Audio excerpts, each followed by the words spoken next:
The galaxy burns in silence. Across 100,000 light years, worlds die without witness, their atmospheres stripped away by energies that defy natural law. In the vast darkness between stars, something moves through the immaterium, something that should not exist in any dimension known to physics. The predators feast. They pour through tears in reality, entities of pure hunger drawn by the psychic resonance of dying civilizations. Where they emerge, minds shatter, populations collapse into catatonic masses as the enslavers take hold, riding consciousness like predators mounted on broken prey. The war in heaven has ended, but its consequences devour the galaxy still. On a craft world drifting through the webway, an Eldari named Eothen stands before a viewing portal, silver eyes reflecting the death of a star system. The enslavers have reached Talth, a world where millions of her people made their homes. In the aftermath of the great conflict, she watches as the planet's psychic beacon gutters and dies, another light extinguished from a galaxy already drowning in darkness. Around her, the craft world's infinity circuit pulses with grief, thousands of souls linked in shared mourning for kin they will never see again. The Eldari have survived where their creators could not, while the old ones vanished into extinction or exodus, while the Necrontyr transformed themselves into soulless machines and retreated into tombs. The children of the first ones endure. But survival carries a terrible weight.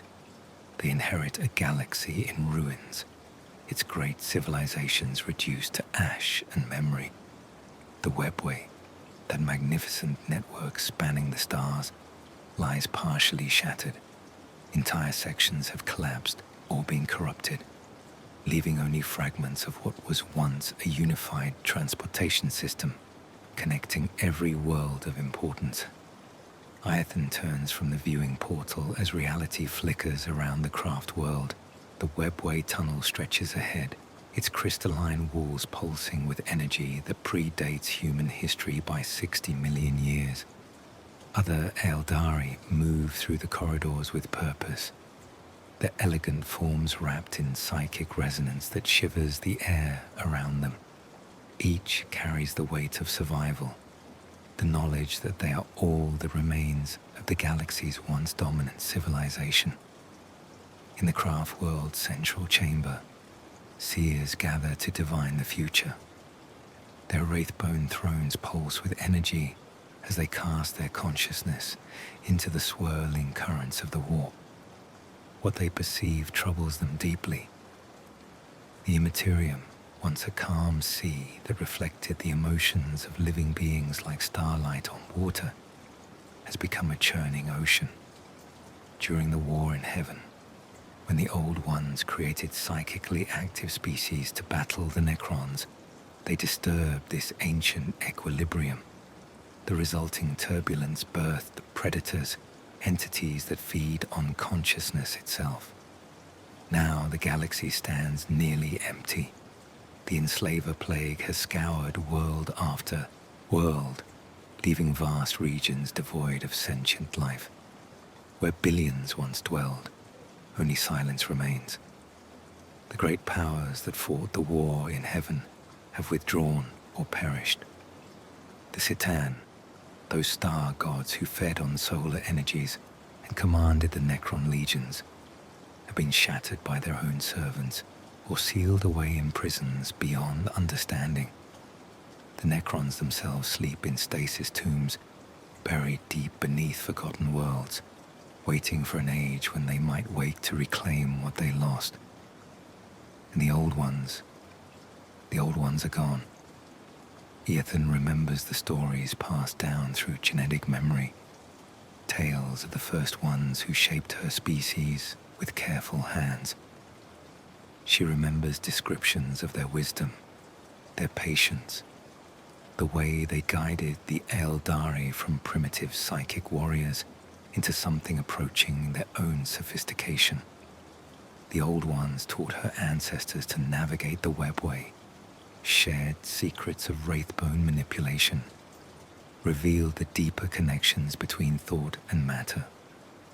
In the final days, as the enslaver plague spread and their civilization contracted, the Old Ones had gathered their most promising creations for a final exodus or last stand. What became of them remains the greatest mystery of an age already thick with unanswered questions. The craft world breaks from the webway into real space, emerging near a world the Eldari have designated for colonization. The planet below gleams blue and green, its oceans teeming with primitive life, its continents covered in vegetation that has never known sentient touch. This world survived the war in heaven by virtue of its isolation, too distant from strategic locations to matter to either side. Now it will serve as one of thousands of worlds the Eldari claim in their effort to rebuild. Landing craft descend through atmosphere, carrying settlers who will establish the foundations of a new civilization.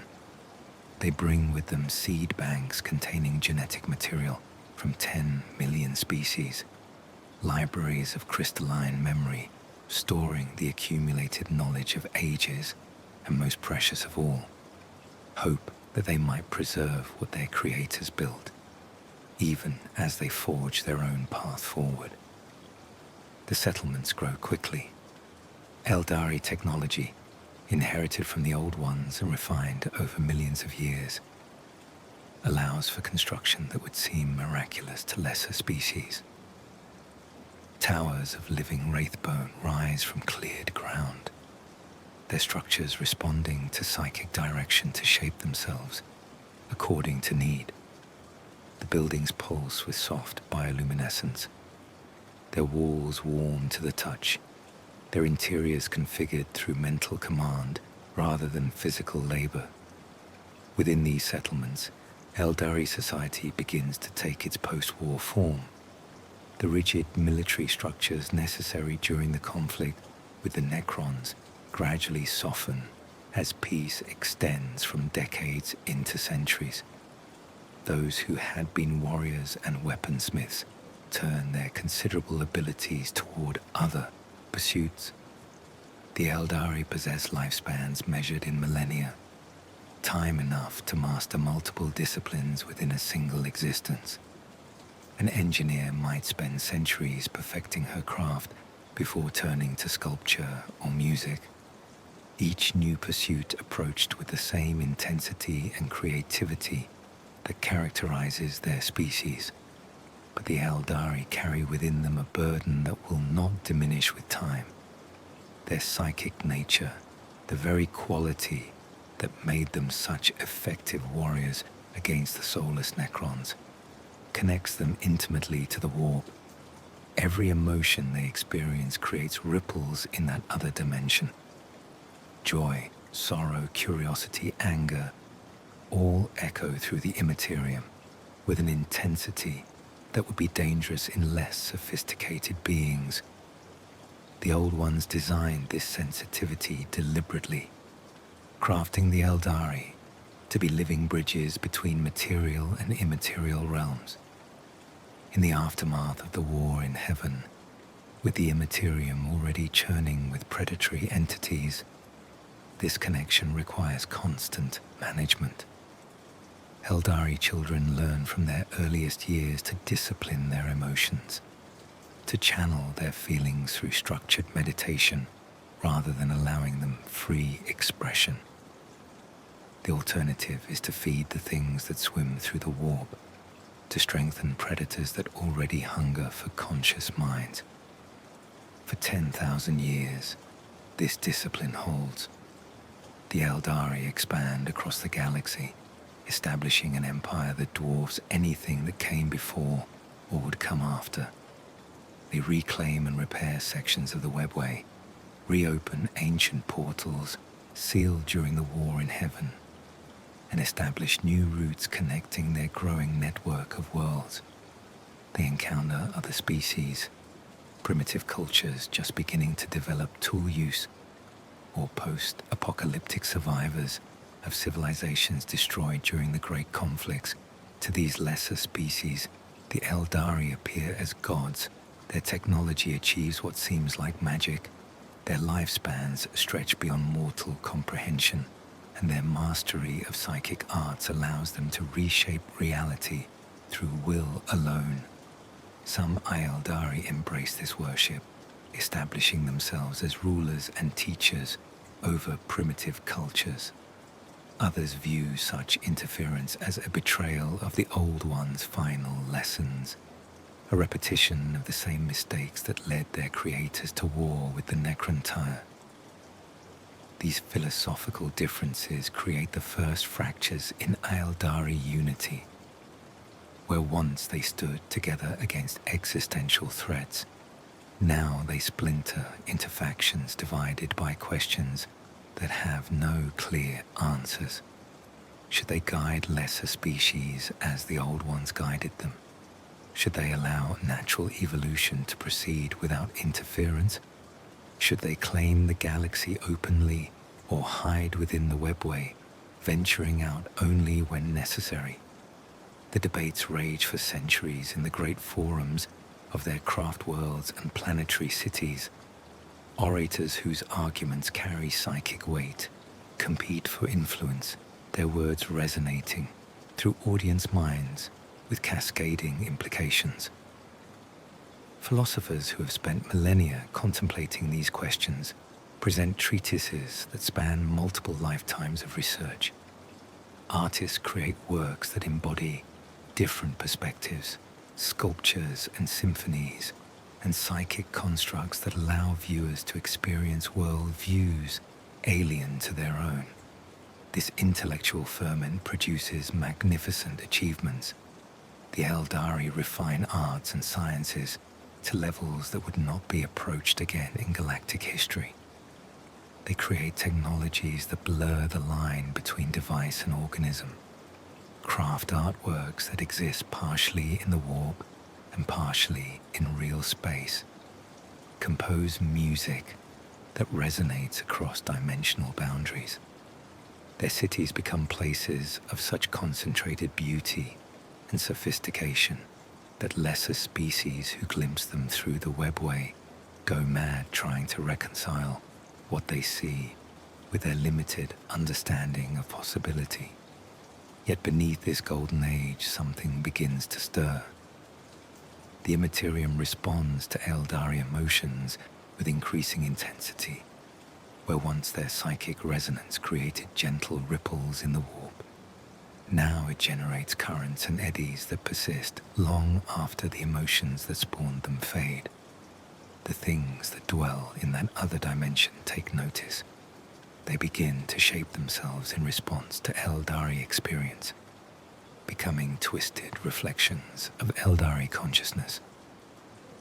On the craft world where Eothen has lived for 3,000 years, seers gather to discuss troubling visions. They perceive a building pressure in the warp, something coalescing from the collective psychic imprint of their species.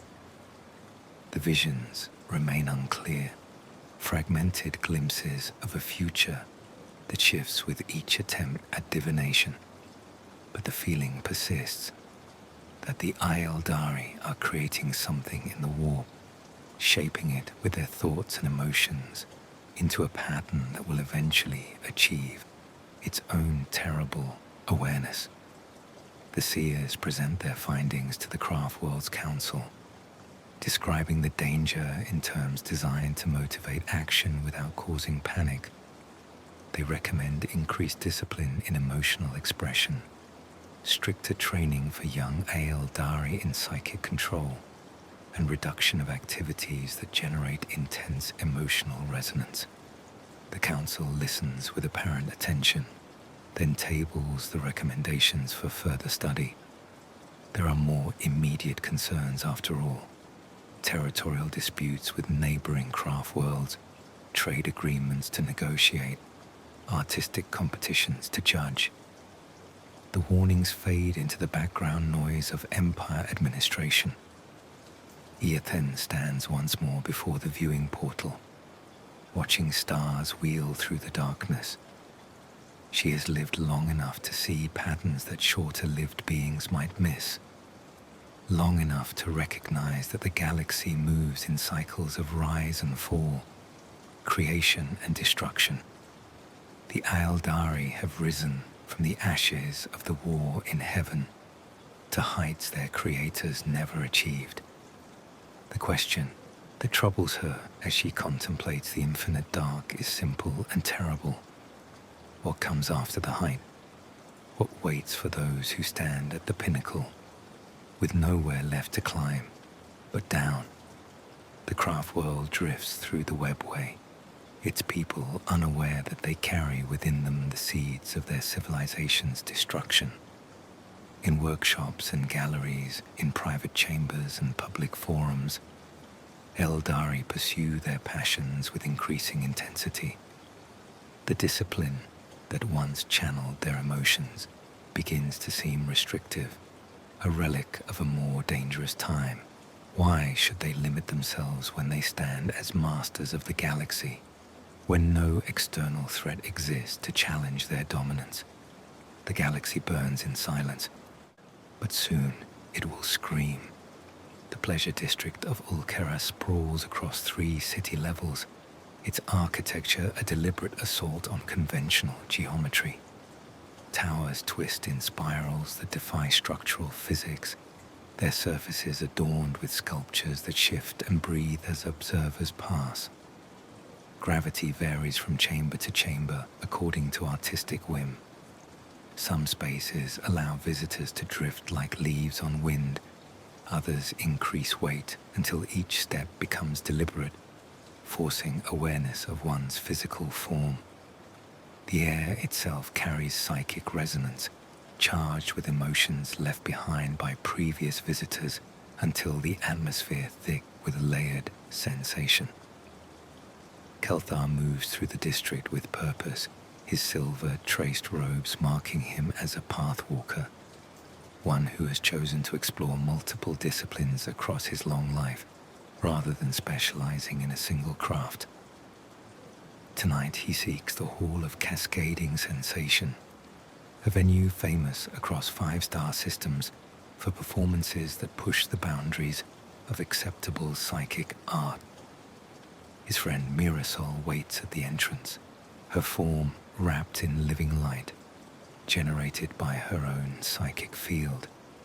Inside, hundreds of Eldari gather in a spherical chamber designed to eliminate all sense of up or down.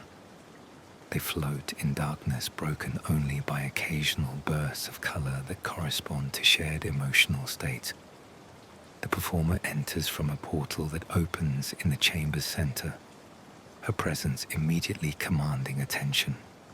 She has spent 2 centuries mastering the art of psychic projection, learning to broadcast emotions directly into audience consciousness with such precision that they cannot distinguish her feelings from their own. The performance begins slowly, a gentle exploration of contentment and peaceful satisfaction. The audience floats in shared tranquility, experiencing a moment of perfect harmony. Then the performer begins to layer additional emotions, adding complexity to what had been simple. Joy tinged with melancholy, hope shadowed by fear, love twisted through with possessive hunger. Each layer builds upon the previous, creating emotional architectures that grow increasingly intricate and increasingly unstable. Kelthar opens himself to the experience, allowing the projected emotions to wash through his consciousness. This is what it means to be Eldari in this age, to experience sensation with an intensity that would shatter lesser minds, to ride the edge between ecstasy and madness, to prove through one's capacity for feeling that the war in heaven did not break them. They survived where the old ones could not. They deserve to celebrate that survival with every fiber of their being. The performance reaches its climax as the artist broadcasts pure, overwhelming pleasure directly into each mind. For a suspended moment, the audience experiences sensation beyond description, a crescendo of feeling that seems to validate existence itself. Then it ends, leaving them floating in darkness, their own emotions feeling pale and inadequate by comparison. Afterward, Kelthar and Mirazor drift toward one of the district's many conversation gardens, spaces designed for reflection and discussion. They find a platform suspended over a void filled with slowly swirling mist, the air temperature calibrated to be just slightly too warm for comfort. Dresor speaks first, her voice carrying harmonics that resonate with her words' meaning. She describes the performance in terms of technical achievement, analyzing the artist's control and precision in emotional projection. But beneath her academic analysis, Kelthar perceives something else, a hunger, a need to experience that intensity again and more frequently. He recognizes it because he feels the same pull, the same dissatisfaction with baseline existence after tasting such height. They are not alone in this experience. Across Ulkaras and in pleasure districts on 1,000 other Eldari worlds, similar conversations unfold. Audiences emerge from performances feeling vaguely disappointed with reality, their daily lives seeming colorless by comparison. Artists push boundaries in their search for new experiences to portray, new emotions to broadcast, new sensations to share. Each push generates demand for the next boundary to fall, creates expectations that can only be met through escalation. In the craft world seer chambers, Eldrath watches these developments with growing alarm. She has lived for 7,000 years, long enough to remember the disciplined society that emerged from the war in heaven.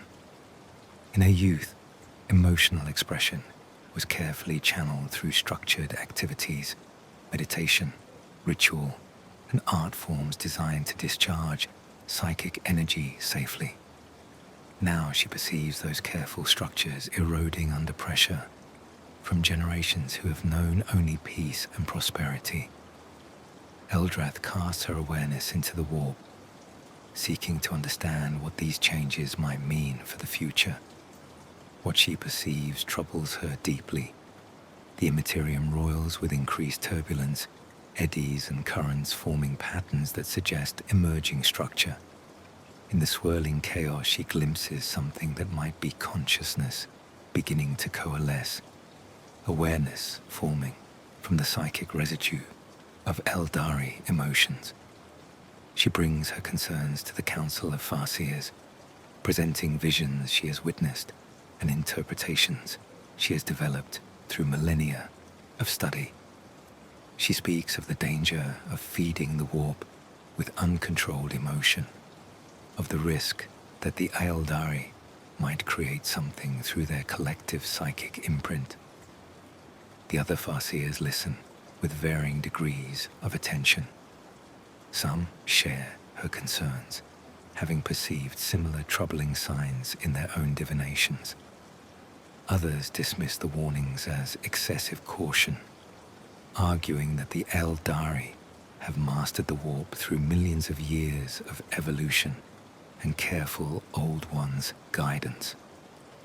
The debate that follows reveals deep philosophical divisions. Those who support continued emotional discipline argue from history, pointing to the enslaver plague and the dangers of psychic excess demonstrated during the war in heaven. They advocate for a return to structured practices, for cultural changes that would reintroduce the careful channeling of emotions that characterized earlier ages.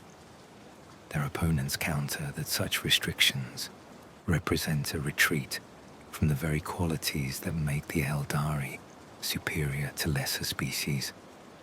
They argue that psychic sensitivity is their birthright, that emotional intensity is not something to be feared but celebrated.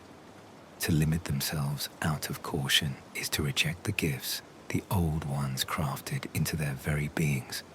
They point to the magnificent achievements of recent centuries, art and music and psychic constructs that would have been impossible under the old discipline regimes. Progress requires risk, and they have earned the right to take those risks through their survival and success. The Council reaches no consensus. The matter is tabled for further study, added to an already extensive list of concerns requiring eventual attention. Eldrath returns to her chambers, feeling the weight of foreknowledge without the power to change outcomes. She has perceived the danger, warned those with authority to act, and been effectively ignored. Now she can only watch as the pattern continues to unfold. In Ulkeras and pleasure districts across the Empire, the escalation continues. Artists who once pushed boundaries now smash through them entirely, seeking experiences so intense that audiences speak of them in whispered awe. New venues open, offering increasingly specialized sensations. Chambers where pain and pleasure merge until they become indistinguishable. Spaces where the boundaries between individual consciousness blur and visitors lose themselves in group mind states. Performances where projected emotions trigger physical changes in audience members' bodies. Some Eldari begin to devote their lives to the pursuit of sensation, abandoning the path tradition of exploring multiple disciplines in favor of specializing in experience itself. They become connoisseurs of feeling, developing refined palettes for different emotional flavors and intensities. They trade rumors of legendary venues and performers, seeking out the newest and most extreme offerings.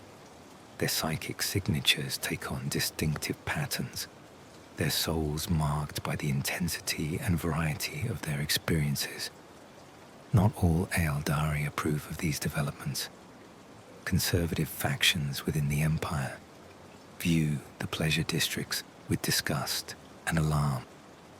They see the rejection of discipline as the beginning of decline, a dangerous abandonment of the careful practices that allowed their species to survive previous catastrophes. They attempt to pass legislation restricting the most extreme venues, imposing age limits on certain experiences, or requiring licenses for artists working with dangerous psychic techniques. These efforts meet fierce resistance. Those who frequent the pleasure districts argue that restriction violates fundamental freedoms, that each Eldari should be free to explore sensation as they choose. They point out that no one is being harmed, that all participants enter these experiences voluntarily, that the warnings of danger are speculative rather than based on demonstrated harm. The conservative factions cannot prove that the activities in pleasure districts pose existential risk. They can only point to vague concerns about warp resonance and theoretical dangers that may never materialize. The legislative battles rage across years and decades, consuming enormous energy and attention. Meanwhile, the pleasure districts expand, new venues opening faster than old ones close. Economic incentives favor escalation. Artists who provide more intense experiences command higher prices. Venues that offer novelty attract larger audiences. Entire industries develop around the creation and maintenance of sensory equipment. Kelthar finds himself spending more and more time in the districts, his visits becoming weekly, then daily. He tells himself he maintains control, that he could stop whenever he chooses. He still practices his other disciplines, still works on the sculpture garden that has occupied him for 3 decades.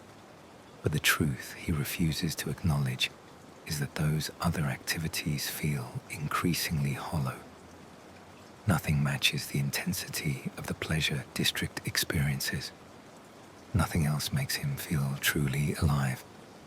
His friend Mirazel has progressed further down the path. She has abandoned her former pursuits entirely, dedicating herself to cataloguing and experiencing every sensation the districts offer.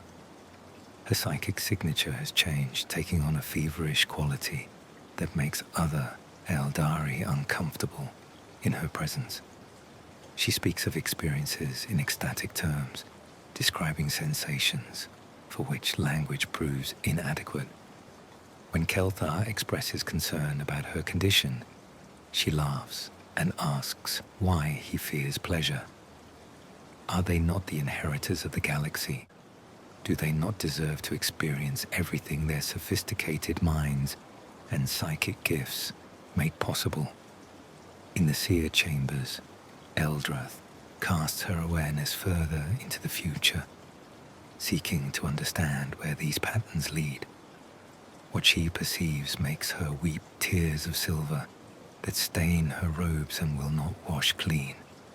She sees a building storm, pressure accumulating in the warp like water behind a cracking dam. She sees her people's empire transformed, its glory consumed by something they are creating through their heedless pursuit of sensation. She sees births and deaths occurring simultaneously, a moment of catastrophic transition that will reshape the galaxy. She tries once more to warn the Council, presenting her visions with desperate urgency. This time, they listen with more attention. Other seers have begun to perceive similar troubling signs. But the question remains, what can be done? The pleasure districts operate legally. The Eldari participating do so voluntarily. Cultural changes of the magnitude required would take centuries to implement, and enforcement would require authoritarian measures that violate fundamental principles of their civilization. The Council debates solutions, educate the public about the dangers. Those who frequent the pleasure districts already know the risks and choose to accept them. Restrict access through economic means. The districts generate enormous wealth that funds other aspects of the empire. Ban the most extreme venues. Such bans would be nearly impossible to enforce across an empire spanning thousands of worlds. No satisfactory solution emerges. The pattern continues to unfold, each generation pushing further than the last, each decade seeing boundaries fall that previous centuries held sacred. The first cracks have appeared in the foundation of the Eldari civilization, fine fractures that web outward through a structure already bearing more weight than it was designed to hold. The question is not whether it will break. That has become inevitable. The question is only when and how catastrophic the collapse will be. In Ulcaras, a new venue opens, promising experiences beyond anything previously achieved. The lines to enter stretch for blocks. Among those waiting to experience the latest offering are both Kelthar and Mirasol. Their consciousnesses already partially lost in anticipation of sensations to come. Neither perceives the shadow cast across their souls by something beginning to wake in the warp, something that feeds on exactly the emotions they're about to experience, something that grows stronger with each passing moment. The Eldari have begun the process that will destroy them. They do not know it yet. They continue their lives pursuing pleasure and novelty and intensity, unaware that they feed a hunger that will eventually consume them all. The craft world Ulthur drifts through the webway's crystalline tunnels, its wraith bone structure pulsing with the life force of millions. Unlike the major craft worlds that have remained close to Eldari space, Ulthur has chosen a more isolated path, its inhabitants favoring contemplation and psychic study over the cultural excesses that have come to dominate the empire. Here, in chambers carved from living bone and lit by psychic luminescence, The most powerful Farseers gather to interpret omens that grow darker with each passing year. Farseer Kirilleth stands before the Council of Visions, her ancient form wrapped in robes that shimmer between physical and psychic states. She has lived for 12,000 years, has witnessed the Empire's rise from war in heaven survivors to undisputed masters of the galaxy. Now, in what should be her civilization's golden age, she perceives signs of coming catastrophe so clear that she wonders how others remain blind to them. The chamber falls silent as she begins to speak, her words carrying psychic weight that etches them directly into listeners' consciousness. She describes visions that have haunted her for decades, dreams that wake her from reverie with silver tears streaming down her ancient cheeks. In the warp, something grows. It feeds on Eldari emotions, particularly those generated in the pleasure districts that have spread like cancer across the Empire. With each act of excess, with each boundary crossed and taboo violated, the thing in the warp grows stronger, more defined, more aware. She projects her visions directly into the Council's minds, allowing them to experience what she has witnessed. They perceive the immaterium as she sees it, no longer a dimension distinct from reality, but increasingly entangled with material space.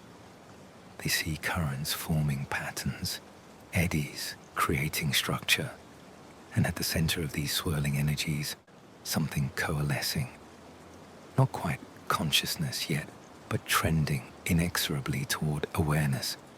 An entity being born from the collective psychic imprint of an entire species. The council members react with varying degrees of alarm. Some had perceived similar warnings in their own divinations and now feel their fears validated. Others resist the implications, arguing that Kirilleth interprets her visions too literally, that metaphorical warnings should not be mistaken for predictions of literal catastrophe. The debate that follows reveals deep divisions among even the far-seers, those most gifted at perceiving future possibilities. Farseer Thanos, a younger voice on the council at only 8,000 years, presents a counter-argument. He acknowledges the troubling signs in the warp, but interprets them differently. The Eldari have always generated strong psychic resonance. This is not new. What they perceive as a building threat might simply be increased warp turbulence, natural fluctuations in a dimension that has never followed predictable patterns. To abandon the cultural flowering they currently enjoy based on visions that might be misinterpreted seems premature at best. Kirilleth responds with barely contained fury. She has spent millennia perfecting the art of divination, has studied under masters who remembered the war in the heaven firsthand. She knows the difference between turbulence and pattern, between noise and signal. What builds in the warp is not random fluctuation, but deliberate structure, something with purpose and direction. The Eldari are creating it through their excesses, feeding it with their emotions, and it will eventually achieve the awareness necessary to act upon the material realm. The argument escalates, philosophical divisions hardening into factional battle lines. Those who support Kirilleth's interpretation advocate for immediate dramatic cultural intervention, closing the pleasure districts, banning psychic arts that generate intense emotional resonance, and returning to the disciplined practices that characterize post-war in heaven society. Those who oppose such measures argue that the cure would be worse than the disease, that destroying the cultural achievements of recent centuries based on speculative danger represents a failure of nerve. Unable to reach consensus, the Council does what councils do when faced with irreconcilable positions. They commission further study. Teams of seers will be dispatched to various craft worlds and planets to gather more data. Monitoring stations will be established to track warp conditions more carefully. The matter will be revisited at the next convening, scheduled for 50 years hence. 50 years. Kael'leth leaves the chamber knowing that 50 years might as well be never. The pattern accelerates.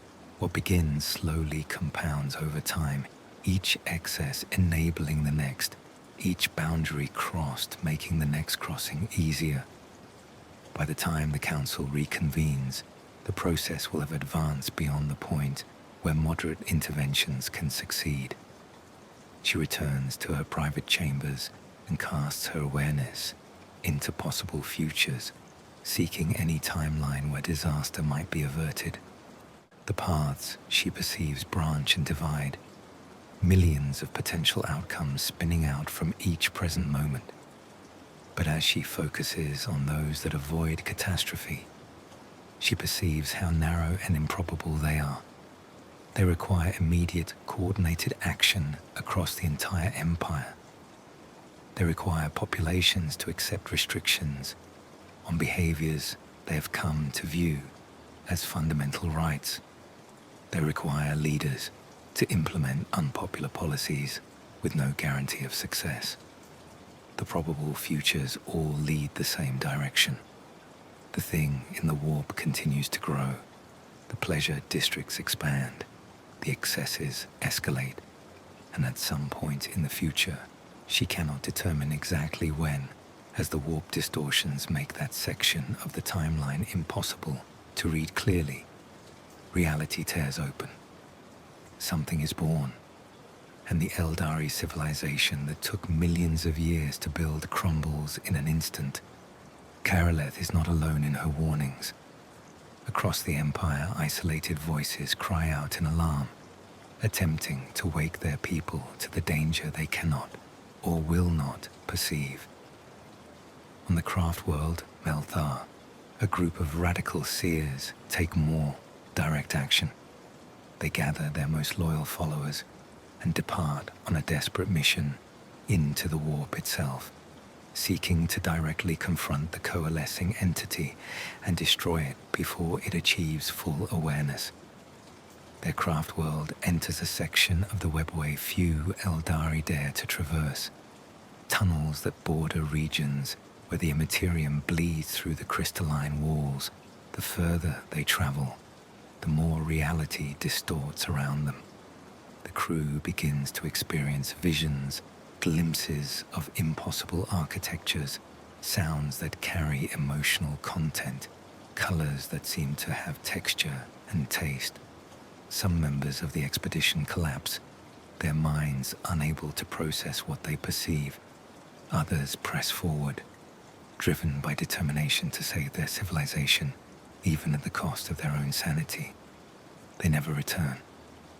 The last transmission received from Melthar speaks of success, of confronting the entity and striking at its core. Then the signal cuts off, replaced by psychic screaming that echoes through the webway for days.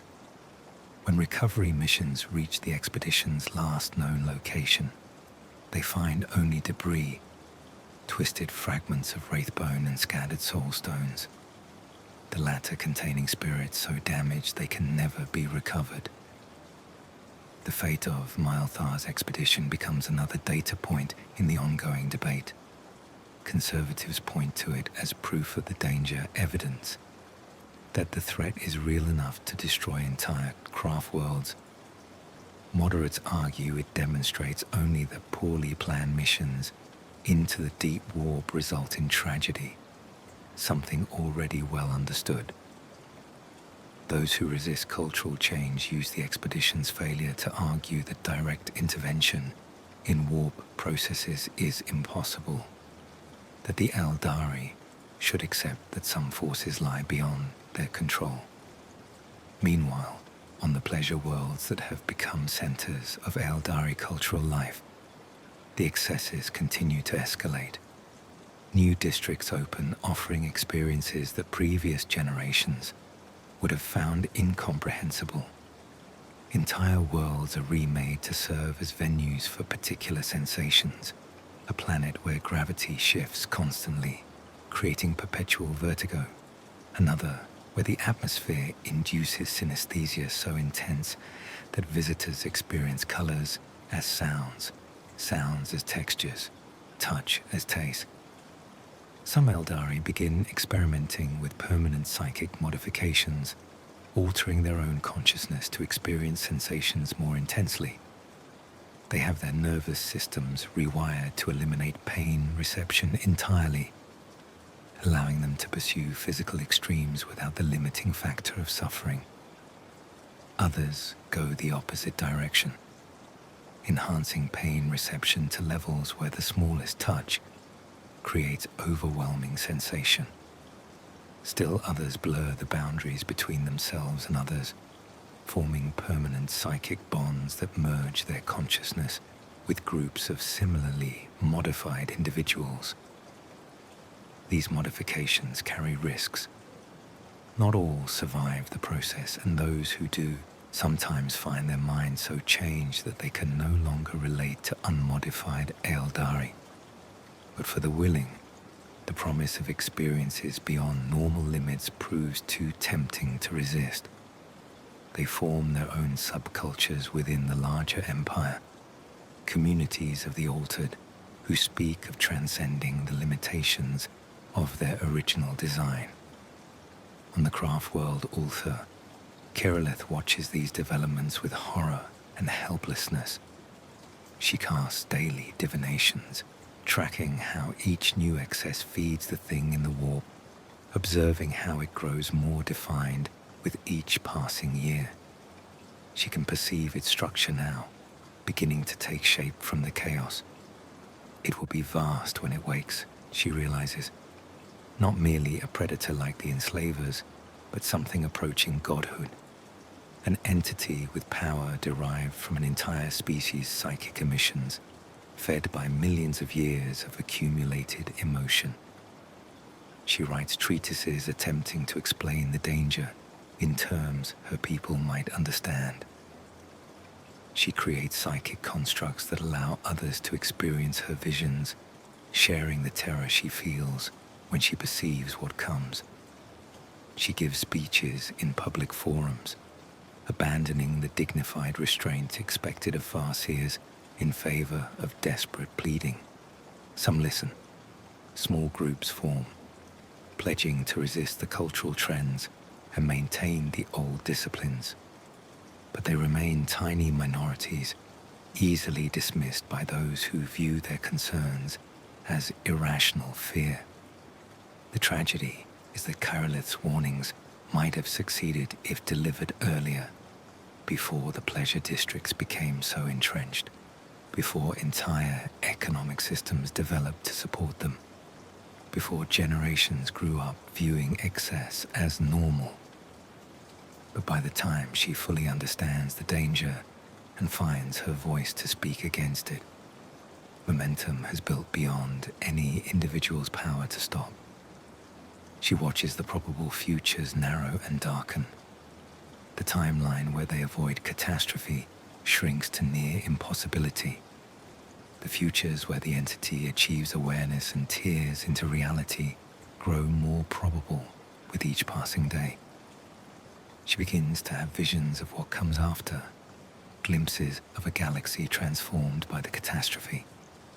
In these visions, she sees the Eye of Terror, a wound in space where the warp bleeds permanently into reality, where the Eldari homeworlds once stood. She sees her people scattered, their empires shattered, their populations reduced to tiny fractions of current numbers. She tries to share these visions, but they are too terrible. Those who experience them either dismiss them as impossible or retreat into denial, unable to accept that such catastrophe could befall the galaxy's most advanced civilization. Kirillith finds herself isolated, her warnings treated as the ravings of an ancient mind, finally succumbing to the weight of too many years. In her final address to the Council of Visions, delivered on the eve of her departure from Ulta for a self-imposed exile, she speaks words that will be remembered by the few who survive what comes. She tells them that the prophets have spoken, that the warnings have been given, that history will record they knew what was coming and chose to do nothing. She describes the entity waiting to be born, the moment of its awakening, the scream that will tear across the galaxy when it achieves full consciousness. She tells them that the Eldar civilization's greatest achievement will be its final act, the creation of a god whose appetite for souls will never be satisfied. And she departs, taking with her a small group of followers who've chosen to believe her warnings. They flee to the far edges of the galaxy, seeking distance from the coming catastrophe, hoping that when the entity wakes, they might be far enough away to avoid its initial hunger. Kirillith knows the truth. Nowhere will be truly safe. The thing they have created will tear a hole in reality large enough to consume the galaxy's core. Distance will provide only temporary refuge from an entity that exists partially outside normal space. On Ulthur, the remaining Farseers watch her departure with mixed feelings. Some feel relief, glad to be free of her constant warnings and grim predictions. Others experience doubt, wondering if they have made a terrible mistake in dismissing her concerns. But none possess the courage or conviction to follow her example, to abandon the civilization they have known for their entire long lives based on visions that might still prove false. The pleasure districts expand, the excesses escalate, the prophets fall silent, their warnings exhausted and their voices ignored, and in the warp, something continues to grow, fed by every emotion, every sensation, every moment of extreme pleasure or pain experienced by billions of Eldari across thousands of worlds. It develops appetite, hunger, desire, not quite awareness yet, but approaching that threshold. With each passing day, the prophet spoke, the warnings went unheeded, and the pattern continues to unfold toward its inevitable conclusion. The city of Shar Iliath exists as testimony to the heights the Eldari have achieved in their pursuit of experience. Built across an entire continent on the planet Mael Dathris, it sprawls for thousands of miles, its architecture defying not just conventional physics, but also aesthetic principles any earlier generation would recognize. Towers twist through impossible curves, their surfaces covered in sculptures that writhe and shift when observers look away. Plazas expand or contract based on the emotional states of those within them. Gardens grow plants engineered to respond to psychic contact, blooming in patterns that reflect the inner states of passing Eldari. Every structure, every space has been designed to maximize sensation. Temperature fluctuates through ranges that should be uncomfortable, but instead create heightened awareness of one's physical form. Air currents carry scents, engineered to trigger specific emotional responses.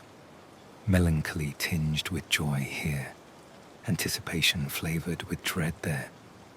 Lighting shifts in rhythms aligned to brainwave frequencies, inducing altered states in those who spend time in the city's central districts. At the heart of Shar Iliath rises the Palace of the Perfect Moment, a structure rumored to contain experiences so intense that participants emerge forever changed. Its exterior appears simple, a dome of midnight crystal that reflects no light but somehow remains visible against the sky. Those granted entry describe corridors that seem to stretch for miles, despite the building's modest exterior dimensions. Chambers where time flows differently. Spaces where the boundaries between self and other dissolve completely. Venthara, approaches the palace with anticipation that borders on religious fervor. She has spent 3 centuries preparing for this moment, working through progressively more intense experiences in lesser venues across the empire. She has modified her psychic sensitivity through ritual and training, enhanced her capacity for sensation through carefully calculated risks. Every step has been building toward this. Admission to the palace of the perfect moment, where the most sophisticated artists in the empire practice their craft. The entrance guardian, an ancient Eldari, whose modifications have rendered him barely recognizable, examines Venthara's credentials. He probes her psychic signature, assessing whether she possesses sufficient preparation to survive what awaits inside. Many applicants are turned away, judged unready for experiences that would shatter minds lacking proper foundation. Venthara meets his evaluation with confidence. She has prepared. She is ready. She passes through the entrance into corridors that shift around her. The architecture responds to her presence, reshaping itself to present a path unique to each visitor. Other Eldari pass through the same spaces simultaneously, but each walks a different route, perceiving a different palace aligned to their particular desires and capabilities. The first chamber she enters appears empty, save for a single point of light floating at its center. As she approaches, the light expands, encompassing her consciousness. Suddenly she experiences sensation stripped of context, pure touch divorced from any object being touched, pure sound without source, pure color existing independently of any illuminated surface. The experience should be impossible, yet here it unfolds with perfect clarity. She floats in this space beyond space, losing track of her body's boundaries, unsure where her consciousness ends and the chamber begins.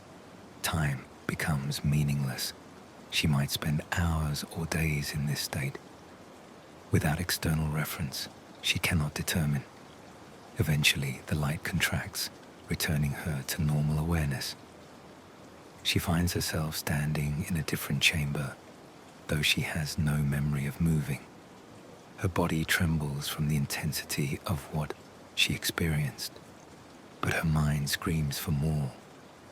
The palace reveals itself through a series of such chambers, each presenting experiences more complex than the last. In one, she shares consciousness with a dozen other Eldari, their minds merging until individual identity becomes temporary fiction. In another, she experiences all possible emotions simultaneously, her psychic being stretched across the full spectrum, from ecstasy to despair. In a third, she perceives reality stripped of its comfortable illusions, seeing the warp currents that underlie material existence, the predators that swim through the immaterium, the entity coalescing from Eldari psychic emissions. This last vision troubles her even as it fascinates. She perceives something vast and terrible, taking shape in the warp, something that feeds on exactly the experiences the palace provides. For a moment she understands the warnings the prophets have been issuing for centuries. For a moment she perceives the danger. Then the vision shifts, and she experiences what the entity might provide if properly approached.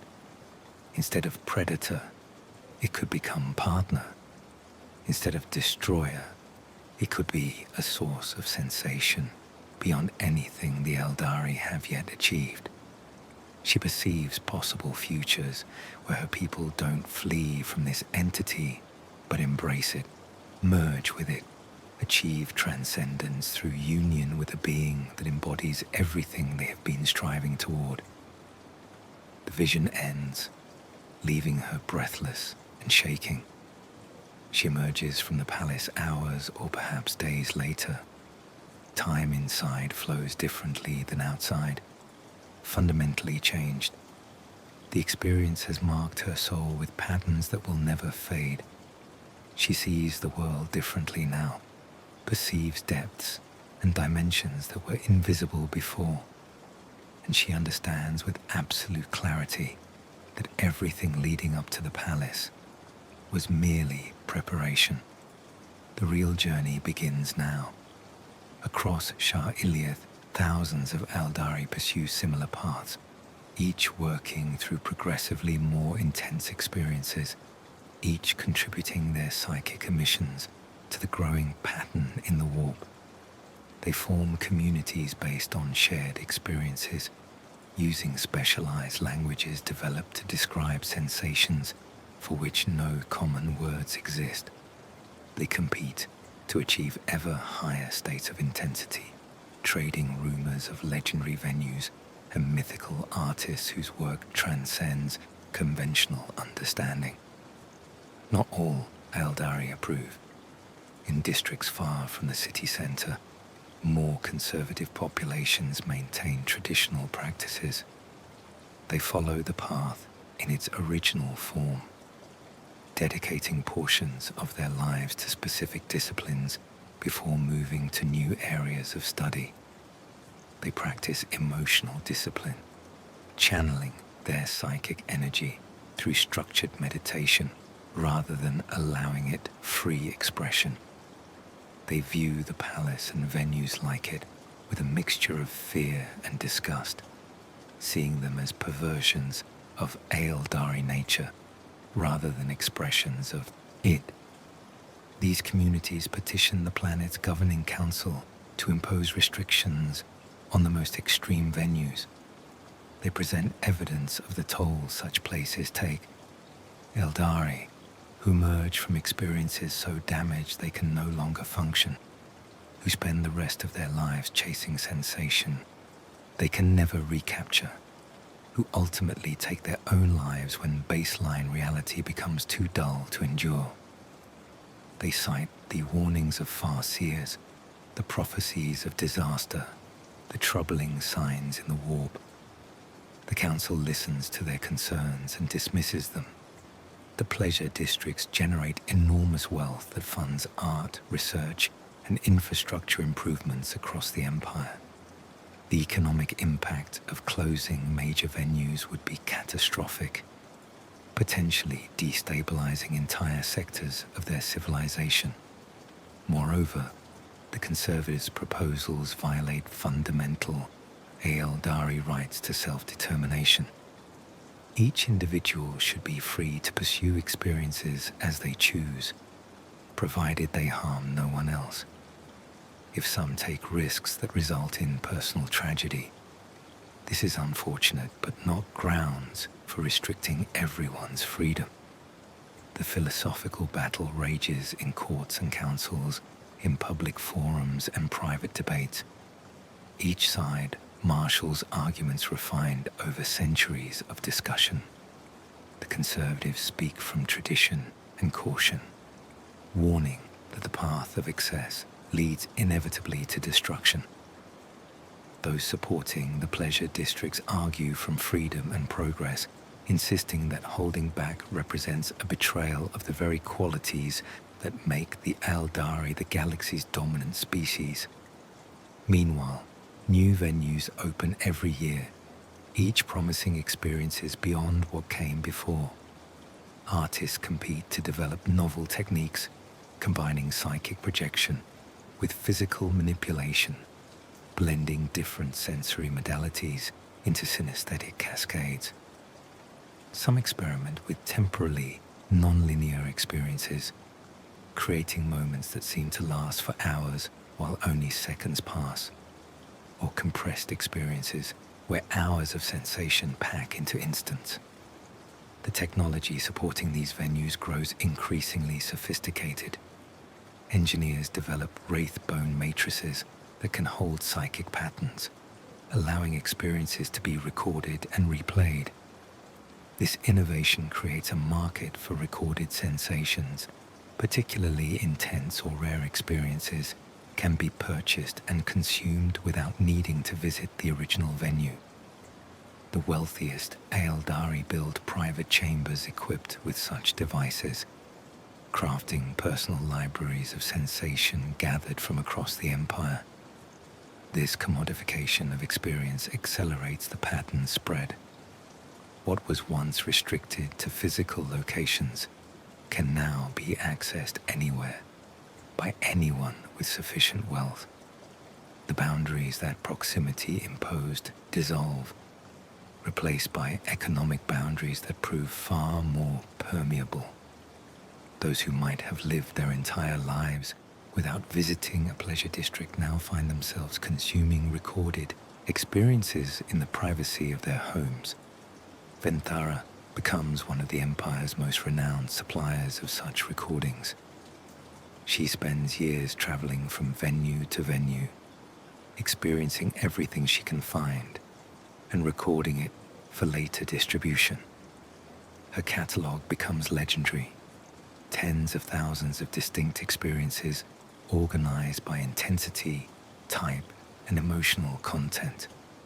Other Eldari study her recordings like ancient texts, seeking to understand how she achieves such range, trying to replicate the modifications that allow her to survive experiences that would shatter others. She builds wealth and fame, both feeding her ability to access increasingly exclusive venues.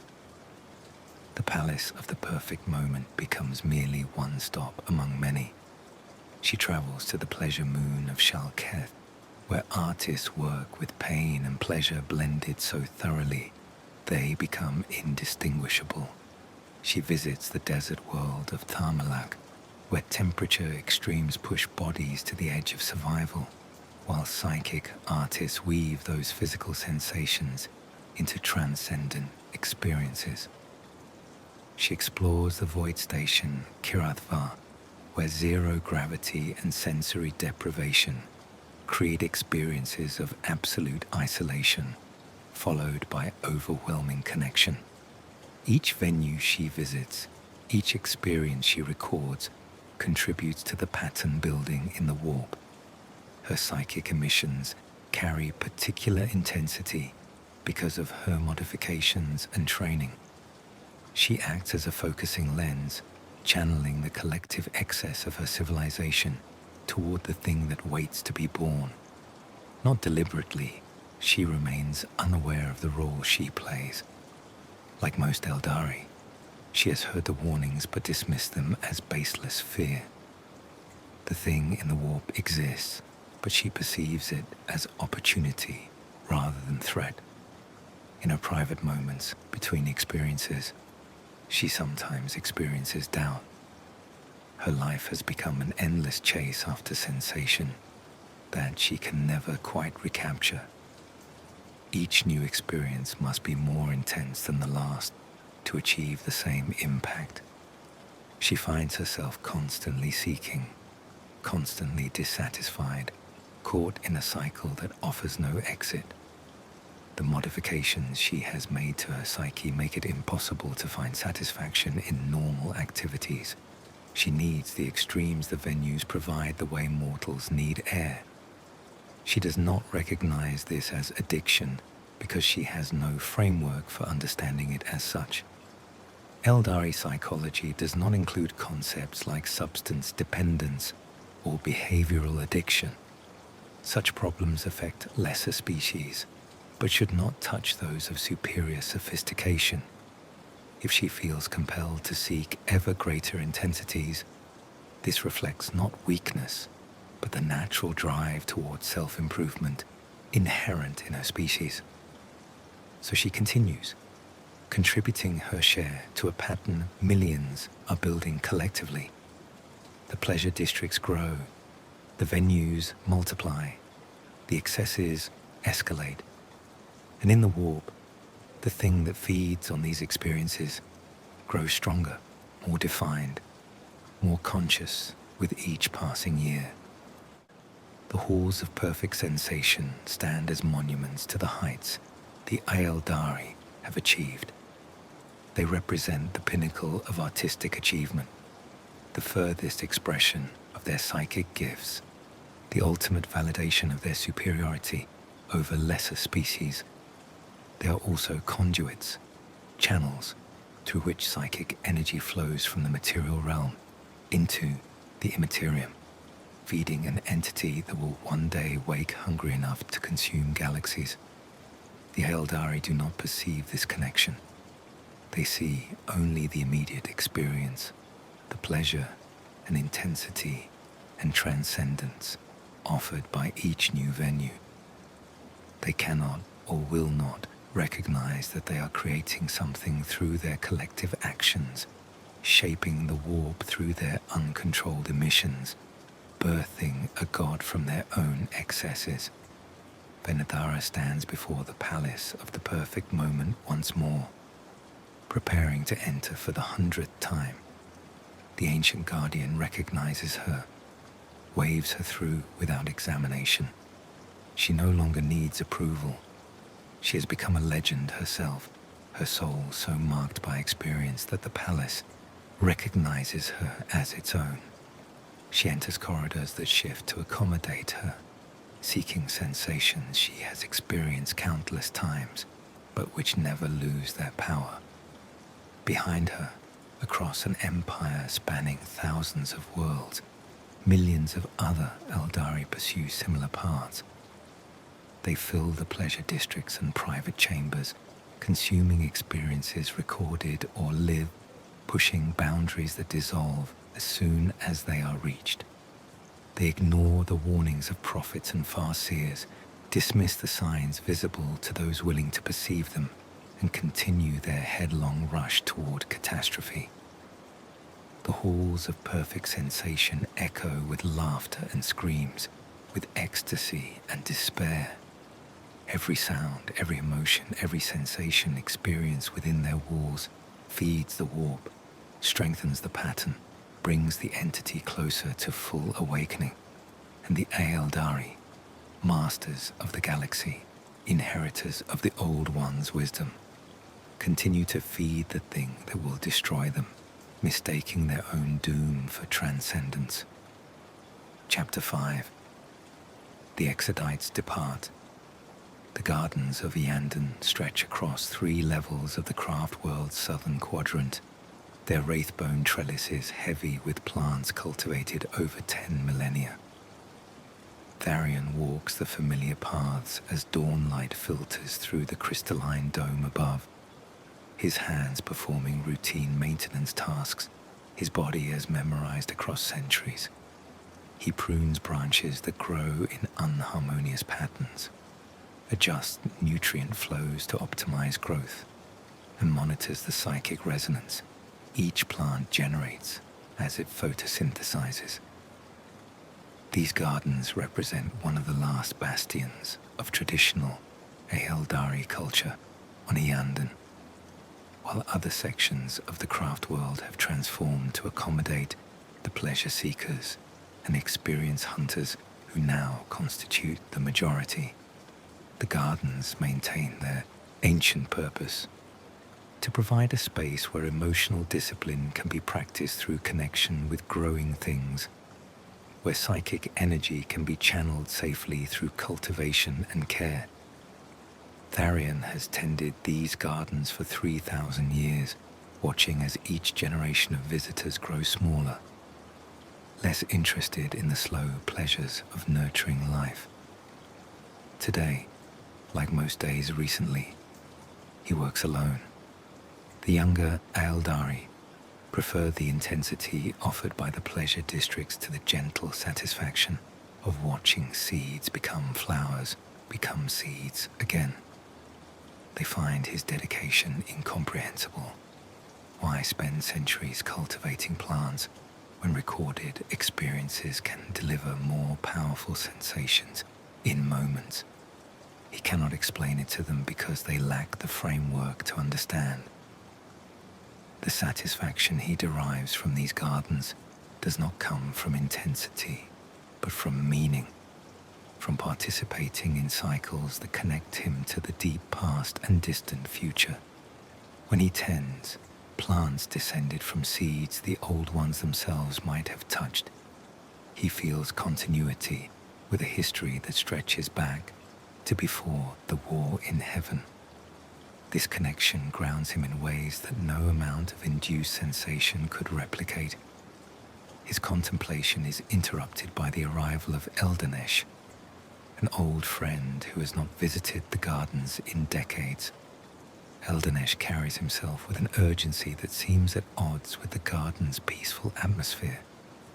He speaks without preamble, his words tumbling out in a rush unusual for one of their kind. He describes a movement that has been building quietly for years, a group of Eldari who share Tharian's concerns about the Empire's direction. They call themselves exiles, those who choose exile over complicity. The exiles have been gathering resources and making preparations in secret, knowing that their plans would face opposition from those invested in maintaining current arrangements. They have identified dozens of virgin worlds far from the core of the Empire, planets where they can establish new colonies free from the pleasure districts and excess that have come to define Eldari civilization.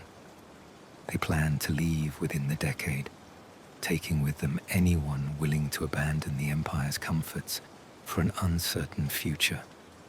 Slaanesh invites Tharian to join them.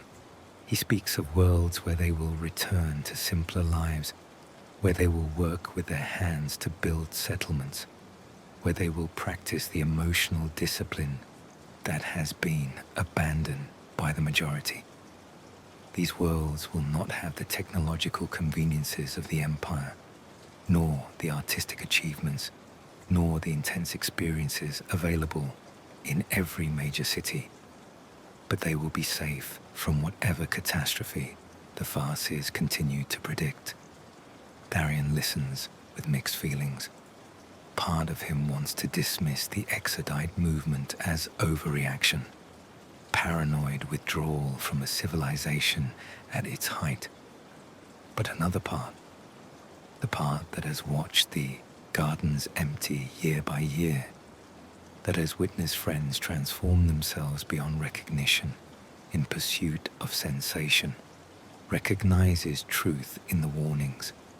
The Empire is sick, even if most refuse to see it. The pleasure districts are symptoms of a deeper disease, and the trajectory leads nowhere good. He walks the garden paths as he considers, touching plants he has known for centuries, remembering the Eldari who helped him plant them, many of whom have since lost themselves in the pursuit of excess. He thinks about what it would mean to leave this place, to abandon gardens that represent a lifetime's work.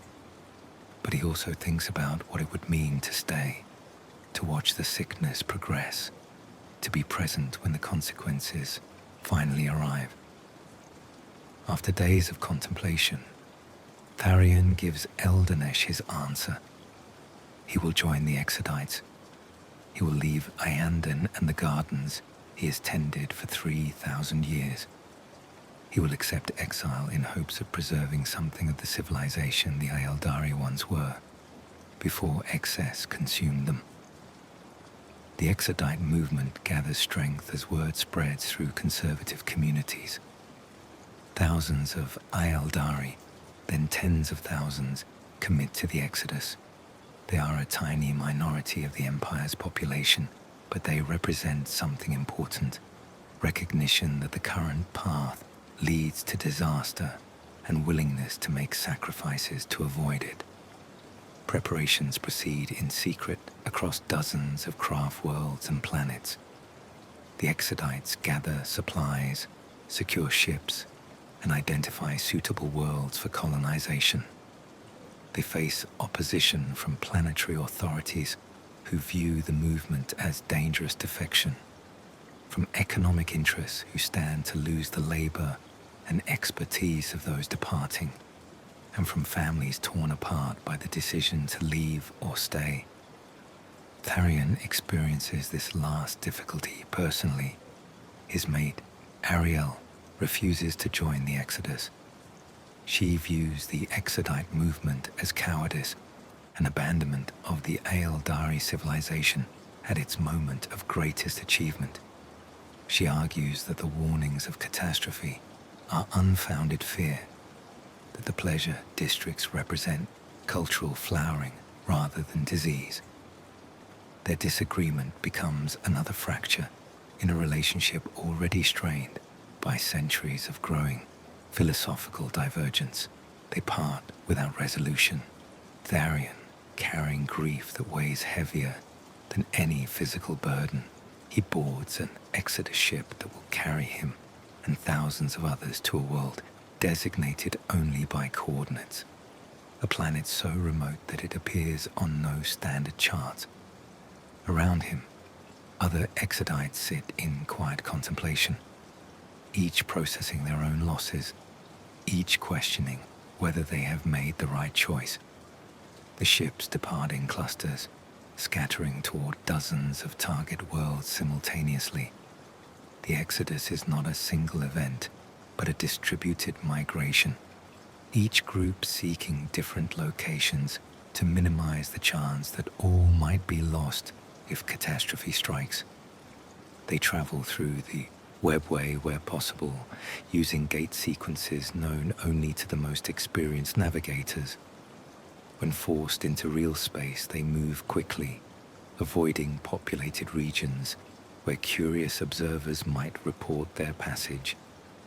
Tharian's ship emerges from the webway near a star system in the galaxy's outer reaches, so far from the Empire's core that the local space appears empty of any Eldari presence. The target world orbits a stable yellow star, its continents covered in forests and grasslands that have never known intelligent habitation. Scans confirm it can support Eldari life without significant modification. The landing proceeds without ceremony. Ships settle into clearings that will become the foundations of settlements, disgorging colonists who immediately begin the work of survival. They unpack equipment, establish perimeters, and begin surveying the local environment. Everything must be built from nothing. Shelter, agriculture, infrastructure, all the foundations of civilization that they took for granted in the Empire. Tharian helps establish what will become the settlement's agricultural center, using his expertise to identify suitable locations for gardens. The work is physically demanding in ways he has not experienced in centuries. The Empire's technology had made such labor unnecessary, but here they have chosen to minimize their dependence on advanced systems, to build lives grounded in direct interaction with the physical world. The philosophy underlying this choice runs deep. The Exodites believe that the Empire's sickness stems from disconnection, from living lives mediated entirely through technology and psychic manipulation. By returning to more direct relationships with their environment, by working with their hands and feeling the consequences of their actions immediately, they hope to maintain the emotional discipline that the Empire has abandoned. Not everyone adapts well. Some colonists, accustomed to lives of ease and aesthetic refinement, struggle with the physical demands and limited resources. They complain about the primitive conditions, the lack of entertainment, the boredom of days spent on repetitive tasks. A few request transport back to the Empire, unable to accept the reality of their decision. But most persist, finding unexpected satisfaction in the work. Tharian discovers muscles he had forgotten he possessed, experiences weariness that comes from physical exertion rather than psychic exhaustion. He sleeps deeply in a way he has not in centuries, his rest undisturbed by the psychic noise that permeates every major craft world and city. When he wakes, he feels clear-minded, present in his body in ways that the Empire's technological conveniences never allowed. Months pass as the settlement takes shape. Simple structures rise from cleared land, their designs functional rather than artistic. Gardens begin producing food, reducing dependence on stored supplies. Workshops develop tools and equipment adapted to local conditions. The colonists establish routines, dividing labor according to skill and need, learning to work together without the administrative systems that coordinate activity in the empire. They also establish cultural practices designed to maintain emotional discipline. Regular meditation sessions allow colonists to monitor their psychic states and channel energy safely. Work itself becomes a form of practice, each task performed with mindful attention that prevents the kind of emotional buildup that feeds the warp. They limit the use of psychic abilities to necessary applications, avoiding the casual displays that characterize Empire society. At night, gathered around fires, actual fires, flames consuming wood in a display that would seem archaic on any Empire world. The colonists discuss their hopes and fears. Some speak of relief at escaping the Empire's excess, describing a sense of peace they had not known they were missing. Others express grief for what they have left behind, for family and friends who chose to stay, for cultural achievements they will never experience again. Tharion contributes to these conversations sparingly, still processing his own complex emotions about the Exodus. He does not regret his decision, but neither does he feel triumph. He has chosen survival over beauty, safety over intensity, and while intellectually he knows this was necessary, emotionally the loss still aches. News from the Empire arrives sporadically through carefully maintained communication channels. The Exodites monitor conditions, tracking whether the warnings that motivated their exodus show signs of coming true. The reports describe continued escalation in the pleasure districts, new venues opening that push boundaries further than anyone thought possible. They describe political conflicts as conservative factions make increasingly desperate attempts to impose restrictions, only to be defeated by those defending freedom of experience. Most troubling are the reports from far-seers, the few who still attempt to warn the Empire about building dangers. The entity in the warp grows stronger. The timeline toward catastrophe continues to narrow. The probability of avoiding disaster diminishes with each passing year. Those far-seers who perceive most clearly what comes have begun quietly departing, joining the Exodites or seeking other refuges far from the Empire's core. Tharion receives one final message from Ariel before communications become too difficult to maintain. She writes of her life continuing in the Empire, of experiences she has pursued, of the impossibility of ever joining him in exile. She describes his choice as incomprehensible waste, a betrayal of everything that makes the Eldari great. Her words carry an edge of desperation that troubles him, a quality suggesting she knows on some level that he was right to leave, but cannot admit it to herself. He composes a response but never sends it. What words could bridge the gap between their choices? She is committed to remaining in the Empire regardless of consequences. He has chosen exile in hopes of preservation. No argument can reconcile these positions because they rest on fundamentally different assessments of reality itself. Years pass on the Exodite world.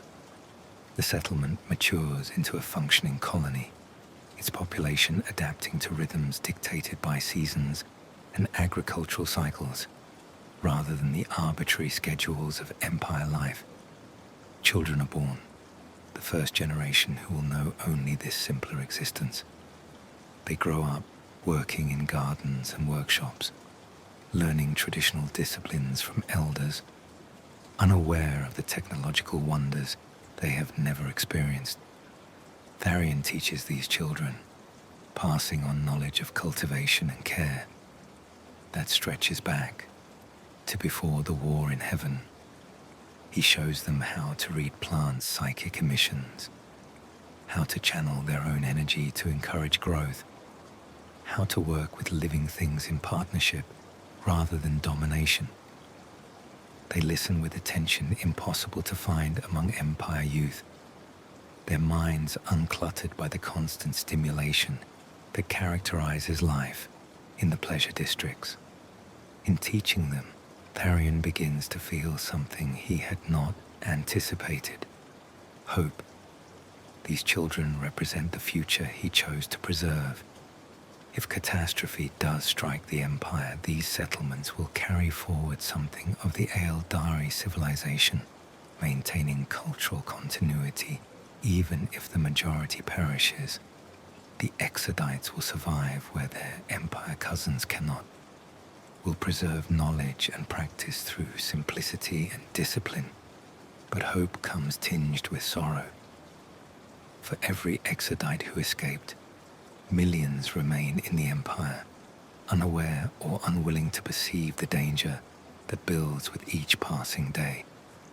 Tharion thinks often of those he left behind, wonders about their fates, grieves for the civilization that could have been if only they had chosen differently. The gardens he tends on this remote world will never match the beauty of those he maintained on Eandon. The plants grow wild and unrefined, their aesthetics determined by function rather than artistic vision. But they are alive and thriving, rooted in soil uncorrupted by the psychic pollution that increasingly permeates Empire space. They represent preservation rather than perfection, survival rather than transcendence. It is enough. It has to be enough. Because the alternative, remaining in the Empire, participating in its excess, feeding the thing that waits in the warp, would have been complicity in civilization-scale destruction. The Exodites have chosen differently. They have chosen life, even if that life lacks the intensity and beauty that once defined their kind.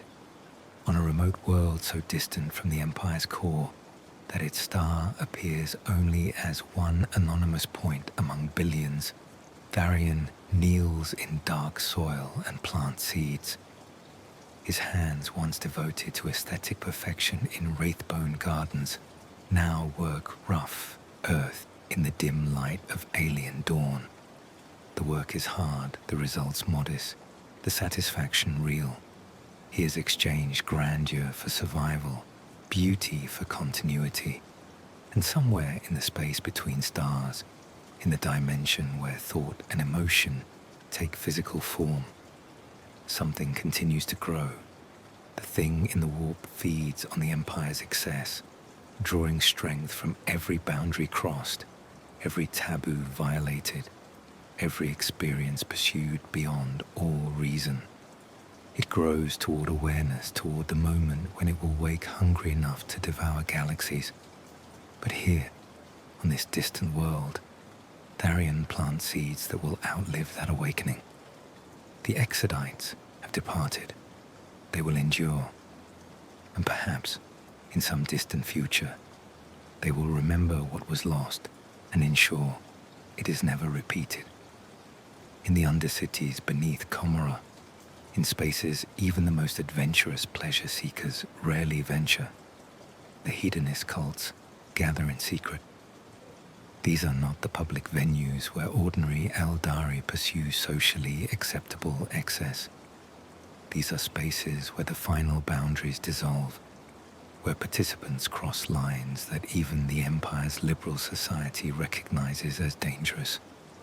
The cult, calling itself the Thirsting Ones, meets in a chamber carved from living wraithbone, its walls pulsing with bioluminescence that shifts color in response to the emotions of those within. Elith enters through a portal, that opens only to those who know the psychic key, stepping from the bright streets above into shadows thick with anticipation. Around her, figures move in near darkness, their faces hidden behind masks designed to strip away individual identity. She has been attending these gatherings for 50 years, drawn initially by curiosity about what lay beyond the experiences available in public venues. What she discovered was both more terrible and more intoxicating than anything she had imagined. The thirsting ones pursue sensation without limit, without concern for consequences, without regard for the warnings that have become increasingly urgent from the Empire's remaining farseers. Tonight's ritual focuses on the dissolution of self, an experience that requires multiple participants and carries significant risks. Illith has participated in similar rituals before, but each time the intensity increases, pushing further into territory where the boundaries between individual consciousness become impossibly thin. She knows the dangers. Some participants have lost themselves in previous rituals, their minds fragmenting so completely that they could never be recovered. But the promise of experience beyond individual limitation outweighs her fear. The ritual begins with synchronized breathing, all participants aligning their psychic rhythms until the chamber pulses with unified energy. The cult's leader, an ancient Eldar whose modifications have progressed beyond anything approved in mainstream society, begins the invocation. Her words carry power that resonates through the warp, calling to something that waits beyond the veil. Illith feels her sense of self beginning to dissolve as the ritual progresses. The boundaries that normally separate her consciousness from others thin and finally disappear. She experiences the sensations of everyone in the chamber simultaneously, their pleasures, their fears, their hunger for more. The feeling is overwhelming, reality bending under the psychic weight of so many minds merged into temporary unity. And then she feels something else, something vast and terrible reaching back through the connection. The ritual has opened, an awareness that is not them, but which feeds on their merged consciousness, like a predator drawn to wounded prey. She perceives it clearly for a moment. The entity in the warp, the thing the farseers have been warning about, attracted by the intensity of their psychic emissions. Terror cuts through the pleasure. She tries to pull back to reassert the boundaries of individual consciousness, but the ritual has progressed too far. The entity's awareness floods through their merged minds, experiencing everything they experience, learning from their sensations, using them as conduits to understand the physical realm more completely. Then, as suddenly as it came, the presence withdraws. The ritual collapses, leaving participants scattered across the chamber floor, gasping and disoriented.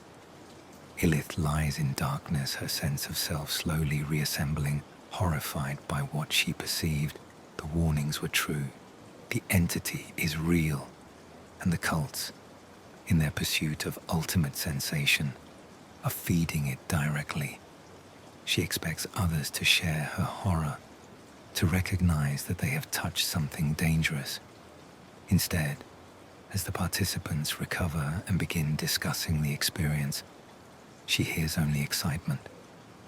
They speak of the entity not as threat, but as promise, as the ultimate experience waiting to be fully achieved.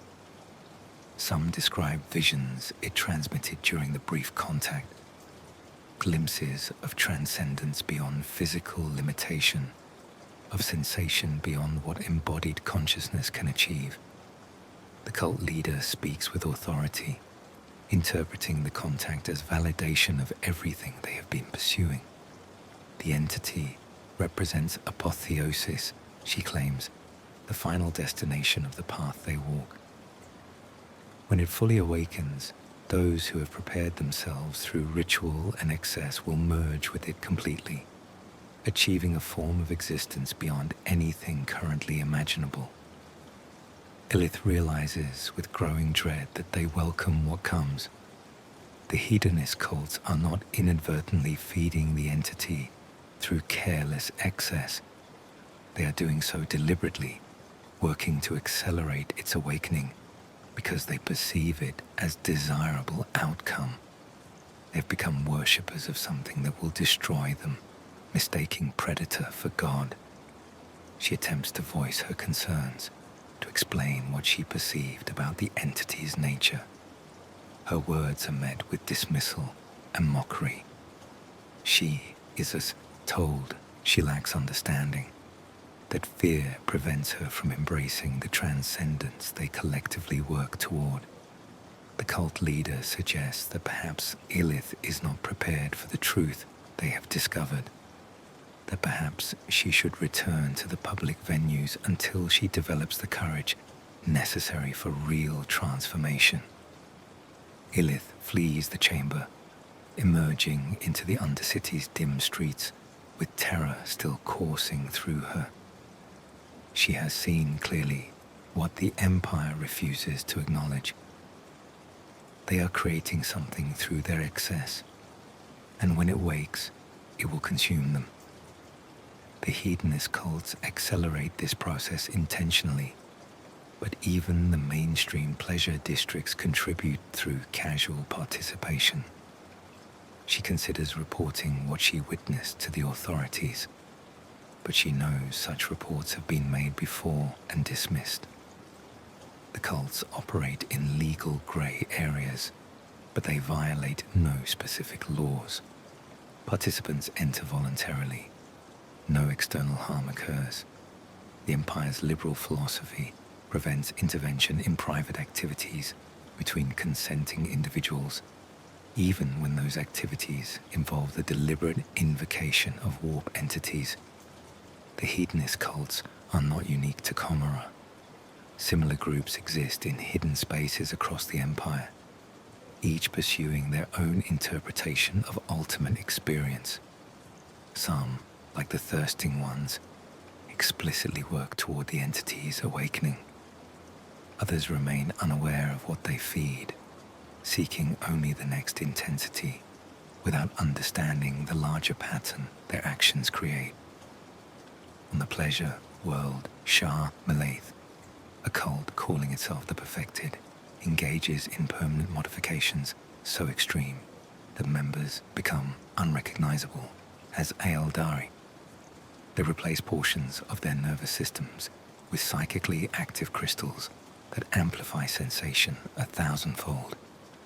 They alter their perception of time, allowing them to experience moments stretched into subjective eternities. They blur the boundaries between pleasure and pain so thoroughly that the distinction becomes meaningless. The Perfected view their transformations as evolution, as transcendence of the limitations their species was born with. They speak of achieving states of awareness impossible for unmodified consciousness, of experiencing reality in ways that would overwhelm any normal mind. Some have progressed so far in their modifications that they can no longer interact with ordinary Eldari, their consciousness operating on frequencies that standard perception cannot process. These modified Eldari generate psychic emissions of extraordinary intensity, each sensation they experience amplified by their altered nervous systems resonates through the warp with power that feeds the entity more effectively than millions of normal experiences. The Perfected have become living antennas, broadcasting directly into the immaterium, unknowingly serving as the entity's most effective cultivators. On the Void Station, Kyrathmal, another cult, pursues a different path to similar ends. The Void Dancers practice what they call the art of dissolution, deliberately fragmenting their consciousness and reforming it in new configurations. They believe that the self is merely habit, that identity can be endlessly deconstructed and reconstructed, that the boundaries between individuals are illusions that can be transcended through sufficient practice. Their rituals involve psychic techniques that earlier generations would have considered dangerous madness. They split their awareness across multiple bodies simultaneously, experiencing existence from different physical perspectives at once. They merge their consciousness with other members, creating temporary group minds that think and feel as unified entities. They project their awareness into the warp itself, experiencing the immaterium directly, rather than filtered through physical senses. The void dancers have discovered what the Farseers already know but cannot convince the Empire to acknowledge. The warp has changed. Where once it was a calm sea, it has become turbulent ocean. Where once it simply reflected the emotions of living beings, it now contains currents and structures that suggest emerging patterns. The entity grows more defined with each passing year, fed by exactly the activities the cults pursue. But the Void Dancers interpret this discovery differently than the Farseers intended. They perceive the entity not as threat but as promise, as evidence that consciousness can exist independently of physical form. When it fully awakens, they believe, it will demonstrate possibilities they have only glimpsed in their rituals. It will prove that identity is fluid, that boundaries are illusory, that existence need not be limited to embodied experience. Across the Empire, hundreds of such cults operate, each with their own philosophy, each pursuing their own vision of transcendence through excess. Some remain small, restricted to a few dozen members meeting in secret. Others grow to thousands, establishing their own venues and attracting followers from across multiple star systems. They share certain commonalities: rejection of traditional limits, embrace of extreme sensation, and willingness to risk individual destruction in pursuit of collective transformation. Not all cult members survive their practices. Some fragment psychically beyond recovery, their consciousness scattered so thoroughly that even the most skilled seers cannot reassemble them. Others suffer physical deaths when their modifications prove incompatible with continued biological function. Still others simply disappear, their fates unknown, lost in rituals that went catastrophically wrong. These casualties are acknowledged but not mourned by those who remain. Death and dissolution are acceptable risks in the pursuit of transcendence. Those who fall are remembered as pioneers, as martyrs to the cause of pushing beyond limitation. Their losses do not slow the cult's activities, but instead seem to inspire renewed determination among survivors. The mainstream empire views the hedonist cults with mixed reactions. Conservative factions point to them as evidence of cultural decay, as examples of where unrestrained pleasure-seeking inevitably leads. They use cult activities to argue for restrictions on the entire pleasure district phenomenon, claiming that mainstream venues create the conditions that allow such extremes to develop. Liberal factions counter that the cults represent a tiny minority, that their activities should not be used to justify limitations on the freedoms of ordinary citizens. They argue that as long as cult members act voluntarily and harm no one else, their choices remain protected under Eldar law. Some even defend the cult's right to explore consciousness through whatever means they choose, viewing restrictions as dangerous precedent that could eventually threaten all forms of experimentation. This debate continues in courts and councils, while the cults themselves ignore the attention entirely. They have moved beyond concern for the Empire's approval. They pursue their vision of transcendence with single-minded determination, convinced that they have discovered truth the majority cannot yet perceive. Elith never returns to the Thirsting Ones after her final ritual. She tries to resume her previous life, visiting the public pleasure venues, consuming recorded experiences, seeking any form of sensation that might help her forget what she perceived in the cult's chamber. But nothing satisfies anymore. She has touched something beyond normal boundaries, has felt the entity's awareness reaching through their merged consciousness, and the memory haunts her waking and sleeping both. She considers joining the Exodites, fleeing to one of the remote colonies where the Empire's excess cannot reach. But she has waited too long.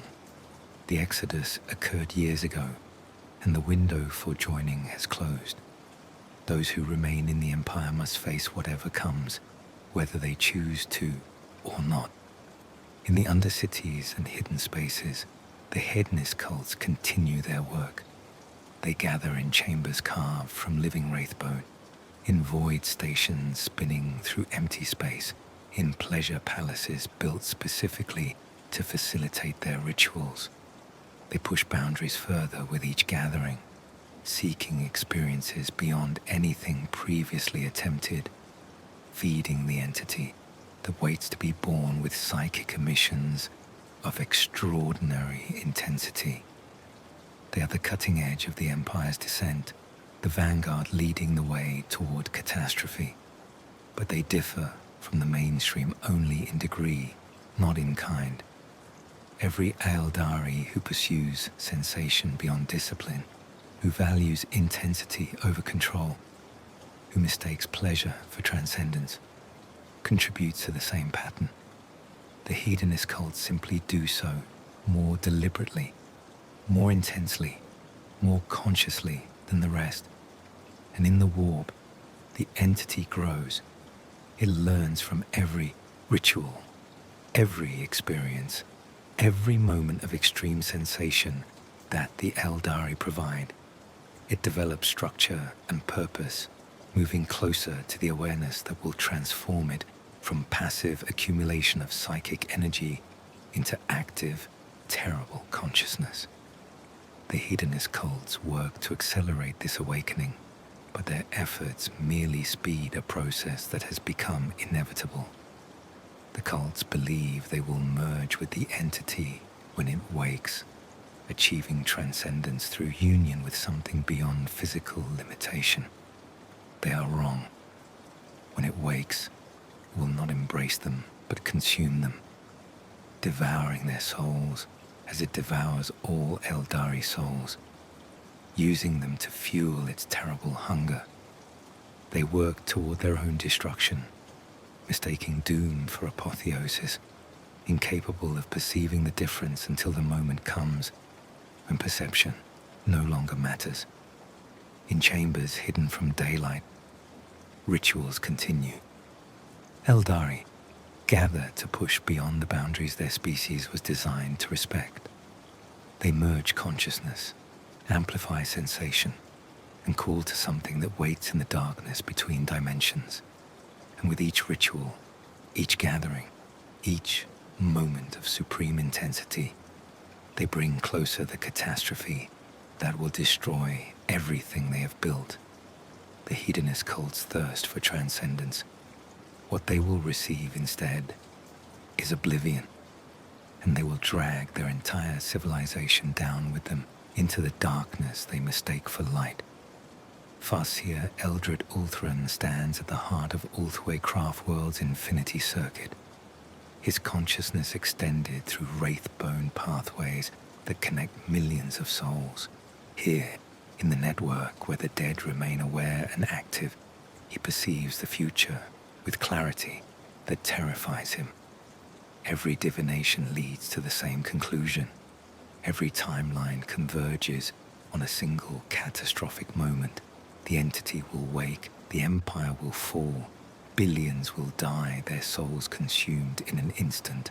Ulthwé has been preparing for this moment for centuries, ever since Eldred first perceived the danger clearly enough to convince his Craftworld's council to take action. They have watched the Empire's decay from a careful distance, gradually reducing their involvement in the broader Eldari civilization, quietly making preparations that might allow them to survive what is coming. These preparations take multiple forms.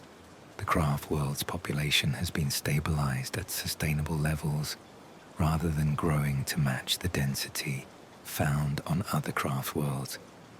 Resources have been stockpiled: food, weapons, equipment, everything necessary for extended self-sufficiency. The Infinity Circuit has been reinforced, its connections to the webway secured through redundant pathways designed to function even if primary routes collapse. Most importantly, Ulthwé has been developing protections against the entity that will wake. Eldred and his fellow seers have crafted wards designed to shield the Craftworld from psychic predation, complex patterns woven into the wraithbone structure itself. They have trained the population in techniques for protecting their souls, teaching every Eldari how to erect mental barriers against the kind of hunger they will face. These efforts have not gone unnoticed by the broader empire. Other Craftworlds and planetary authorities have questioned Ulthwé's increasingly isolated stance, have demanded explanations for why they hoard resources while the Empire calls for contributions to grand projects. Eldred provides carefully worded responses that speak of caution without revealing the full extent of his knowledge. To do so would cause panic that would serve no purpose. Those who have not already begun preparing will not have time to complete adequate protections before the catastrophe strikes. Other Craftworlds follow similar patterns, though few have prepared as extensively as Ulthwé. Saimhan, Iandan, Alatok, each has seers who perceive the coming disaster and work to protect their populations. But these efforts remain incomplete, hampered by populations that refuse to believe warnings and political structures that prioritize short-term concerns over long-term survival.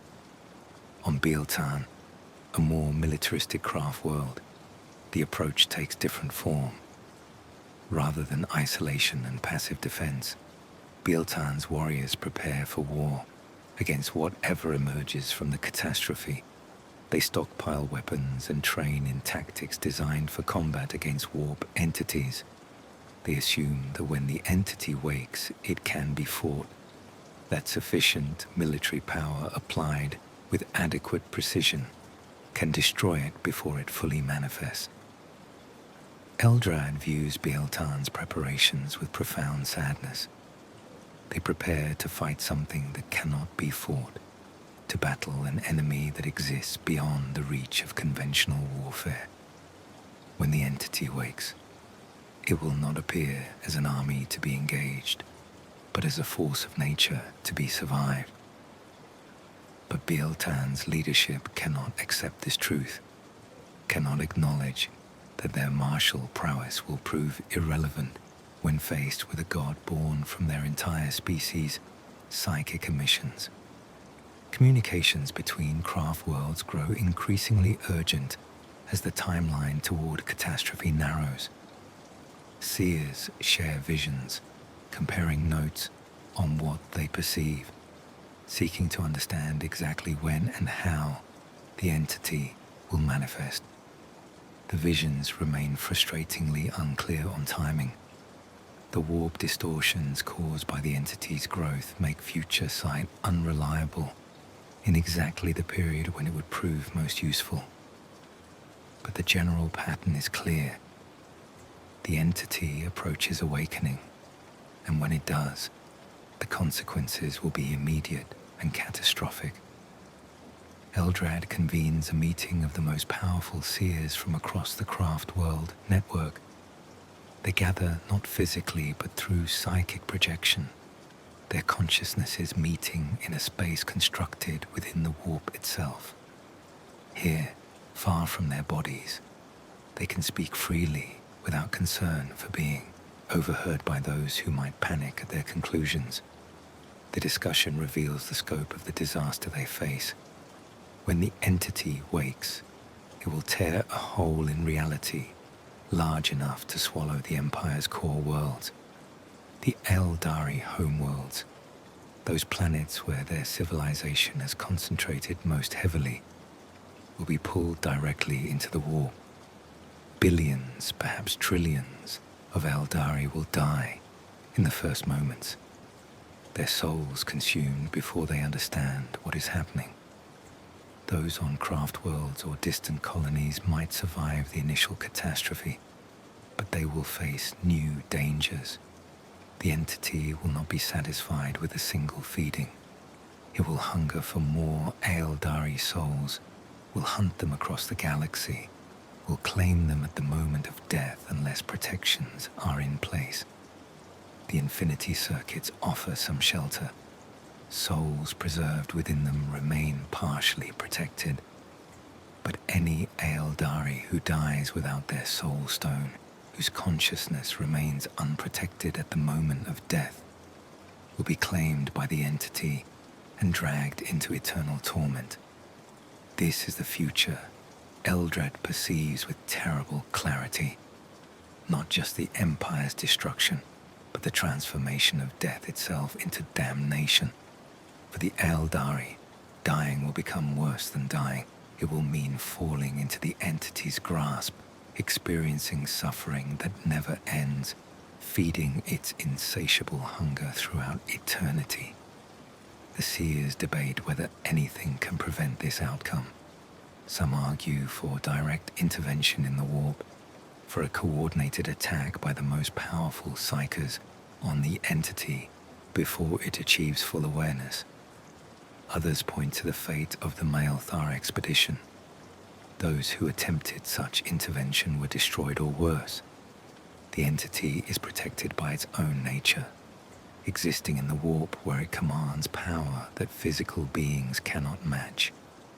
Others propose warning the Empire more forcefully, making the danger so clear that even the most resistant populations must acknowledge it. This option fails for the same reason previous warnings failed. Those enjoying the pleasure districts will not voluntarily surrender their experiences based on predictions of future catastrophe. Human psychology, even in beings as sophisticated as the Eldari, does not work that way. The immediate pleasure outweighs the theoretical danger. Eventually, the seers reach grim consensus. The catastrophe cannot be prevented. Their efforts must focus entirely on survival, on protecting as many Eldari as possible from both the initial disaster and the entity's eternal hunger. This means completing the craft world's preparations, strengthening the infinity circuits, ensuring every Eldari has access to soul stones, and establishing as many refugees as possible far from the Empire's core. Eldrad returns to his body on Ulthwé, carrying the weight of foreknowledge without the power to change outcomes. He has spent centuries trying to warn his people, to convince them to change course, to prevent the disaster he sees coming. Now he must accept that these efforts have failed. The pattern will complete itself. The entity will wake. All that remains is to save what can be saved from the ruins. Under his direction, Ulthwé accelerates its preparations. The craft world begins a slow drift toward the galaxy's outer regions, positioning itself to be as distant as possible from the Empire's core when catastrophe strikes. This movement does not go unnoticed. Other Eldari question why Ulthwé withdraws, interpret it as abandonment or cowardice. Eldred endures their criticism without explanation. What purpose would the truth serve? Those who could understand already know. Those who cannot understand will not believe regardless of what he says. Other craft worlds make similar calculations. Eondin positions itself near the galactic rim. Simhan establishes supply caches on remote worlds, preparing for extended isolation. Alatok begins the process of transferring its most valuable artifacts and knowledge to secure locations far from the homeworlds.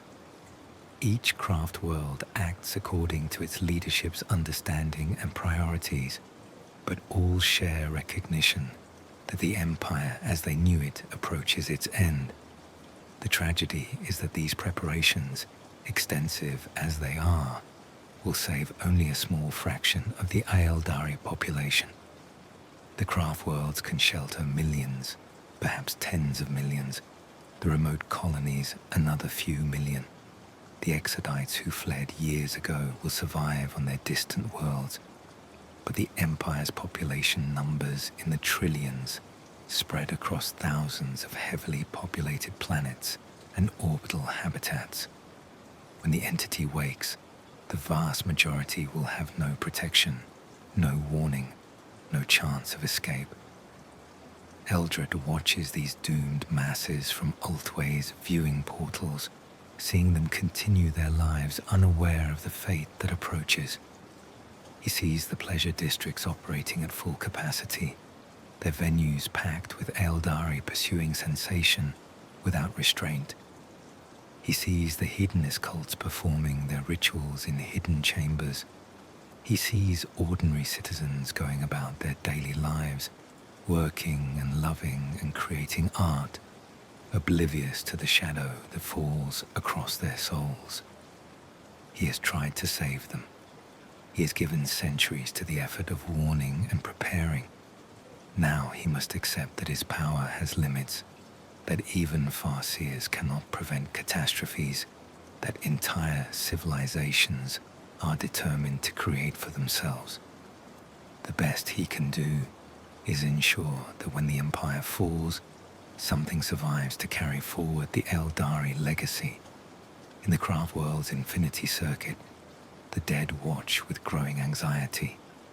Unlike the living, they can perceive the warp directly, can see the entity taking shape from the accumulated psychic emissions of their species. They understand what comes better than most of the living, trapped as the living are by the limitations of embodied perception. The dead know that doom approaches, and they are powerless to prevent it. Some of the dead attempt to warn the living, projecting visions through the wraithbone pathways that connect the infinity circuit to the physical craft world. But these warnings are dismissed as the concerns of ghosts, as the paranoid fantasies of consciousnesses damaged by death. The living cannot accept that their civilization teeters on the brink, that their empire approaches collapse, that their very existence as a species faces an unprecedented threat. Eldred stands once more at the heart of the infinity circuit, his ancient body still despite the psychic storm raging around him. He casts his awareness into the future one final time, seeking any sign that the pattern might yet break, that some possibility remains for averting catastrophe. What he perceives confirms his darkest fears. The timeline has narrowed to near certainty. Within years, perhaps within months, the entity will achieve the awareness necessary to manifest fully. When it does, reality will scream. He withdraws his consciousness from the future, returns his awareness to the present moment. Around him, Ultway drifts through the webway, its population of millions going about their carefully disciplined lives, trusting that their Farseer will protect them from whatever dangers the future might hold. He hopes their trust is justified. He has done everything within his power to prepare. Now all that remains is to wait and endure when the moment comes. In chambers across the craft world, other seers conduct their own divinations, reaching their own grim conclusions. They gather in small groups to discuss what they have perceived, sharing the burden of foreknowledge, supporting each other through the terrible awareness of approaching catastrophe. Some weep openly, mourning in advance for a civilization that does not yet know it is doomed. Others maintain stoic calm, channeling their grief into practical preparations.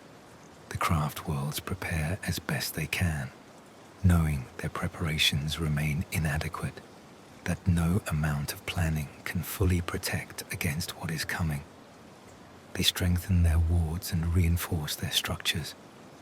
They train their populations in psychic defense and soulstone usage.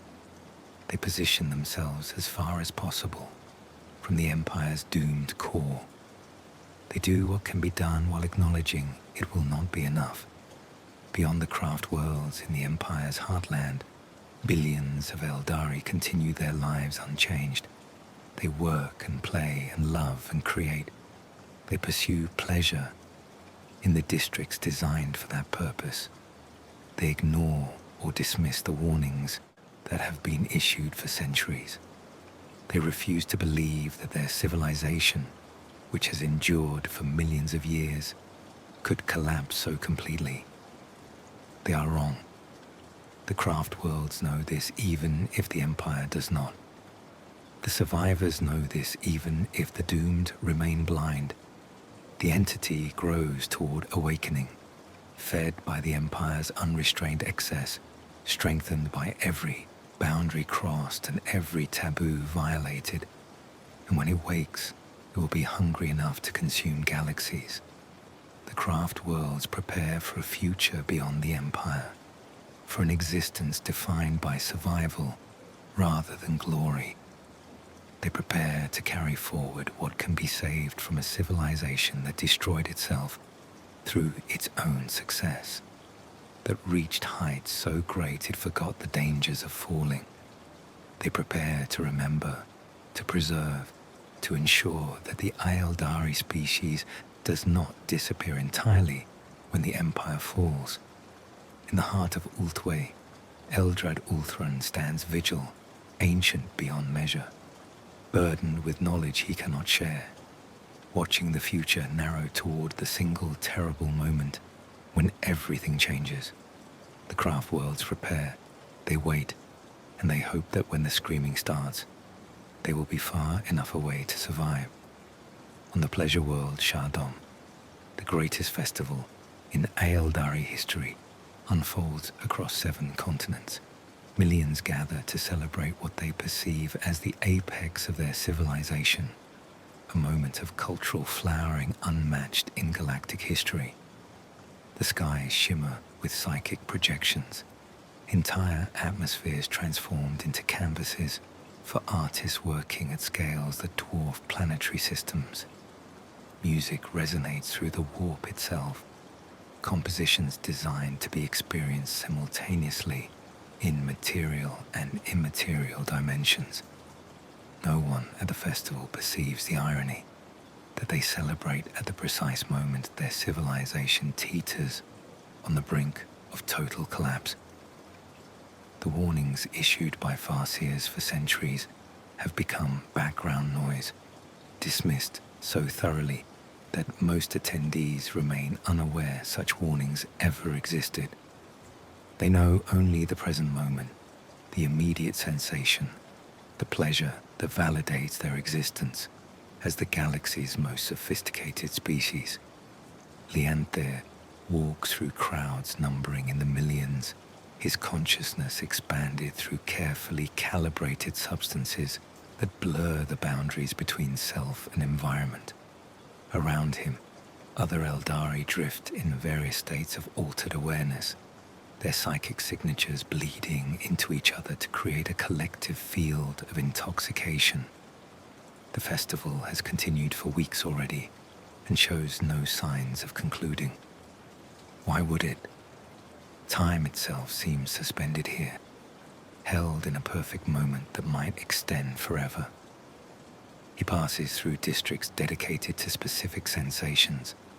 In one section, artists have created an environment where gravity shifts in waves, allowing participants to experience falling and flying in endless cycles. Another section manipulates time perception, stretching seconds into subjective hours or compressing hours into instants. A third focuses entirely on synesthesia, rewiring participants' senses so thoroughly that they taste colors and see sounds, touch emotions, and hear textures. The most popular attraction, drawing lines that stretch for miles, is the Cathedral of Ultimate Sensation. This massive structure, built specifically for the festival, promises experiences beyond anything previously achieved. Rumors speak of consciousnesses merged so completely that individual identity disappears entirely, of sensations so intense they approach transcendence, of psychic states that reveal the fundamental nature of reality itself. Leanthir has been waiting for 3 days to enter the cathedral. The line moves slowly, as each group inside takes hours or sometimes days to complete their experience. But patience comes easily in his altered state. Time has become fluid, measured not by any external standard but by the intensity of each passing moment. While he waits, he converses with others in line, Eldari from across the Empire, who have traveled vast distances to attend this festival. They speak of the experiences they have already had, the sensations they anticipate, the ways this festival represents everything their civilization has achieved. Some have been modified specifically for the event, undergoing temporary alterations that will wear off after weeks or months. Others carry permanent changes from previous festivals, their bodies and minds reshaped by their pursuit of sensation. An older Eldari, her form wrapped in living light generated by implanted psychic crystals, speaks to Lyantha about her life in the pleasure districts. She has devoted 6 centuries entirely to the pursuit of experience, abandoning all other disciplines to focus on sensation itself. She describes this as the highest calling an Eldari can follow, the truest expression of what their species has become. To create or experience beauty, she says, is to justify existence itself. Leanthir listens with appreciation, recognizing in her words a philosophy that has come to dominate their civilization. The old disciplines, the structured paths that channeled psychic energy safely, the practices inherited from the age following the war in heaven, seem restrictive and unnecessary. Why limit themselves when they have evolved beyond the need for such caution? The warnings of danger appear increasingly absurd when set against the reality of their success. The cathedral finally opens its gates for the next group. Leanthir enters along with hundreds of others, passing through corridors that pulse with anticipation. The interior space defies external dimensions, opening into a chamber that seems to contain entire star systems. Wraithbone structures spiral through impossible geometries, their surfaces covered in patterns that shift when directly observed. The experience begins slowly, a gradual building of intensity that allows participants to acclimate. Psychic artists, masters of their craft, who have spent millennia perfecting these techniques, begin projecting emotions directly into the collective consciousness of those present. Pleasure first, simple and pure. Then complexity, pleasure tinged with other emotions, layered into architectures of feeling that grow increasingly intricate. Leanthir opens himself completely to the experience. surrendering individual control in favor of collective sensation. His sense of self begins to dissolve, merging with the hundreds of others present. He experiences their feelings as his own, shares their anticipation and pleasure, and growing hunger for more. The intensity escalates beyond anything he has previously experienced. The artists push further, layering sensation upon sensation, until the boundaries of what consciousness can endure bend toward breaking. Some participants begin to fragment, their minds unable to maintain coherence under such psychic weight. But even this becomes part of the experience, their dissolution feeding back into the collective, adding new dimensions to what everyone perceives. And then, at the moment of greatest intensity, something else enters the chamber, an awareness that is not them, vast and terrible, drawn by the psychic beacon of their merged consciousness. Lyanthea perceives it clearly, the entity in the warp, the thing that has been growing for millennia, attracted by their collective emission, like a predator scenting blood. For a suspended instant, the entity's awareness floods through their merged minds. They experience what it experiences, an overwhelming hunger, an insatiable appetite for the sensations they generate. They perceive how it has been feeding on their civilization's excesses, growing stronger with each boundary crossed, developing toward the consciousness that will allow it to act upon the material realm. And they experience its anticipation. It knows it approaches awakening. It knows that soon it will tear into reality and claim what it has been denied. The souls of every Eldari, living and dead, consumed to feed a hunger that will never be satisfied. Terror cuts through the collective pleasure. Some participants try to pull back, to reassert individual boundaries, to escape the vision the entity has transmitted. But the psychic artists, caught in their own creation, push the experience even further.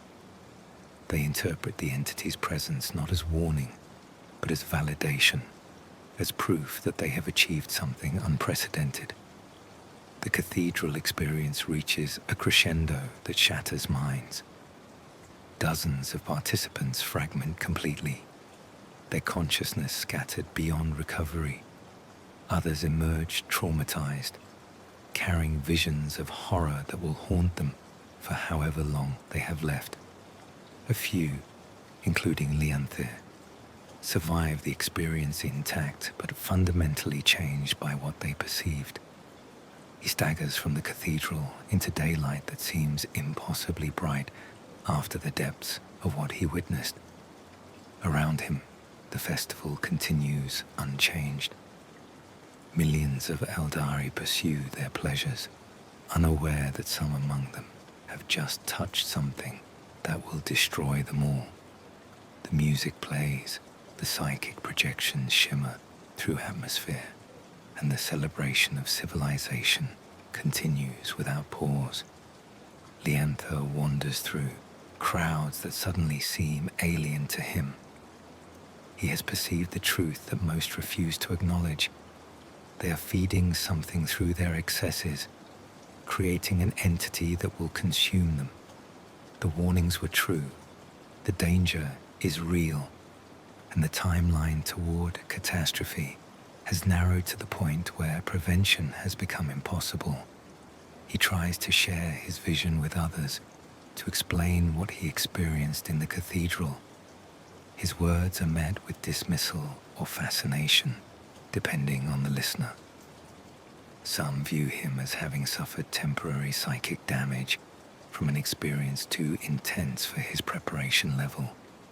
Others find his description intriguing, adding the cathedral to their list of venues to visit for the promise of similar visions. None recognize the warning for what it is.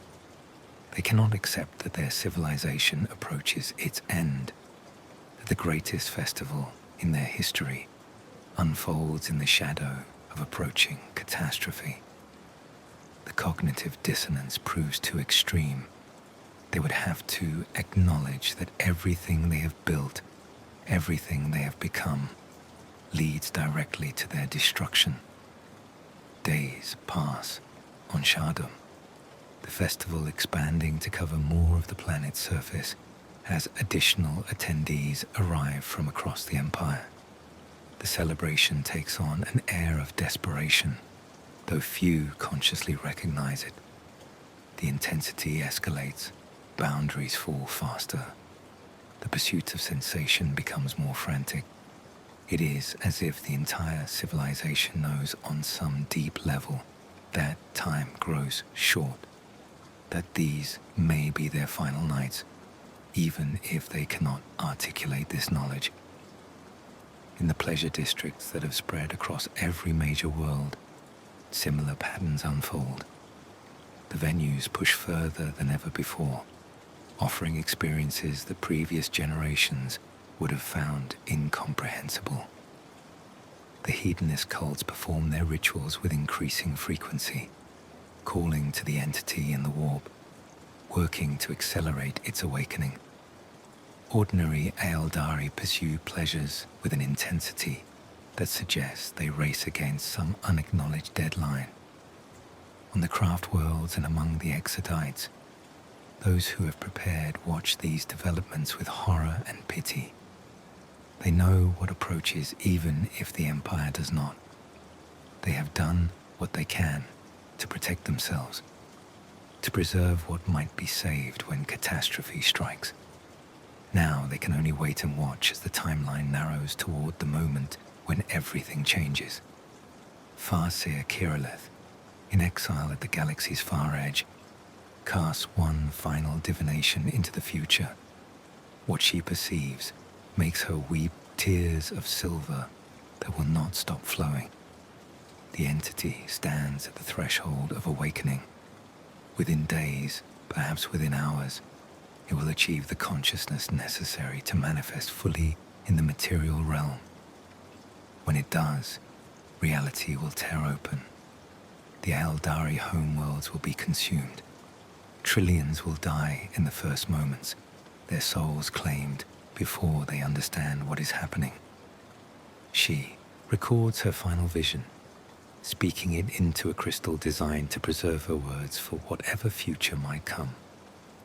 She describes what she sees, the birth scream that will echo across the galaxy, the eye of terror opening like a wound in space, the entity that will be known as Slaanesh achieving awareness and immediately beginning its eternal hunt for Eldari souls.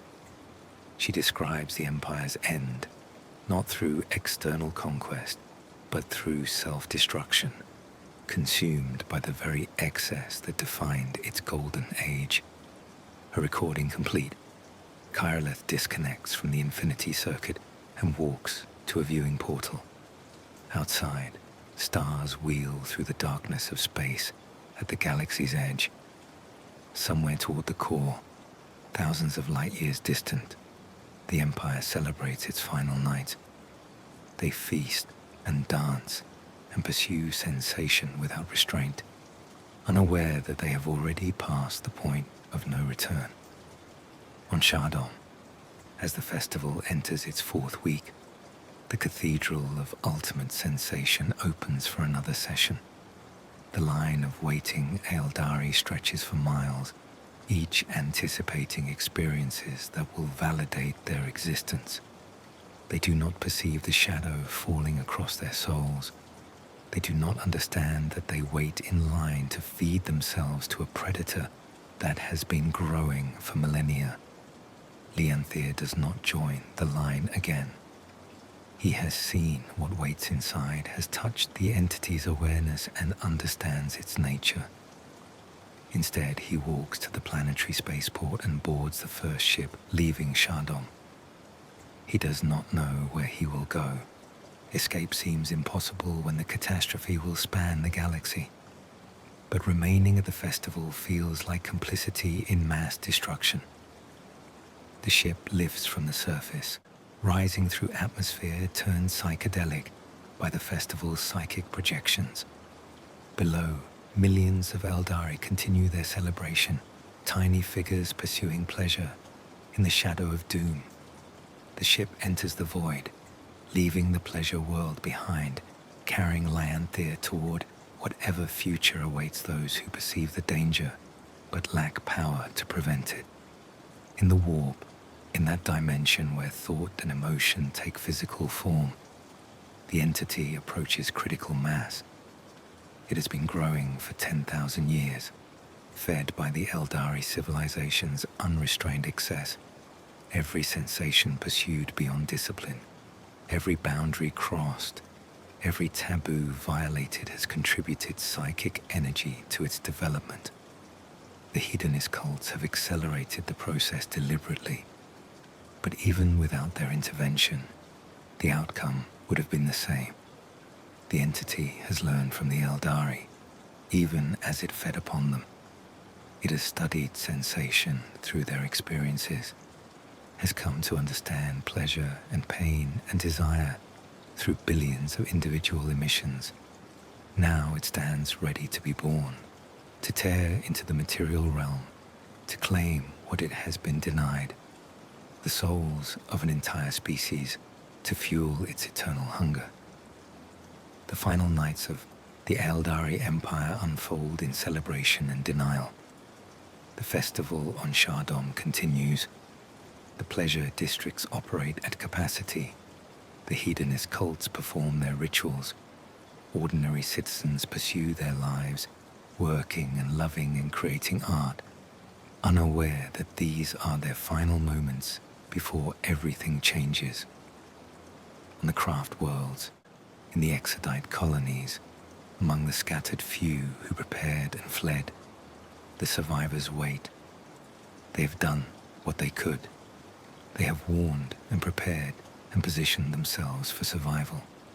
Now all that remains is to endure the catastrophe when it comes, to preserve what can be saved from a civilization that destroyed itself through its own success.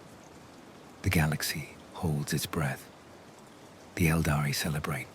The entity prepares to wake, and in the space between heartbeats, in the infinite moment before catastrophe, the Empire stands at its height, magnificent, doomed, oblivious to the shadow that falls across its final night. The celebration continues, the music plays, the psychic projections shimmer through atmosphere. Millions of Eldari pursue sensation with desperate intensity, racing against a deadline they cannot acknowledge. These are their final nights. They do not know it yet, but the time for warnings has passed. The moment of awakening approaches, and when it arrives, reality itself will scream. In the warp, the accumulation reaches critical threshold. 10,000 years of psychic emissions, countless trillions of moments of excess, the collective depravity of an entire civilization compressed into a single point of terrible awareness. The entity has been growing throughout this time, feeding on every sensation the Eldari generated, learning from their experiences, developing structure from chaos. Now, in a moment that spans no time and all time simultaneously, it achieves consciousness. The awakening begins subtly, a shift in the warp's currents that only the most sensitive seers perceive. On Ultway, Eldrad Ulthran feels it like a knife through his soul, the entity stirring, awareness igniting where only hunger existed before. He knows immediately what it means. The countdown has reached 0. The catastrophe is upon them.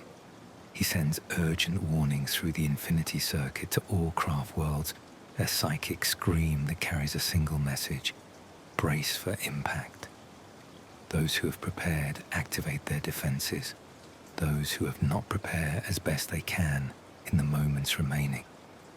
On thousands of worlds across the Empire, Farseers who have been watching for this moment feel the shift and understand what comes. the Eldari homeworlds, those planets at the Empire's core, where population density reaches its highest concentrations, are the first to feel the catastrophes approach. Reality begins to thin around them. The boundaries between material and immaterial dimensions growing permeable. The warp bleeds through in places, manifesting as impossible geometries, as colors that should not exist, as sounds that carry emotional weight. On the pleasure world Shaddam, the festival continues for a few more precious moments. Then the sky begins to tear. Great rents appear in the fabric of space, revealing the churning madness of the warp beyond. Through these tears, participants perceive something vast and terrible. Looking back at them, an awareness so immense it makes their own consciousness seem like insects before a star. Panic spreads through the crowds. Millions of Eldari attempt to flee, but there is nowhere to run. The tears in reality expand, consuming space faster than anyone can escape. The entity's awareness floods through the breaches, touching every consciousness present, claiming every soul. The dying begin to understand what they have created. In their final moments, as reality dissolves around them, and their souls are torn from physical form, they perceive the entity clearly. It is everything they pursued, pleasure and sensation elevated to cosmic scale. But it is also appetite without satisfaction, hunger without end, desire that consumes rather than fulfills. They sought transcendence through sensation and found it, but the transcendence is not liberation. It is eternal imprisonment. Their souls claim to feed a hunger that will never be satisfied. The entity that will be known as Slaanesh is born. Its birth scream echoes through the warp with such force that it resonates across the galaxy. On distant worlds, species with no connection to the Eldari experience psychic shock as the scream passes through them. Psychers across 100,000 light-years collapse, their minds overwhelmed by the backlash of such catastrophic warp disturbance. Reality itself bends under the force of this newborn god's first awareness. The Eldari homeworlds die in that first instant, not through physical destruction, though that comes quickly after, but through psychic annihilation. Every Eldari on those worlds, numbering in the trillions, dies simultaneously as Slaanesh claims their souls. They are torn from material existence and dragged into the warp, into the entity's embrace to experience sensations beyond anything they knew in life, but twisted into eternal torment. The physical destruction follows immediately. The psychic catastrophe creates corresponding disruptions in real space. The homeworlds literally tear apart, their matter consumed by the energy released through the entity's awakening. Entire planets crumble, their fragments sucked into the wound opening in space. Orbital habitats shatter like glass. The infrastructure of civilization, spanning millions of years, disintegrates in moments. And at the center of the destruction, a hole opens in reality itself. The warp bleeds permanently into material space, creating a wound that will never heal. This is the Eye of Terror, a region where the laws of physics cease to apply, where the immaterium and materium merge, where Slaanesh's awareness can reach directly into the physical realm. The Eye expands rapidly, consuming world after world, star system after star system. Everything within its growing boundaries is pulled into the warp or transformed beyond recognition. Planets become demon worlds, their surfaces reshaped to reflect Slaanesh's nature. Stars burn with colors that should not exist. Space itself twists into impossible configurations. Beyond the immediate destruction zone, on worlds far enough from the core to avoid being consumed directly. Eldari die by the billions, not from physical causes but from psychic predation. Slaanesh's awareness extends across the galaxy, hunting for Eldari souls, any who die without protection, whose consciousness remains unshielded at the moment of death, are claimed instantly and dragged into the entity's eternal embrace. The craft worlds, positioned as far as possible from the core and protected by hastily erected wards, experience the catastrophe differently. They feel the psychic shock of Slaanesh's awakening, but avoid the immediate destruction. Their infinity circuits, reinforced and prepared, hold against the entity's hunger. The dead within them remain protected, their souls preserved in wraithbone rather than claimed by the new god. But even on the craft worlds, casualties mount. Those caught outside protective wards when the entity woke die and are claimed. Those whose soul stones were damaged or improperly configured find no shelter from Slaanesh's hunger. The survivors huddle in their reinforced sanctuaries, feeling the psychic storm rage around them, mourning the billions lost in the first moments. Eldred Ulthuan stands at Ulthway's heart, his consciousness extended through the infinity circuit, perceiving the catastrophe's full scope. He witnesses the Eye of Terror's formation, sees the homeworlds consumed, feels the death screams of trillions as their souls are claimed.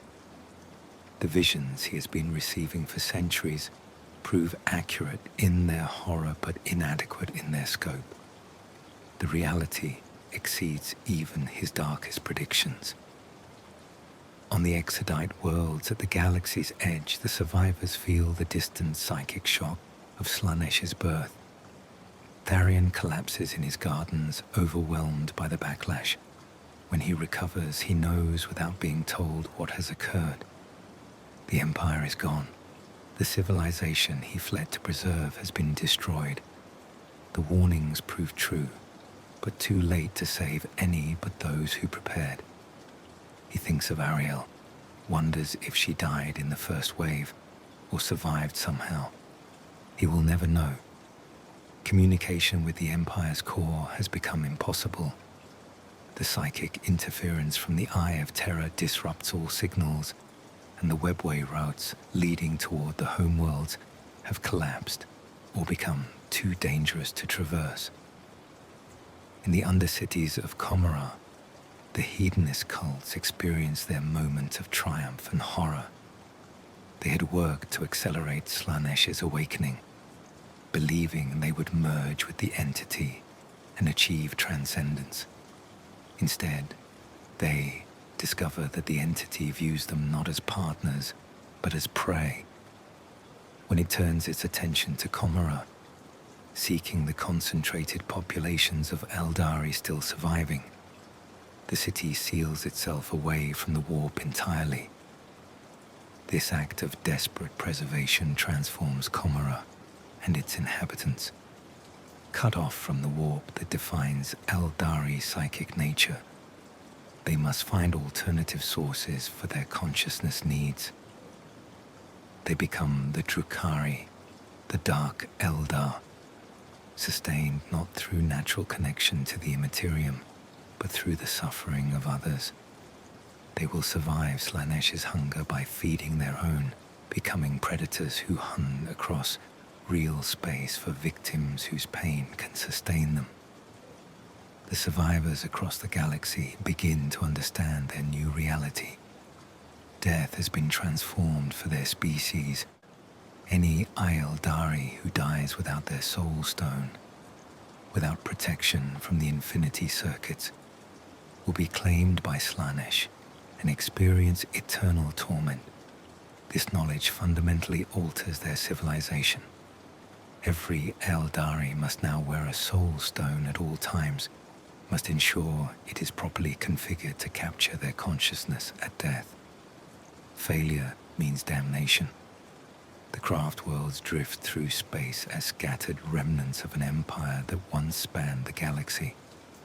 Their combined populations number in the millions, a tiny fraction of the trillions who lived before the fall.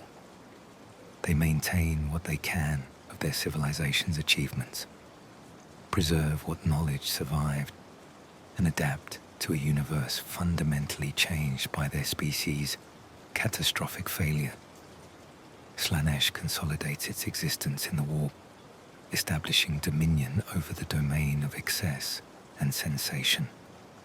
The entity is not merely alive but aware, conscious, purposeful. It remembers its birth from Eldari psychic emissions and maintains particular hunger for Eldari souls. They taste different to it than other species' souls, carry flavors developed through millions of years of psychic evolution. Slaanesh will hunt them throughout eternity, claiming them at death, savoring their torment. In the eye of terror, in that wound where reality and unreality merge, Slaanesh creates a realm reflecting its nature. Here exist pleasure palaces beyond the imaginations of even the hedonist cults, spaces where sensation is elevated to principles of physics, where desire shapes matter, where the boundary between pleasure and pain dissolves completely. This is Slaanesh's domain, and it will draw others into it, not just Eldari, but any species capable of experiencing excess. The galaxy reels from the psychic shock of Slaanesh's birth. The warp storms generated by the catastrophe disrupt interstellar travel. Across vast regions, entire sectors become isolated, cut off from each other by turbulent immaterium conditions. Species that rely on warp travel for interstellar journeys find their civilizations fractured, unable to maintain the connections that bound them together. Among humanity, scattered across the galaxy in isolated colonies, the age of strife begins. The warp storms make travel impossible, leaving human worlds to survive or fall on their own. Many will not survive the isolation, will descend into barbarism or be destroyed by Xenos predation. But some will endure, will preserve knowledge and civilization through the dark millennia, waiting for the warp to calm enough that the scattered fragments of humanity might reunite. For the Eldari, the catastrophe marks the end of empire and the beginning of survival. They have fallen from heights no species had achieved before or would achieve again. They ruled the galaxy as unchallenged masters, had pushed their civilization to pinnacles of achievement in art and science and psychic mastery, and they destroyed themselves through their own success, through excess pursued without discipline, through pleasure elevated above all other values.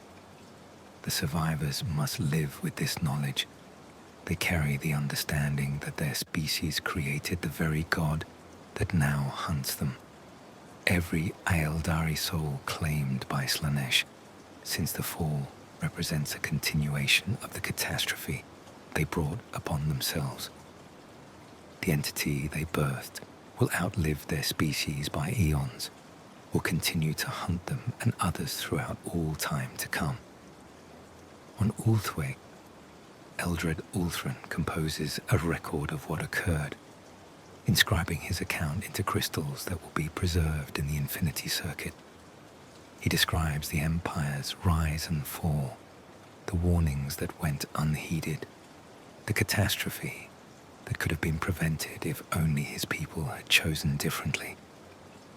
He writes for future generations, hoping that the lesson might be learned, that there are limits that should not be crossed, that excess pursued without discipline leads inevitably to destruction, that pleasure can become poison when elevated above all else. His record concludes with a warning: Slaanesh exists now and will continue to exist. The entity will hunt the Eldari throughout time, will claim any who die unprotected, will torment those souls throughout eternity. This is the legacy of the fall, the price the Eldari species must pay for its brief age of glory. They created a god through their excesses, and that god will never release them from its grasp. In the Eye of Terror, Slaanesh consolidates its awareness, experiencing the full scope of its existence for the first time. The entity perceives the material realm through the wound its birth created, observes the devastation it caused, feels the terror of survivors who now understand what hunts them, and it hungers. The souls consumed in its awakening were satisfying, but not sufficient. It wants more. It will always want more. The galaxy has been fundamentally changed by the fall of the Eldar and the birth of Slaanesh. A new god walks in the warp, one born not from the slow accumulation of belief, but from catastrophic excess of a single species. The Eye of Terror stands as permanent wound in space, a reminder of what occurs when civilizations pursue pleasure without restraint. The Eldari, once the galaxy's masters, now struggle merely to survive, their every death a potential victory for the entity they created. This is the legacy of 10,000 years of growing decadence. This is the price of ignoring warnings. This is what happens when a civilization mistakes its own destruction for transcendence, when it feeds a predator believing it creates a god. The Eldar fell, Slaanesh was born, and the galaxy will never be the same. The entity's first awareness expressed itself in a single terrible moment, but its influence will extend throughout all future ages. It has become one of the Chaos Gods, joining the ancient powers that dwell in the warp. Where once there were 3, Khorne, Tzeentch, and Nurgle, now there are 4. Slaanesh has claimed its place among the ruinous powers, bringing with it the domain of excess, sensation, and perfection, pursued beyond all reason. The youngest of the Chaos Gods, Slaanesh remains the most terrible reminder of what mortal civilizations can create through their own excesses. The entity did not exist since the dawn of sentient life like its siblings. It was born in historical time, created by a species that climbed to the greatest heights any race had achieved, and then destroyed itself through the very qualities that enabled its rise. The fall of the Eldar stands as a warning to all species capable of perceiving it, but it is a warning rarely heeded. The very qualities that led the Eldari to catastrophe, pride in achievement, confidence in superiority, inability to perceive danger when pleasure beckons, are qualities that other civilizations share. The lesson is clear, but the capacity to learn it seems forever beyond mortal grasp. Slaanesh thirsts. It will always thirst. And the galaxy has learned what happens when that thirst is fed rather than feared. The wound in space expands across the galactic core, consuming star systems at a rate that defies natural law. Within days of Slaanesh's awakening, the Eye of Terror has grown to encompass volumes that once contained thousands of habitable worlds. The expansion continues for weeks, slowing gradually as the initial catastrophic energy dissipates, but never entirely stopping. The Eye will remain a growing cancer in the galaxy's heart, a permanent breach where the warp bleeds into reality. Those who survive near the Eye's expanding boundaries describe the horror of watching reality tear apart. Space itself develops cracks that reveal the churning madness beyond. Through these fractures, impossible things emerge, entities of pure concept, given temporary physical form, landscapes that obey emotional rather than physical laws, phenomena that should not exist in any coherent universe. On the craft world Bieltan, Positioned just beyond the eye's initial expansion radius, warriors watch as their homeworld is consumed. The planet where their civilization took root after the war in heaven, where they built monuments that stood for millions of years, crumbles into the eye's edge. They witness continents fracturing, oceans boiling away, the atmosphere stripped like skin from bone. Everything they knew, everything they built, everything that defined their civilization's greatest achievements, all consumed in moments. The warriors prepare for battle even as they understand the futility of military response. They cannot fight the eye itself. They cannot engage Slaanesh with conventional weapons, but they can ensure that those few Eldari still surviving near the boundaries are given chance to escape. Bieltan launches rescue operations into the collapsing regions, risking the craft world itself to save thousands from the billions that remain trapped. These rescue operations reveal the true extent of the catastrophe. Teams that venture close to the eye's boundaries encounter horrors that break even veteran warriors' minds. They find Eldari transformed by proximity to the warp breach, their bodies warped into configurations that reflect Slaanesh's nature, their consciousness partially merged with the entity that hunts them. Some beg to be killed, to be released from the torment of existing partially in Slaanesh's domain. Others have progressed beyond the capacity for speech, reduced to beings of pure sensation, who experience every moment as simultaneous agony and ecstasy. The rescuers save who they can, but for every one extracted successfully, thousands remain beyond reach. The eye expands faster than evacuation can proceed, consuming populations before rescue becomes possible.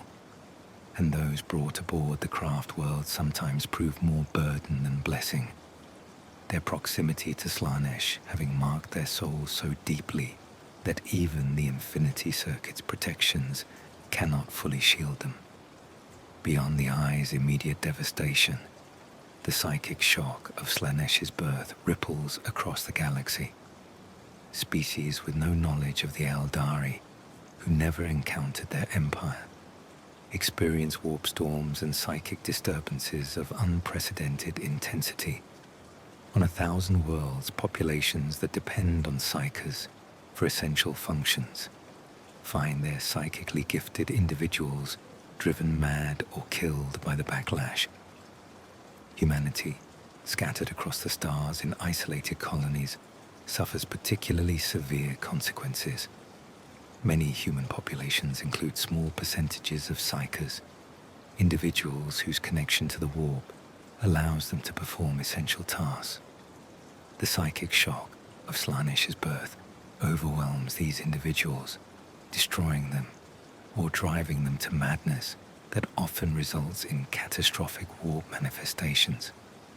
On Terra, the Emperor of Mankind perceives the catastrophe's full scope. He has been working for centuries to unite humanity's scattered colonies to build an empire that might preserve human civilization through the warp storms that have isolated so many worlds. The birth of Slaanesh and the resulting psychic disruption set his plans back by millennia. The warp has become too turbulent for safe travel. The scattered fragments of humanity will remain isolated for ages to come. But the Emperor also perceives opportunity in the catastrophe. The Eldari, once the galaxy's dominant power, have destroyed themselves. The vacuum they leave will eventually be filled by whatever species can survive the current chaos and expand when the warp calms. He commits himself to ensuring that humanity will be that species, that when the storms finally subside, humans will emerge to claim the galaxy the Eldari abandoned. In the Eye of Terror itself, in that wound where reality no longer follows natural law, something new begins to take shape. The crone worlds, those Eldari homeworlds that were not destroyed but pulled entirely into the warp, become twisted reflections of their former glory. Their cities still stand, but transformed. Architecture that once celebrated beauty now embodies perverse excess. Structures designed for pleasure now serve torment. Gardens that grew to nourish life now cultivate suffering. Slaanesh claims these worlds as its domain, reshaping them to reflect its nature. They become places where the boundary between pleasure and pain dissolves completely, where sensation is elevated above all other values, where the pursuit of experience leads inevitably to destruction. These crone worlds will remain in the eye throughout all ages to come, tempting those foolish enough to venture into the warp rift, promising experiences beyond mortal capacity while delivering only damnation. The entity itself establishes a palace within the eye, a structure that exists partially in real space and partially in the pure warp. This palace embodies everything the Eldari pursued in their pleasure districts, elevated to cosmic scale and twisted into nightmare. Here, Slaanesh resides, attended by demons created from its own essence, surrounded by the souls of Eldari claimed during the fall. Those souls experience torments perfectly calibrated to their nature.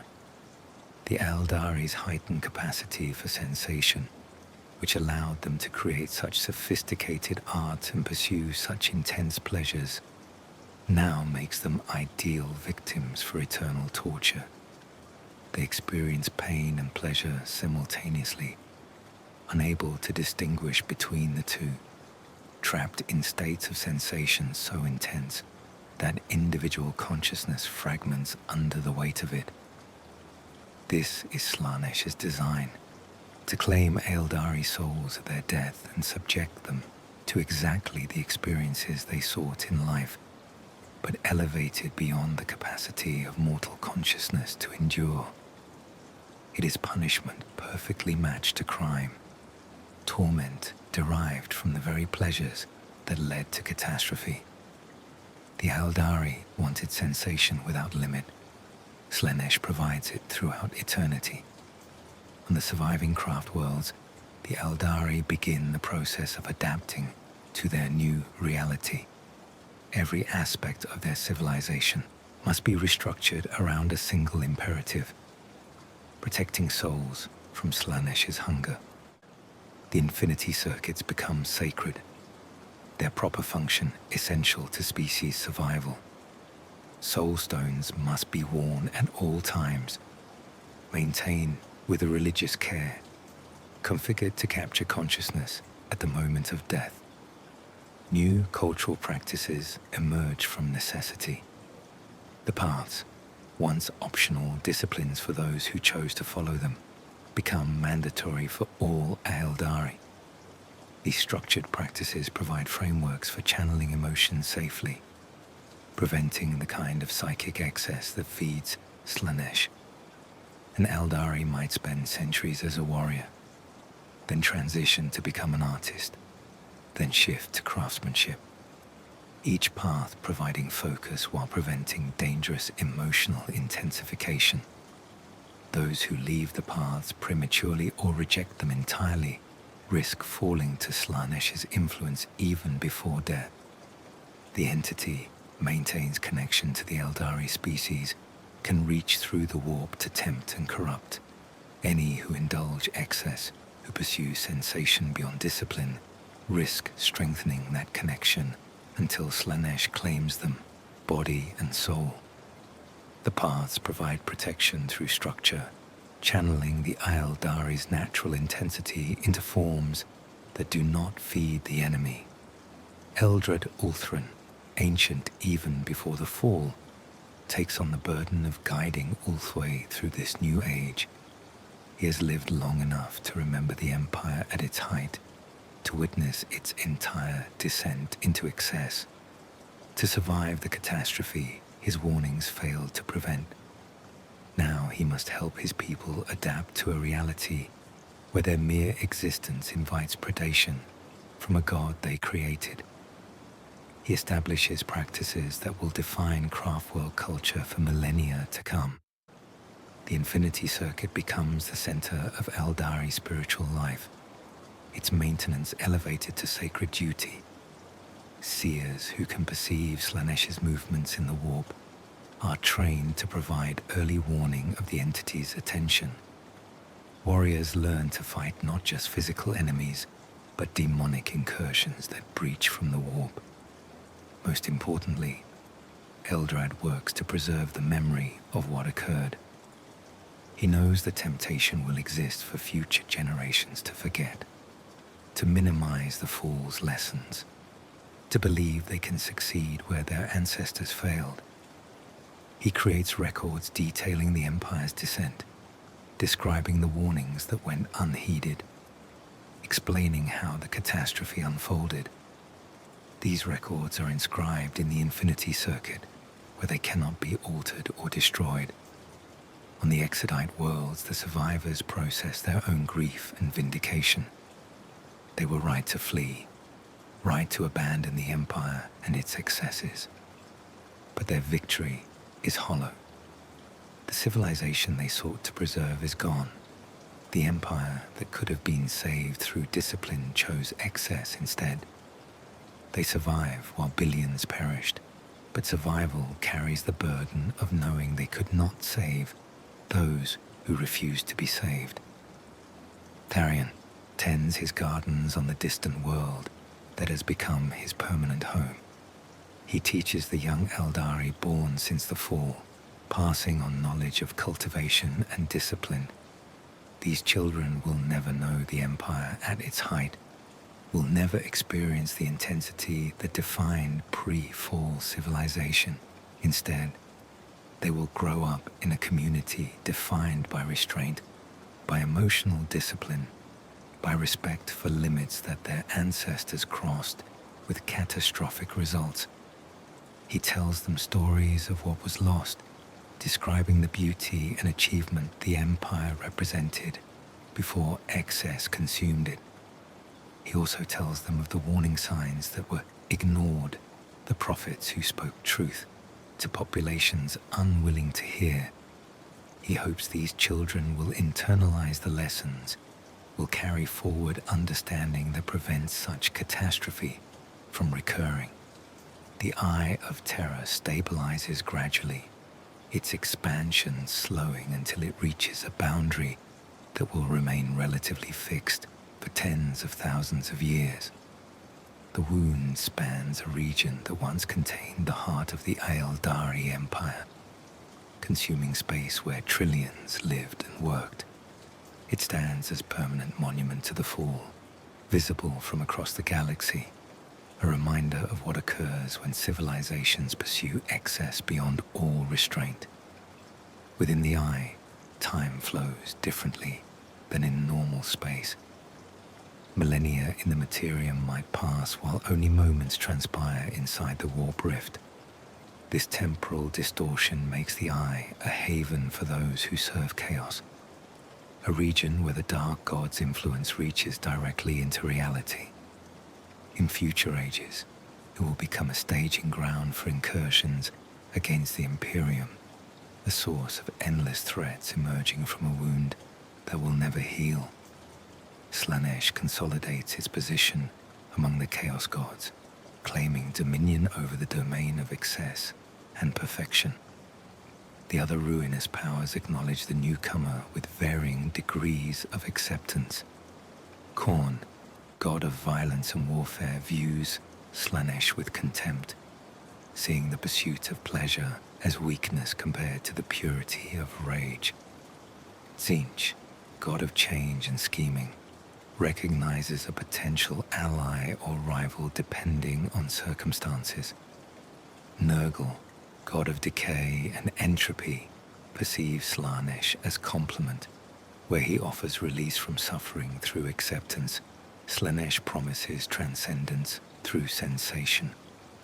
The dynamic among the Chaos Gods has been permanently altered.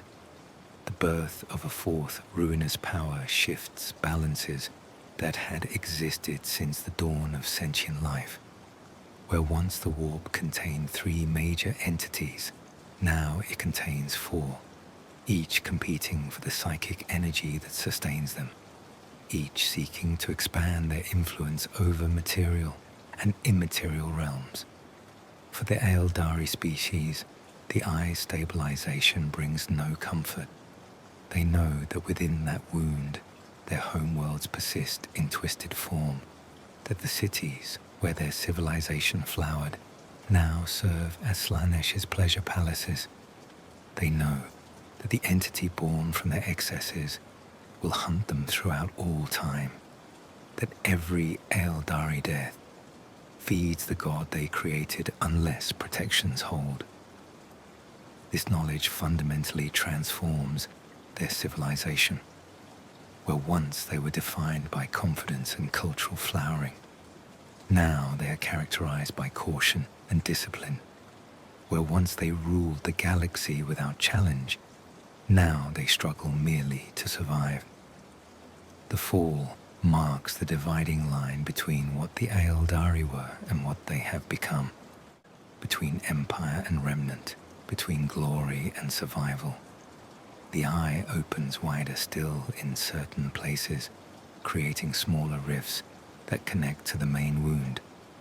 These secondary breaches allow Slaanesh's influence to reach into regions nominally outside the eye's boundaries.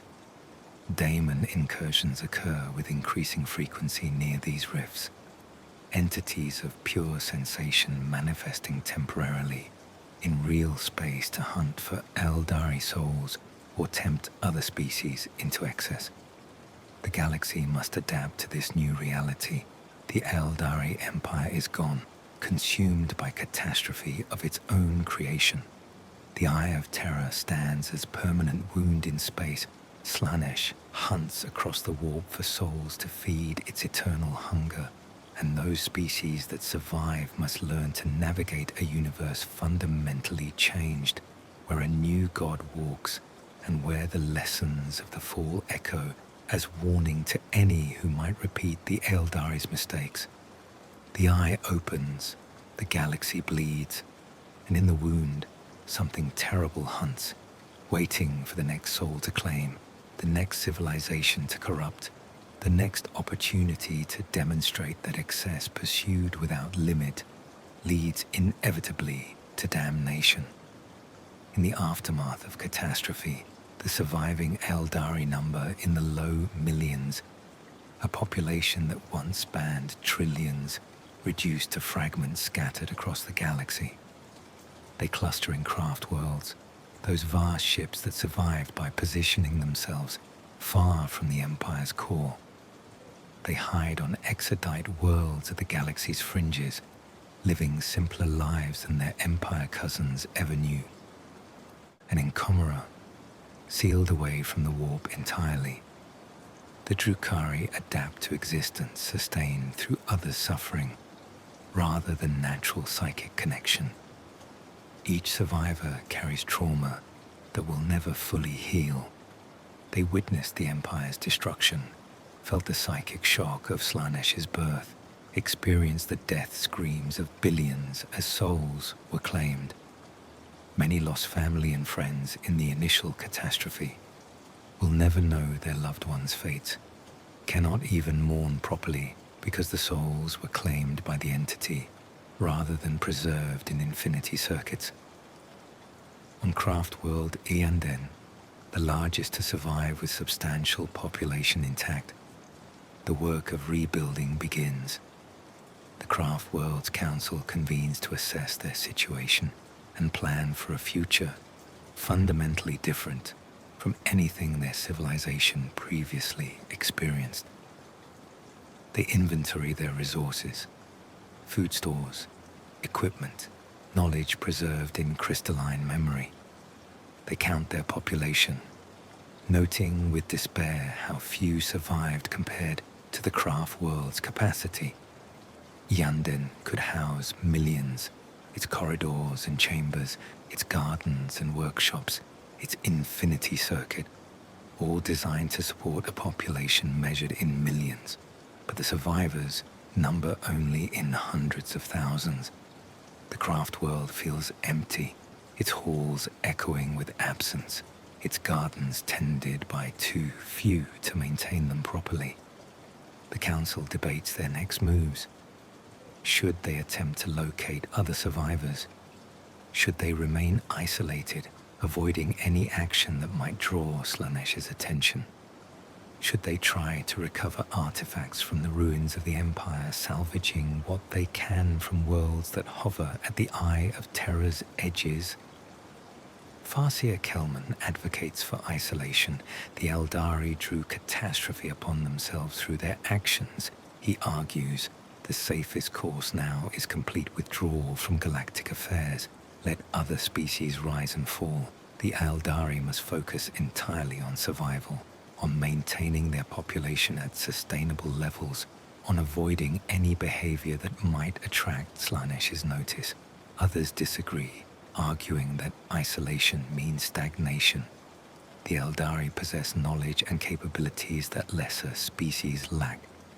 They have responsibilities to the galaxy they once ruled, obligations to prevent others from repeating their mistakes. Complete withdrawal represents surrender, acceptance that their civilization's greatest achievements are behind them. The debate reveals deep philosophical divisions that will characterize Eldari culture for millennia to come. Some craft worlds will embrace isolation, limiting their interactions with other species to rare necessity. Others will maintain active involvement in galactic affairs, intervening where they perceive their actions might prevent greater catastrophes. Neither approach proves entirely satisfactory. Isolation feels like death through another name, while engagement risks attracting exactly the attention they most wish to avoid. On the Exodite world where Tharion has made his home, the survivors gather to commemorate the lost. They have no bodies to mourn, no graves to visit. The dead exist either in Slaanesh's grasp or, for the fortunate few, preserved in infinity circuits of craft worlds they may never contact again. All they can do is speak names, remember faces, share stories of those consumed by the fall. Tharion speaks of Ariel, describing her brilliance and passion, remembering their life together before philosophical differences drove them apart.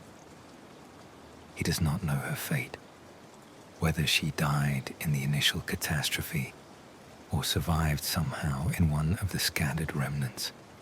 He will never know. The uncertainty weighs heavier than confirmed death would. At least in death, there is finality. In uncertainty, there remains only the endless possibility of suffering. The Exodite communities begin the process of formulating their distinct culture. They rejected the Empire's excess before the fall, chose simpler lives grounded in direct interaction with physical reality. Now their choice appears vindicated, their philosophy proven correct through catastrophic demonstration. But validation brings no satisfaction. They were right, and the price of being right was witnessing their civilization's destruction. They commit themselves to maintaining emotional discipline across all future generations.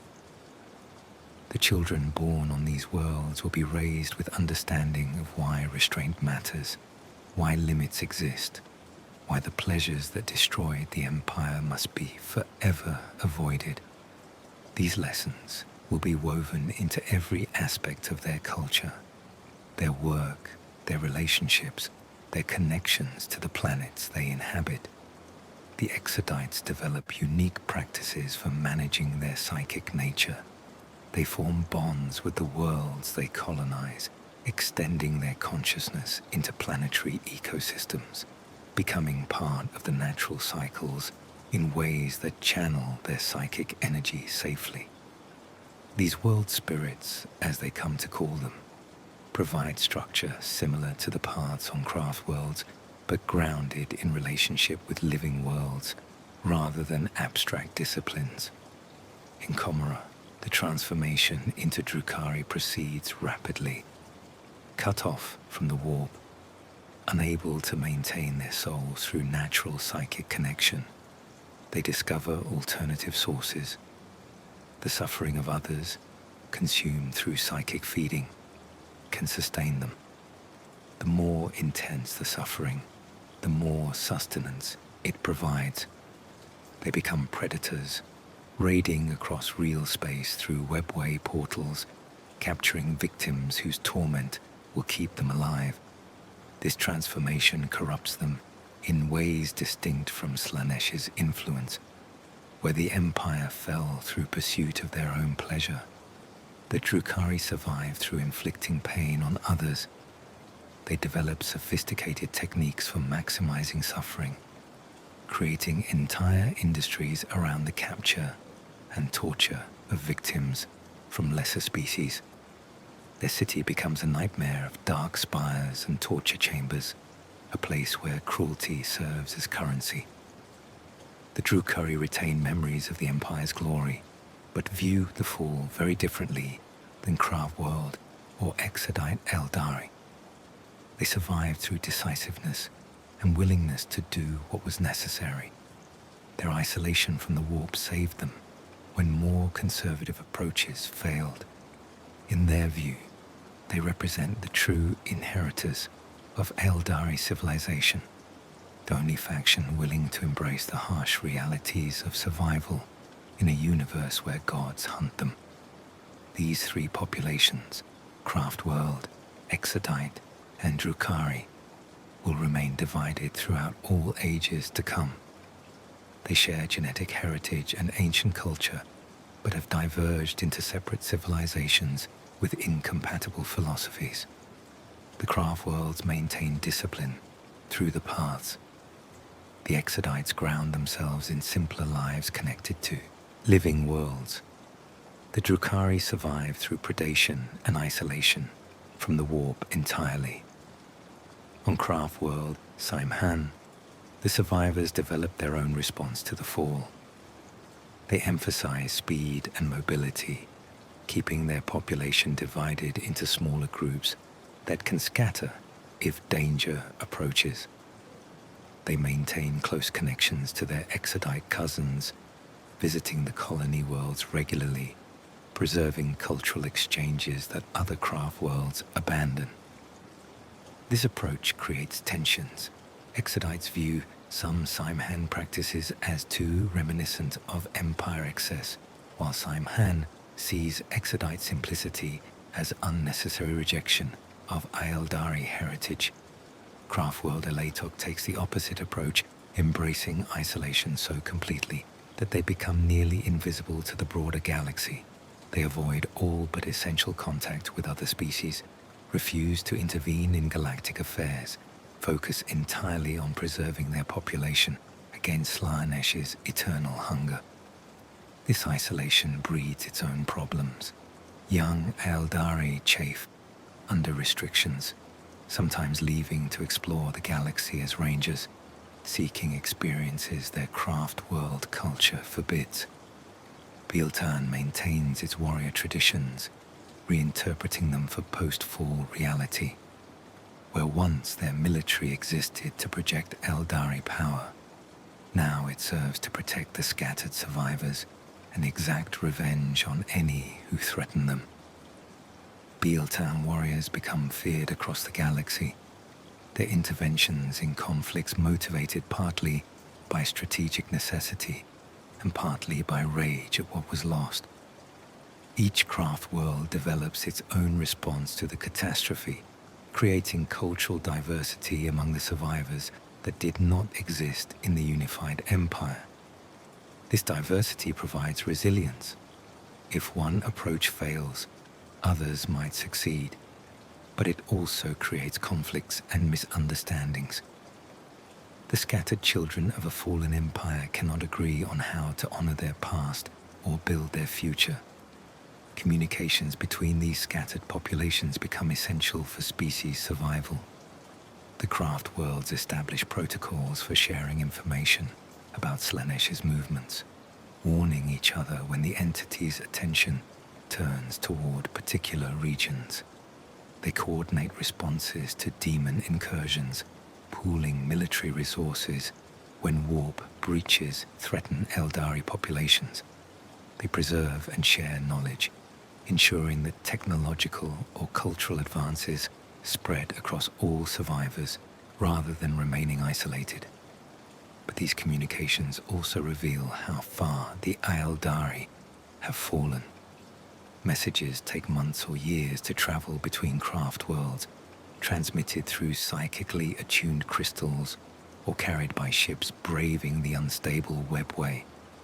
The instant communication that characterized the Empire, the ability to coordinate across thousands of worlds simultaneously, is gone. The survivors remain scattered not just physically, but in their ability to act collectively.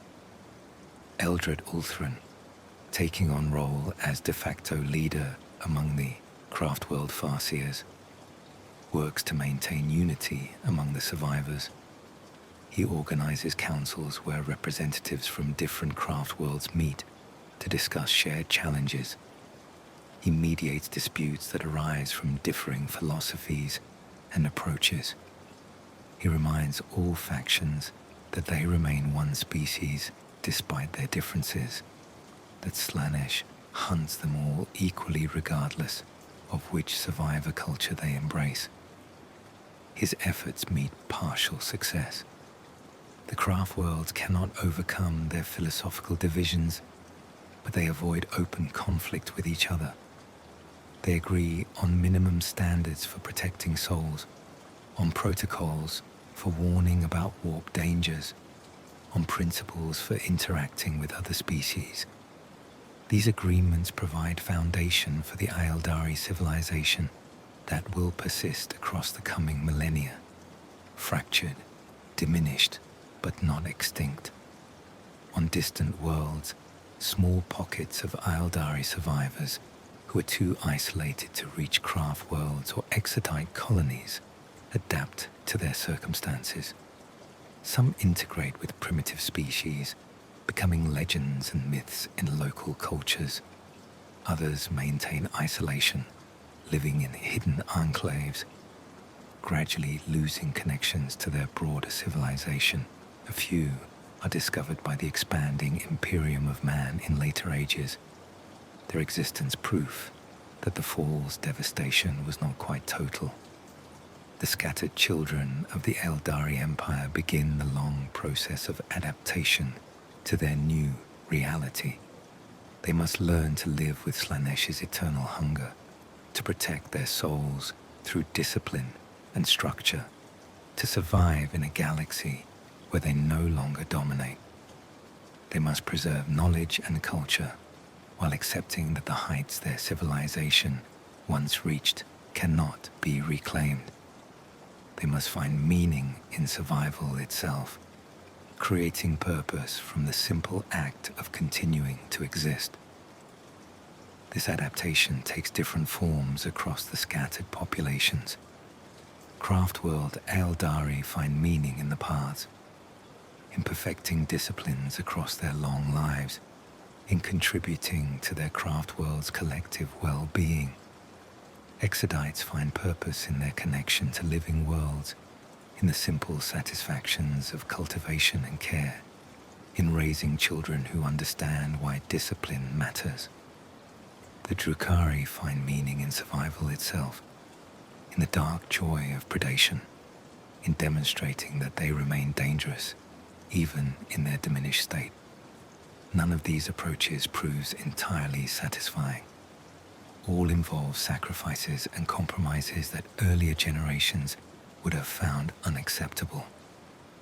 But the alternative is extinction, is allowing Slaanesh to claim every remaining Eldari soul, is accepting that their species' story ends in catastrophic failure without even the consolation of survivors to remember what was lost. The scattered children endure, they adapt, they survive, and they carry forward the memory of what was lost, ensuring that future generations will understand the price of excess, the danger of ignoring warnings, the catastrophe, the results when pleasure is elevated above all other values.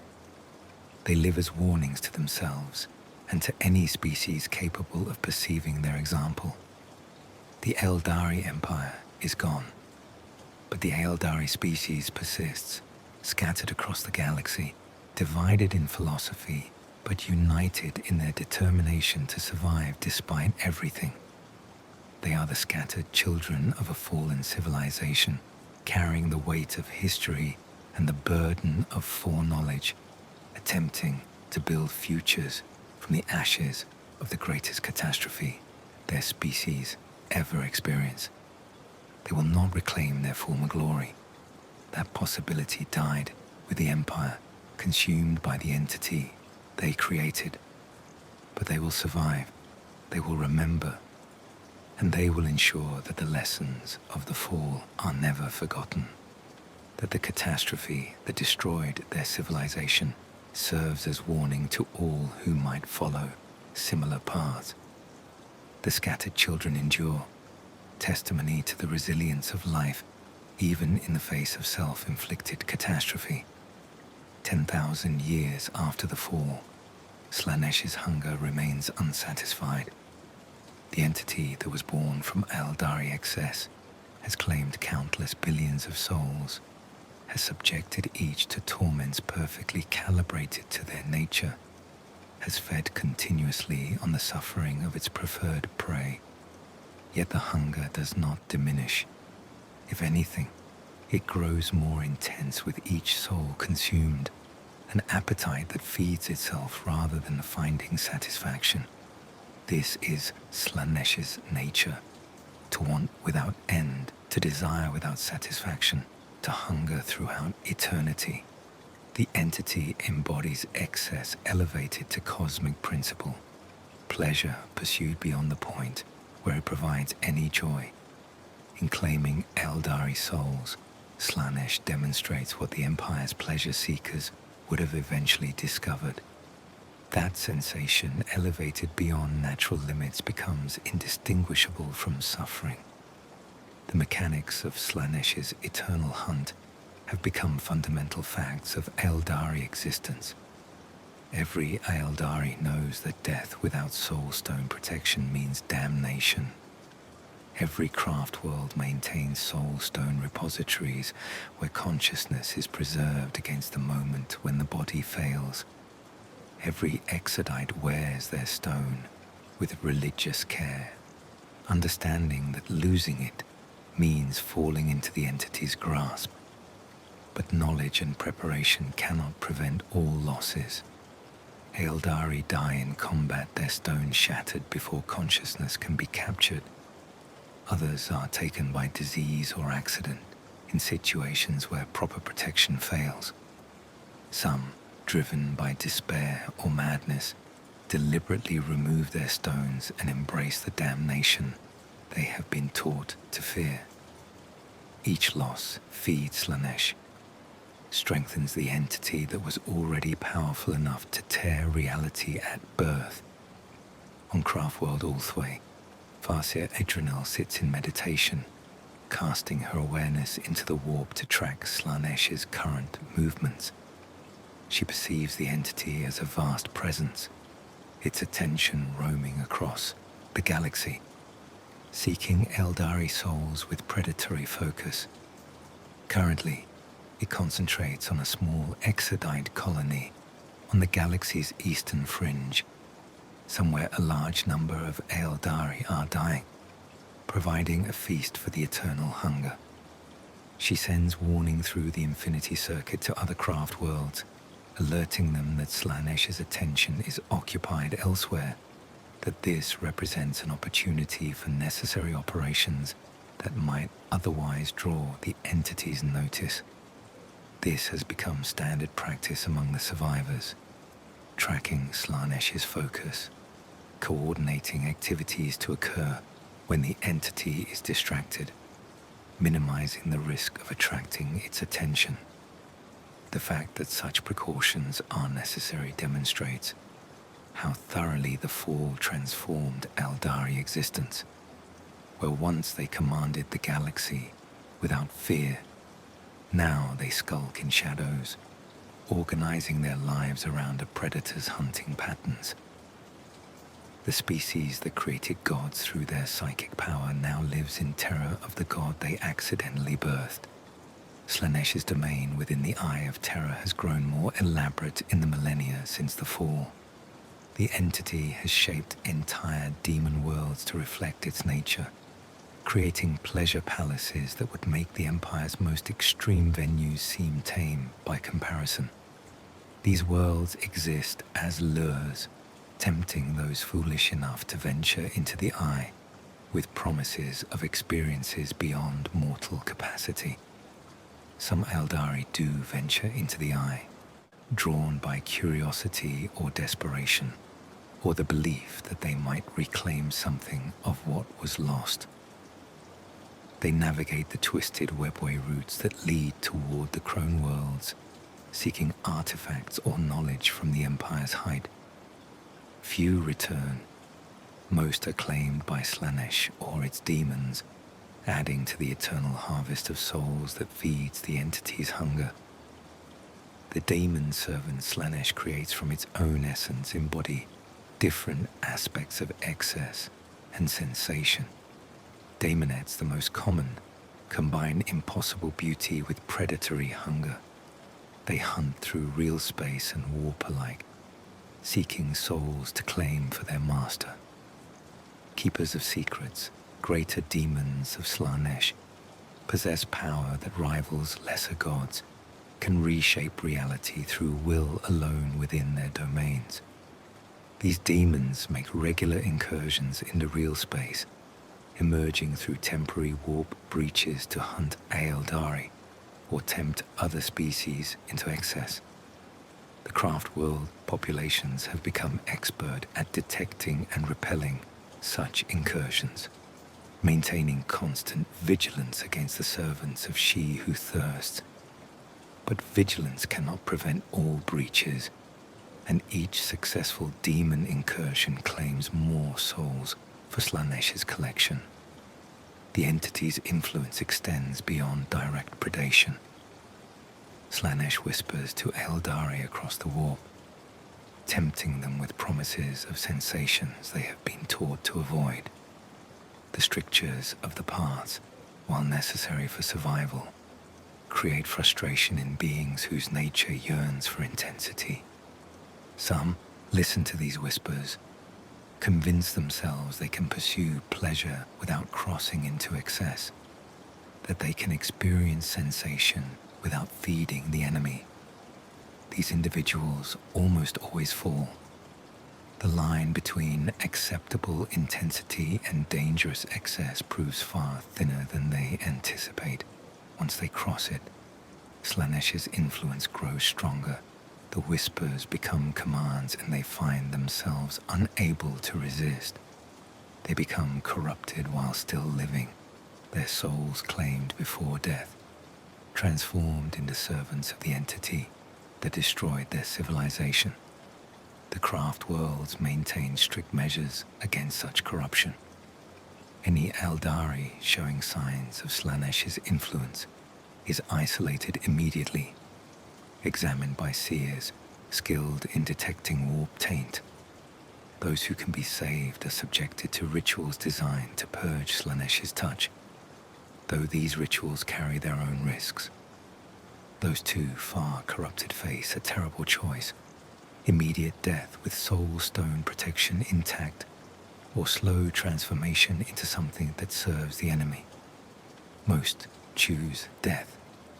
They understand that becoming Slaanesh's servant represents the ultimate betrayal, not just of themselves, but of every Eldari who died in the fall, every soul claimed by the entity, every survivor who struggles against its eternal hunger.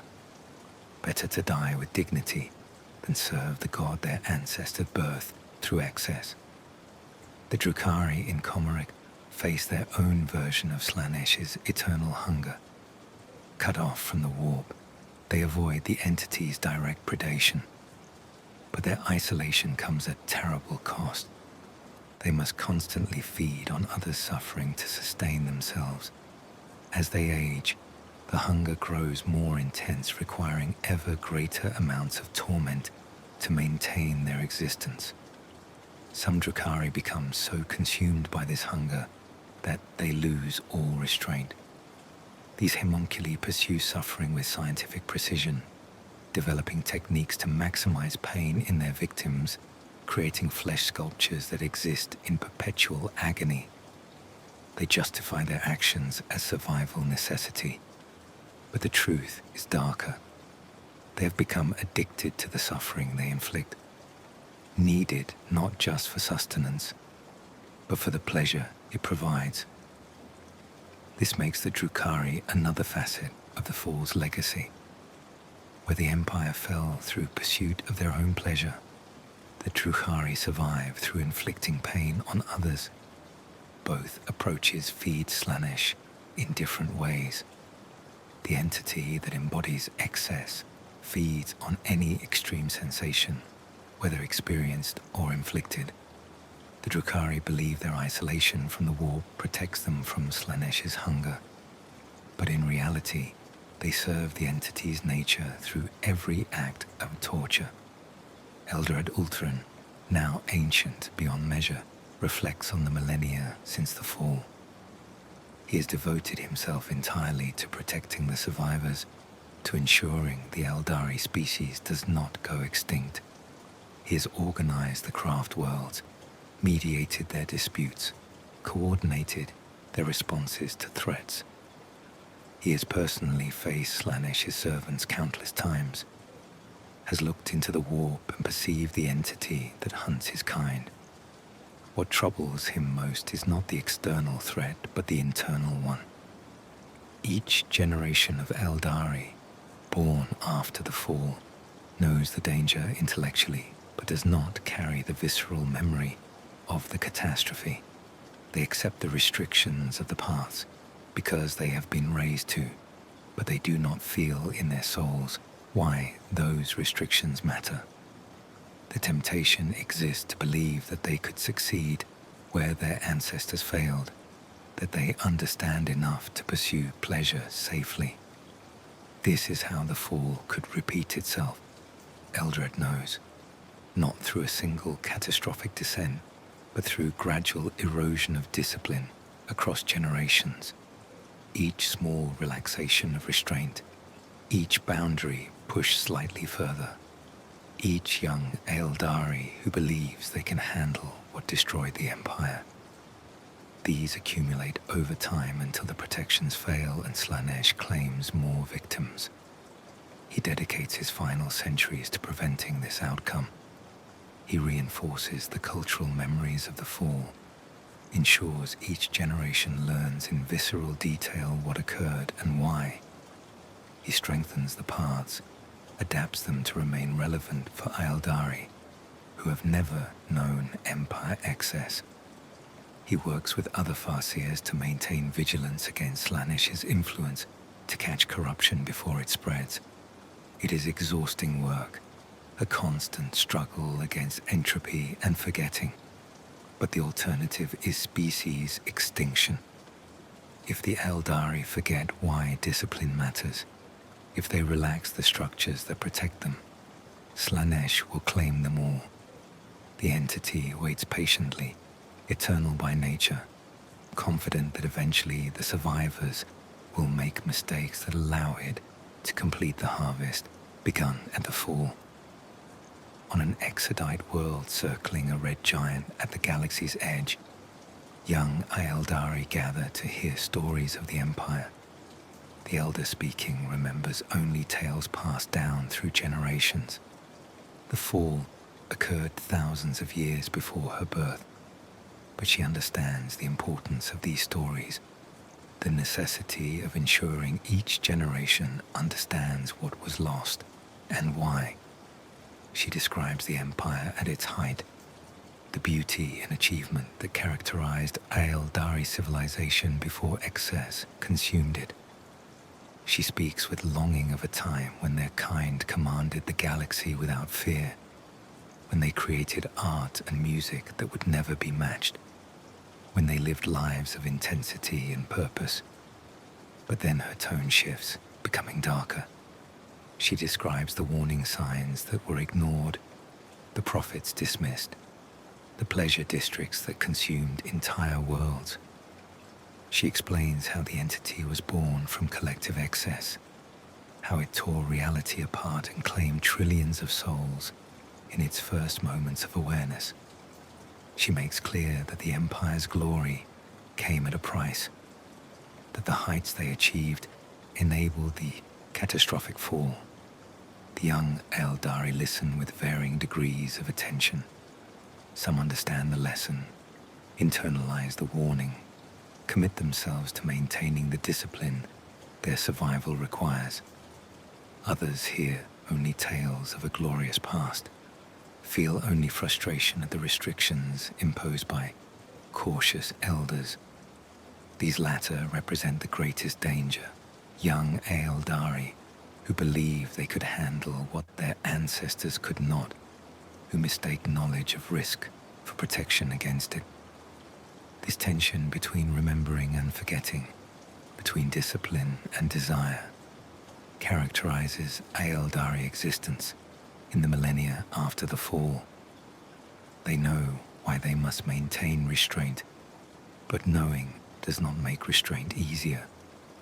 They understand that Slaanesh hunts them, but understanding does not eliminate the temptation to pursue the pleasures their nature yearns for. Slaanesh perceives these tensions, exploits them with patient cunning. The entity whispers to those who chafe under restriction, promises them experiences beyond what the paths allow, tempts them with the argument that surely they are sophisticated enough to pursue pleasure safely. Some resist these whispers, others listen and fall, becoming cautionary examples that reinforce why discipline matters, even as their loss weakens the survivors further. The eternal hunger continues. Slaanesh claims souls across the millennia, feeds continuously on Eldari suffering, grows ever stronger through the torments it inflicts. The entity has become one of the Chaos Gods, established its position among the ruinous powers, expanded its influence to include not just Eldari, but any species capable of excess. Humanity, spreading across the galaxy in the Imperium's name, proves particularly vulnerable to Slaanesh's temptation. Human populations pursuing pleasure beyond restraint create cults dedicated to she who thirsts, become servants of the entity that destroyed the Eldari. This provides Slaanesh with new feeding opportunities, new souls to claim, new ways to express its eternal hunger. The Eldari watch these developments with complicated emotions. Part of them takes grim satisfaction in seeing another species vulnerable to the same temptations that destroyed the Empire. Part of them feels obligation to warn humanity about the dangers they face, but their warnings, when offered, are dismissed or misunderstood. Humanity lacks context to understand what the Eldari describe, cannot grasp that pleasure pursued beyond limits can birth catastrophe. This is Slaanesh's great victory, that the lesson of the fall cannot be adequately communicated to those who did not experience it. The Eldari know from visceral experience that excess leads to damnation, but they cannot make other species understand this truth deeply enough to change behavior. Each species must discover for themselves the price of pursuing pleasure without restraint, and discovery comes too late to prevent the damage. The entity that was born in the moment of the Eldari Empire's greatest excess continues to hunt across the millennia. It will never be satisfied, never find enough souls to quench its hunger, never stop seeking new victims to torment. This is the legacy of the fall, not just the destruction of a single civilization, but the creation of a permanent threat that will plague the galaxy throughout all ages to come. The Eldari survive in the shadow of this threat, maintaining discipline against nature's inclination toward intensity, protecting their souls through structure and restraint, enduring existence defined by caution rather than glory. They are the scattered children of a fallen empire, living testimony to the price of excess, carrying the burden of knowing that their species created the very god that hunts them. Slaanesh thirsts, the Eldari endure, and the eternal hunger continues, a cycle of predation and survival that will persist until the galaxy's final days. This is the consequence of the fall, the punishment earned through 10,000 years of growing decadence, the price of mistaking pleasure for transcendence. The entity feeds, the survivors struggle, and the warning echo across the millennia. That excess pursued without limit leads inevitably to damnation. The pleasure, elevated above all other values, becomes indistinguishable from suffering, that there are hungers that should never be awakened. The Eldari learned this lesson through catastrophe. The galaxy has yet to fully understand what their example teaches, and Slaanesh waits patiently, eternal hunger never satisfied, ready to claim the next civilization that makes the same mistakes the Eldari did. She who thirsts hunts forever, and the fall's echoes will never fade. The 41st millennium dawns across a galaxy forever scarred by the fall. The eye of terror remains a wound in reality, a permanent breach where the war bleeds into material space. Within its boundaries, the crone worlds persist in their twisted state, monuments to the civilization that destroyed itself through excess. Beyond the eye's borders, the scattered remnants of the Eldari species continue their millennium-long struggle for survival. On craft world Ayandan, a Farseer named Iriel walks through gardens that have stood since before the fall. These are not the carefully cultivated pleasure gardens that characterize the Empire, but working spaces where plants grow to provide food and maintain atmosphere. The wraith-bone structures pulse with a life energy, connecting to the infinity circuit that preserves millions of souls who died in the tens of thousands of years since catastrophe. Iriel has lived for 8 centuries, long enough to have heard first-hand accounts from those who survived the fall itself.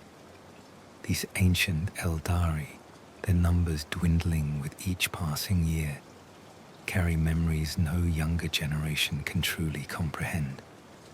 They describe the Empire at its height with the voices that tremble, speaking of beauty and achievement that will never be matched. But they also describe the warning signs, the growing excess, the pleasure districts that consumed worlds. They explain how the prophets were ignored, how caution was dismissed as cowardice, how an entire civilization convinced itself that sophistication protected them from consequences. Their warnings are meant to prevent repetition, to ensure each generation understands why discipline matters. Iriel listens to these tales with the respect they deserve, but he cannot help feeling frustration at the restrictions they justify. The paths demand complete dedication to single disciplines for centuries at a time, forbid the kind of varied experience that made the Empire's culture so rich. The caution that saved the survivors also stifles the very qualities that made the Eldari great. He is not alone in this frustration. Each generation produces young Eldari who chafe under the restrictions necessary for survival. who wonder if perhaps the pendulum has swung too far toward caution. They do not wish to repeat the Empire's mistakes, but neither do they accept that the solution is eternal restriction. There must be some middle path, some way to honor their nature without feeding Slaanesh. This tension defines post-fall Eldari civilization. The survivors know intellectually why discipline matters, but emotional understanding is harder to maintain across generations. Those who witness the fall itself carry visceral terror that protects them from temptation. Those born centuries later understand only through stories, which lack the immediacy of experience. The craft world farseers watch these younger generations with concern. They perceive how each generation drifts slightly further from the strict discipline that immediately followed the fall. Not dramatically, the protections remain in place. The paths continue to structure Eldari lives. But in subtle ways, boundaries are tested, restrictions are questioned, and the cultural memory of why these structures matter begins to fade. On the Exodite worlds, the pattern differs. These communities maintain closer connection to the Fall's lessons because their entire existence is organized around avoiding imperial excess. Each generation is raised with the understanding that the simpler lives they lead represent conscious choice rather than limitation. They see the craft worlds and recognize in them echoes of the empire that fell. But even here, tensions exist. Young Exodites hear tales of craft world sophistication, of technologies and capabilities their own communities lack. They wonder if perhaps the exile was unnecessary, if their ancestors fled a danger that has been adequately addressed through the paths and soulstone protections. Some leave their worlds to join craft worlds, or even travel to the larger galaxy, seeking experiences their communities cannot provide. The Drukhari in Comorar have developed their own relationship with the Fall's legacy. They view the catastrophe differently than their craft world or Exodite cousins, seeing it not as moral failure, but as strategic mistake. The Empire fell because it remained connected to the warp, because it fed Slaanesh through that connection. Comorar survived through complete severing of warp links. From this perspective, the Drukhari represent the true survivors, those who made the hard choices necessary for existence. Their predation on other species is not moral failing, but survival necessity. They have adapted to circumstances beyond their control, have found ways to endure that do not depend on the cautious half-life the craft worlds embrace. This philosophy justifies atrocities that would make even the Empire's most extreme pleasure seekers recoil. The Drukhari inflict suffering on a scale that dwarfs anything the hedonist cults achieved. They have refined torture into art form, developed technology specifically to maximize pain, created industries entirely dedicated to the capture and torment of lesser species. They claim this is necessity, but observation suggests otherwise. The Drukhari do not merely sustain themselves through others' suffering. They revel in it, pursue it, with enthusiasm that suggests pleasure rather than grim duty. They have become addicted to the pain they inflict, need it not just for survival, but for the satisfaction it provides. In this way, the Drukhari represent the Fall's continuation rather than its avoidance. Where the Empire pursued sensation without restraint, the Drukhari pursue it through proxies, experiencing intensity through the suffering they create. Both paths feed Slaanesh's nature. Both demonstrate what happens when pleasure or pain is elevated above all other values. Across the galaxy, humanity's imperium continues its expansion. reclaiming worlds isolated during the Age of Strife. The Imperium encounters Eldari remnants regularly, sometimes as allies against common threats, more often as competitors for resources. These interactions rarely go smoothly. The Eldari cannot forget that they once commanded the galaxy humanity now claims, while humanity views the Eldari as Xenos, whose existence threatens human primacy. The Eldari watch humanity's expansion with complicated emotions. They see in the Imperium echoes of their own empire. The confidence bordering on arrogance, the belief in cultural superiority, the expansion without adequate consideration of consequences.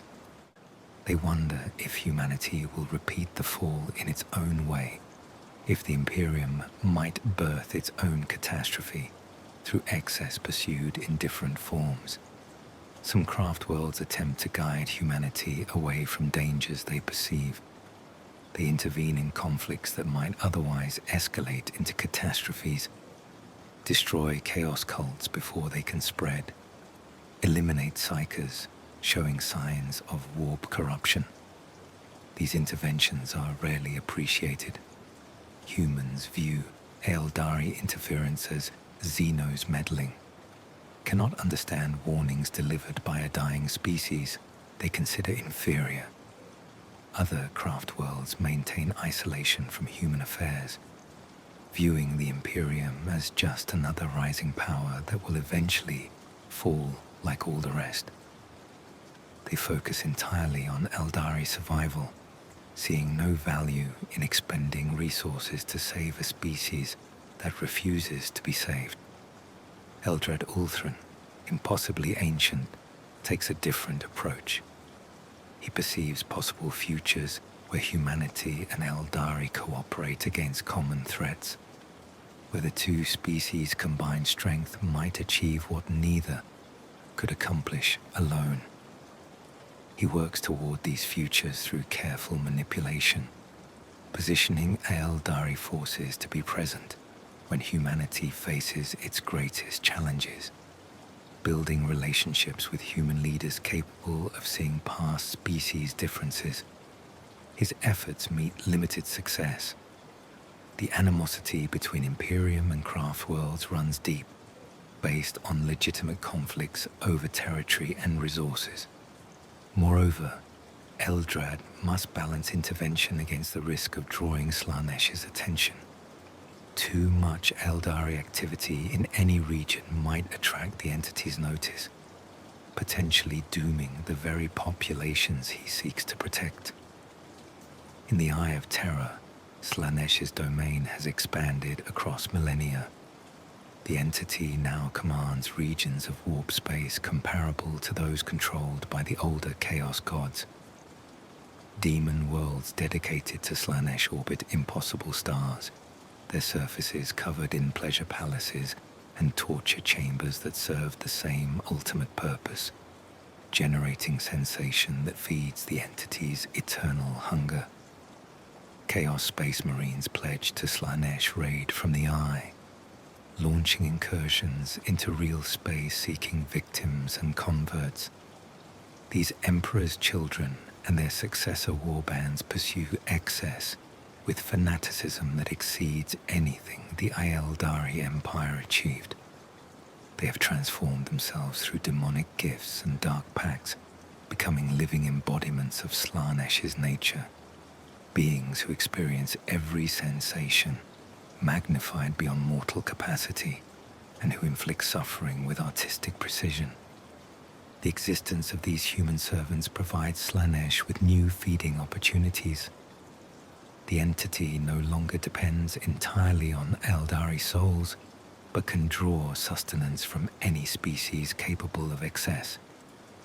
This makes Slaanesh's position among the Chaos Gods more secure, elevates it from youngest ruinous power to established threat that will endure throughout ages to come. For the Eldari, watching humanity fall to the same entity that destroyed their empire provides bitter validation. They warned that excess leads to catastrophe. They demonstrated through their own destruction what happens when pleasure is pursued without restraint. Yet humanity proves as incapable of learning this lesson as the empire was of heeding its own prophet's warnings. This is perhaps the fall's cruelest legacy, that its lessons cannot be adequately communicated to those who did not experience it firsthand. Each species must discover for themselves the price of excess, and discovery comes too late to prevent damage. The Eldari paid for their sophistication with extinction of their empire. Humanity appears destined to pay a similar price, perhaps in different forms, but with consequences equally catastrophic. On Craftworld Ulthway, the Farseers gather to discuss the future. They perceive dark times approaching, threats that will challenge even the survivors' carefully maintained existence. The Great Rift has torn the Imperium in half, creating opportunities for demon incursions that dwarf anything previously experienced. Slaanesh's servants pour from the eye in unprecedented numbers, seeking to capitalize on humanity's distraction. The craft worlds must decide how to respond. Should they maintain isolation, protecting their own populations while humanity struggles? Should they intervene, risking everything to prevent catastrophes that might eventually threaten Eldari survivors? Should they attempt to guide humanity toward better outcomes, despite all previous attempts at guidance being rejected? These questions have no clear answers. Each option carries risks. Isolation might preserve current populations, but doom future generations if humanity falls completely to chaos. Intervention might draw Slaanesh's attention, potentially destroying the very populations the action aims to protect. The Farseers debate without reaching consensus, each advocating for approaches aligned with their craft world's philosophy. What remains clear is that the Fall's legacy continues to shape events tens of thousands of years after the catastrophe. The Eye of Terror stands as permanent wound. Slaanesh hunts eternally for Eldari souls. The scattered remnants struggle to survive while maintaining the discipline necessary to avoid feeding their greatest enemy. And the galaxy must navigate threats created by a civilization that destroyed itself through its own success. The Eldari carry this burden, knowing that their species' greatest achievement was creating the threat that hunts them, understanding that the glory of their empire enabled the catastrophe of its fall, recognizing that they serve as warning to a galaxy that refuses to learn. They preserve memory of what occurred, hoping that future generations will understand why discipline matters, why pleasure pursued without restraint leads to damnation, why there are boundaries that should never be crossed. But memory fades. Each generation further removed from the fall finds the warnings less compelling. The restrictions meant to protect feel increasingly like limitations rather than necessities. The temptation grows to believe that surely they could pursue pleasure more freely, that they understand enough to avoid the mistakes their ancestors made. This is how the fall could repeat itself, not through single catastrophic descent, but through gradual erosion across generations.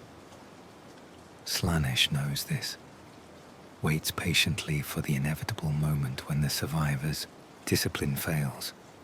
The entity exists outside normal time, can afford to wait centuries or millennia for opportunities to claim more souls.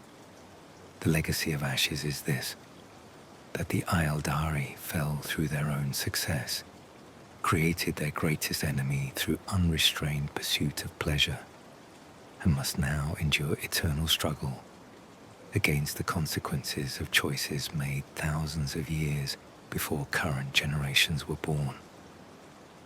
They carry knowledge purchased at catastrophic price, wisdom earned through destruction, understanding achieved too late to save the Empire. And the galaxy watches, sometimes with pity, sometimes with contempt, rarely with true comprehension of what the Eldari example teaches. The scattered children of a fallen empire persist, living warnings to any who might repeat their mistakes. But warnings are most often ignored until experience forces recognition, and by then the lesson comes too late to matter. The 41st millennium continues. The eye burns, Slaanesh hunts. The survivors endure, and the legacy of ashes spreads across the galaxy, touching all who encounter it, teaching lessons to those willing to learn and claiming those who are not. This is what remains of the greatest empire galactic history has known.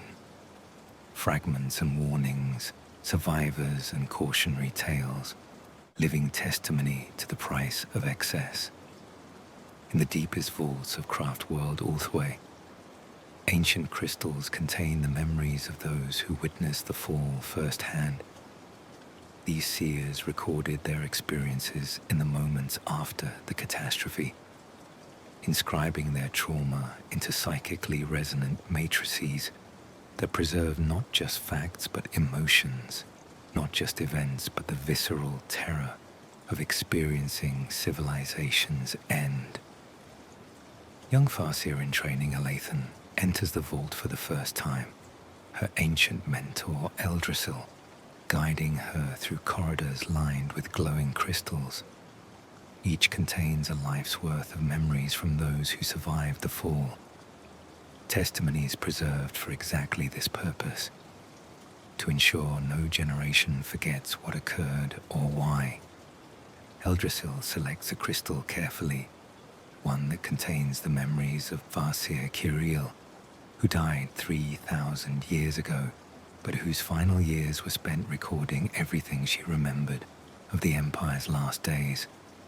The crystal pulses softly as Alathan touches it, and suddenly she is no longer in the vault, but experiencing Kiriel's memories directly. She stands on a Craft World observation deck, watching as the Eye of Terror opens across real space. She feels the psychic shock of Slaanesh's awakening, experiences the horror of sensing trillions of souls claimed in an instant. She perceives the entity itself, vast beyond comprehension, hungry beyond satisfaction, aware of her presence and interested in adding her soul to its collection. Then the memory shifts. She experiences earlier moments from Kiriel's life, attending performances in pleasure districts, consuming recorded sensations, gradually increasing the intensity of experiences she sought. She feels the progression toward excess, the way each boundary crossed made the next crossing easier, the subtle transformation from discipline to indulgence. Most powerfully, she experiences Kiriel's regret. The Farseer had perceived warning signs decades before the fall, but dismissed them as excessive caution. She had watched friends transform through their pursuit of sensation, but considered it their choice rather than disease spreading. When the catastrophe arrived, she understood with terrible clarity that she could have acted differently, could have warned more forcefully, could have refused to participate in the culture of excess, even if she could not change it. The memory ends, leaving Alathan trembling and disoriented. The crystal returns to dormancy, its message delivered. Eldrasil watches his student with sympathy, born of his own experience. He underwent similar initiation centuries ago, carries his own burden of memories that are not his, but which he preserves nonetheless. This is how the Craft Worlds maintain cultural memory across generations, removed from the events themselves. Young Eldari cannot truly understand the fall through second-hand accounts. They need to experience it through the memories of those who lived it, to feel in their souls what occurs when excess consumes civilization. Not all young Eldari undergo this initiation, only those training as seers or far-seers, those who will bear responsibility for guiding their craft worlds in future ages. But the impact radiates outward through those who do experience it. Alethan will spend her next centuries warning against excess with authority born of visceral understanding, will recognize the subtle signs of cultural drift toward danger that others might miss. On the exodite world of Kael'thar, a different approach preserves memory. Here, the world spirit itself contains echoes of the fall, psychic impressions left by those who first colonized this planet in the exodus before catastrophe. The current generation of exodites maintains connection to this world spirit, experiencing fragments of memory through their bond with the planet's consciousness. Young Theron works in the crystal forests that cover Kael'thar's northern continent, tending the peculiar growths that serve as both resource and psychic amplifier. As he works, he feels memories bleeding through from the world spirit, fragmentary images of the Empire's glory, more complete visions of its descent into excess, and crystal clear experiences of the moment when everything ended. These memories are not as detailed as those preserved in Ulthway's crystals, but they carry their own power. Theron experiences the fall not as distant history, but as part of his world's living memory, as something woven into the ecosystem he tends. The trees grow from soil enriched by the decomposed remains of those first colonists. The air he breathes has been recycled through these same forests for thousands of years. The world spirit remembers, and through connection to it, so does he. This creates a different relationship with the Fall's legacy than Craftworld Eldari maintain, where Craftworld culture emphasizes preserving specific memories through technological means. Exodite culture integrates memory into daily life through psychic connection to living worlds. Neither approach is superior. Both serve the same ultimate purpose of ensuring the lesson is not forgotten. In Komorrah, memory takes darker form. The Drukhari do not preserve detailed records of the fall because they view it as a moment of triumph rather than tragedy. They survived where the Empire died. Their willingness to sever connection to the warp saved them when caution proved insufficient protection. In their telling, the fall vindicated their philosophy rather than demonstrating its necessity. But even in Komorrah, some remember what was truly lost. Ancient Drukhari, those who lived through the fall itself, carry memories they rarely share. They remember the Empire's beauty, the achievements in art and science that will never be matched. They remember what Eldari civilization represented before excess consumed it. These ancient ones gather occasionally in hidden chambers, speaking of what was lost in voices that carry grief despite millennia of darkness. They describe pleasure palaces that made current Komorrah seem crude by comparison, performances that current Drukhari entertainments cannot approach, a sophistication that their own brutal culture lacks. But they also remember why that empire fell, why beauty became poison, why sophistication enabled catastrophe. They understand that the Drukhari's current brutality, while repulsive in many ways, represents survival strategy that preserved them when more refined approaches failed. They carry the complexity of knowing that their survival required abandoning the very qualities that made the Empire worth preserving. Across all three survivor populations, Craftworld, Exodite, and Drukhari, the ancient ones who remember the fall directly grow fewer with each passing century. They die through violence or exhaustion, or simple accumulation of years, each death removing another direct link to the events that shaped their species' current existence. This troubles those who understand the importance of memory. Second-hand accounts, even when preserved in psychic crystals or world spirits, lack the authority of lived experience. Future generations might dismiss warnings as exaggeration, might believe that surely the catastrophe could not have been as complete as the records claim.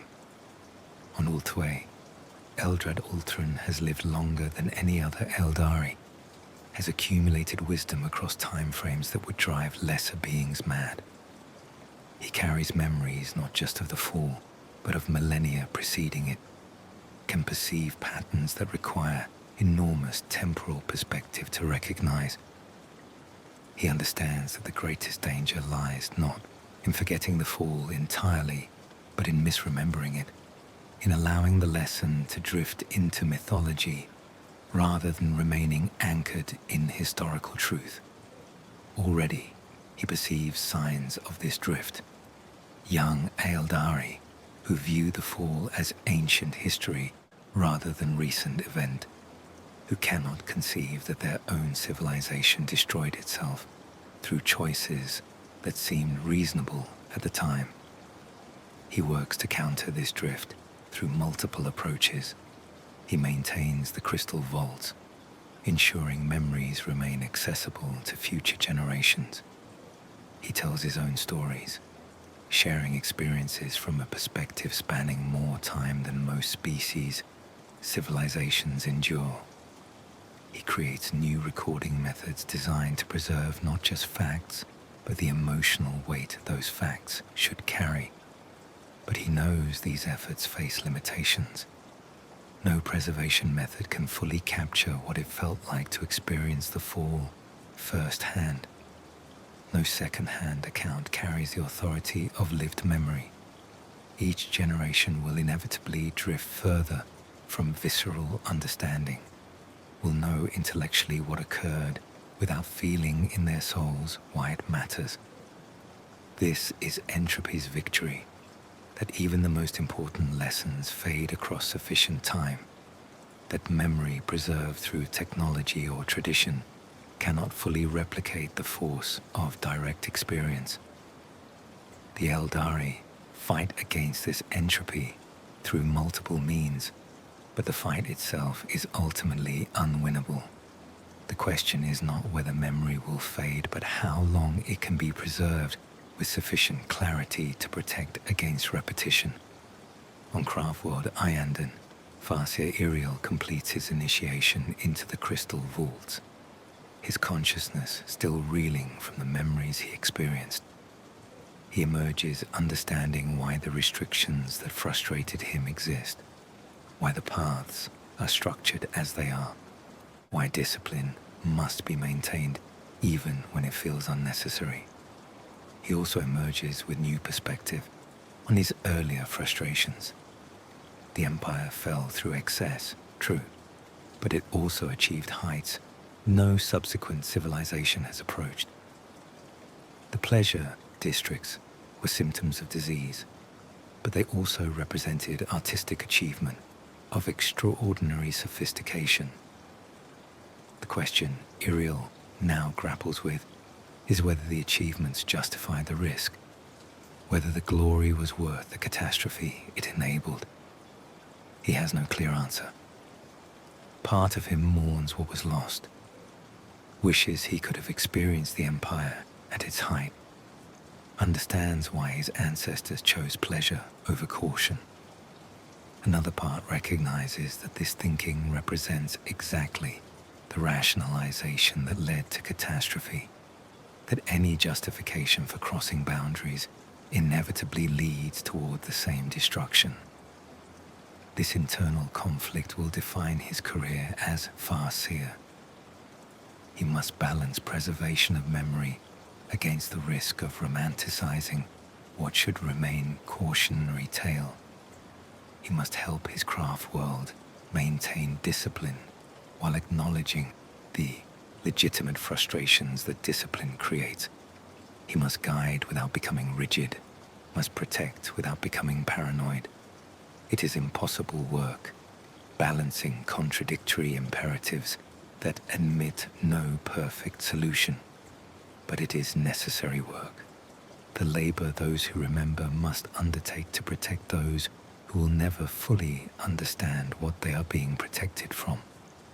The ancient ones, those who witnessed the fall directly, continue their slow exit from the living world. Each death removes another direct testimony, another voice that can speak from experience, rather than the historical record.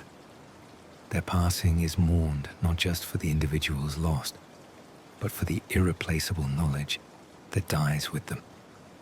On exodite worlds, in craft-world vaults, and even in hidden corners of Comora, the work of preservation continues. Memories are recorded, stories are told, lessons are impressed upon generations who must learn them secondhand. The technology differs, the cultural contexts vary, but the purpose remains constant: to ensure the Fall's lessons are not forgotten, to maintain understanding of why discipline matters, to preserve enough memory that repetition becomes less likely. But those who remember understand the fight's ultimate futility. Memory fades regardless of preservation efforts. Each generation drifts further from visceral understanding of what occurred. The restrictions designed to protect feel increasingly like limitations imposed by overcautious elders, and somewhere in that drift lies the danger that the Fall might repeat itself in new forms, that lessons purchased at catastrophic price might be forgotten by those who did not pay the cost. The ancient ones watch this drift with grief and helplessness. They remember, they warn, they preserve, but they cannot force future generations to carry the weight of memory they themselves bear. All they can do is pass on what they know and hope it proves sufficient. In the crystal vaults, the memories wait. On the world's spirits, the echoes persist. In hidden chambers, the ancient ones gather to remember what was lost. And across the scattered remnants of a fallen empire, the work of preservation continues, a struggle against entropy that cannot be won, but must be fought nonetheless. Those who remember carry a terrible burden, knowing what was lost, understanding how it was lost, perceiving the signs that it might be lost again. They live as bridges between past catastrophe and potential future, as guardians of lessons that future generations will never fully comprehend. They remember so that others might be warned, preserve so that knowledge might survive, teach so that perhaps, somehow, the mistakes might not be repeated. But the ancient ones grow fewer. Time claims them as it claims all things, and with each death, the Fall becomes more history than memory, more mythology than lived experience. The preservation work continues, but those who remember understand its limitations. They fight, not because they believe they can win, but because the alternative, allowing the Fall to fade entirely into forgotten history, would represent the ultimate betrayal of those who died in the catastrophe. They remember, they preserve, they warn, and they hope that it will be enough. The infinity circuit of Ulthway pulses with the consciousness of billions, souls preserved in wraithbone rather than claimed by Slaanesh, awareness that endures beyond physical death. Within this vast network, the dead remain active participants in craft-world life, contributing their knowledge and wisdom to decisions that affect the living. Farseer Alathrian interfaces with the circuit, her consciousness extended through psychic pathways that connect the entire craft world. Around her, in the immaterial space the circuit creates, Other minds gather, seers and warriors, artisans and scholars, some who died centuries ago and some who passed only recently. Together, they constitute the craft world's collective memory and wisdom, the accumulated experience of generations working in concert. Today's gathering focuses on threat assessment, analyzing the current state of the galaxy and determining how Ulthwé should respond. The living Farseers present possible futures they have perceived, timelines that branch and divide based on actions the craft world might take. The dead contribute their perspectives, bringing lifetimes of experience to bear on the analysis. The discussion reveals the impossible complexity of the decisions facing the survivors. Every action carries risks. Intervening in galactic affairs might draw Slaanesh's attention. Maintaining isolation might allow catastrophes that eventually threaten Eldari populations. Cooperating with other species might enable their survival. Remaining separate might preserve Eldari independence. There are no clear answers, only trade-offs between different forms of danger. What emerges from the discussion is a strategy of careful observation and minimal intervention. Ulthwé will position itself to perceive developing threats early, will maintain networks of informants and allies across the galaxy, will intervene only when necessary to prevent catastrophes that might eventually affect Eldari survival. This approach cannot eliminate risk. Nothing can. But it might minimize exposure while preserving some ability to shape events. This conversation, replicated across all craft world infinity circuits, with variations reflecting each population's philosophy, demonstrates how the survivors have adapted to their post-fall reality. They cannot command the galaxy as the Empire did. They cannot afford the confident expansion that characterized their ancestors. Instead, they must practice endless vigilance, watching for threats, preparing for possibilities, maintaining readiness for catastrophes they hope will never materialize. The infinity circuits make this vigil possible.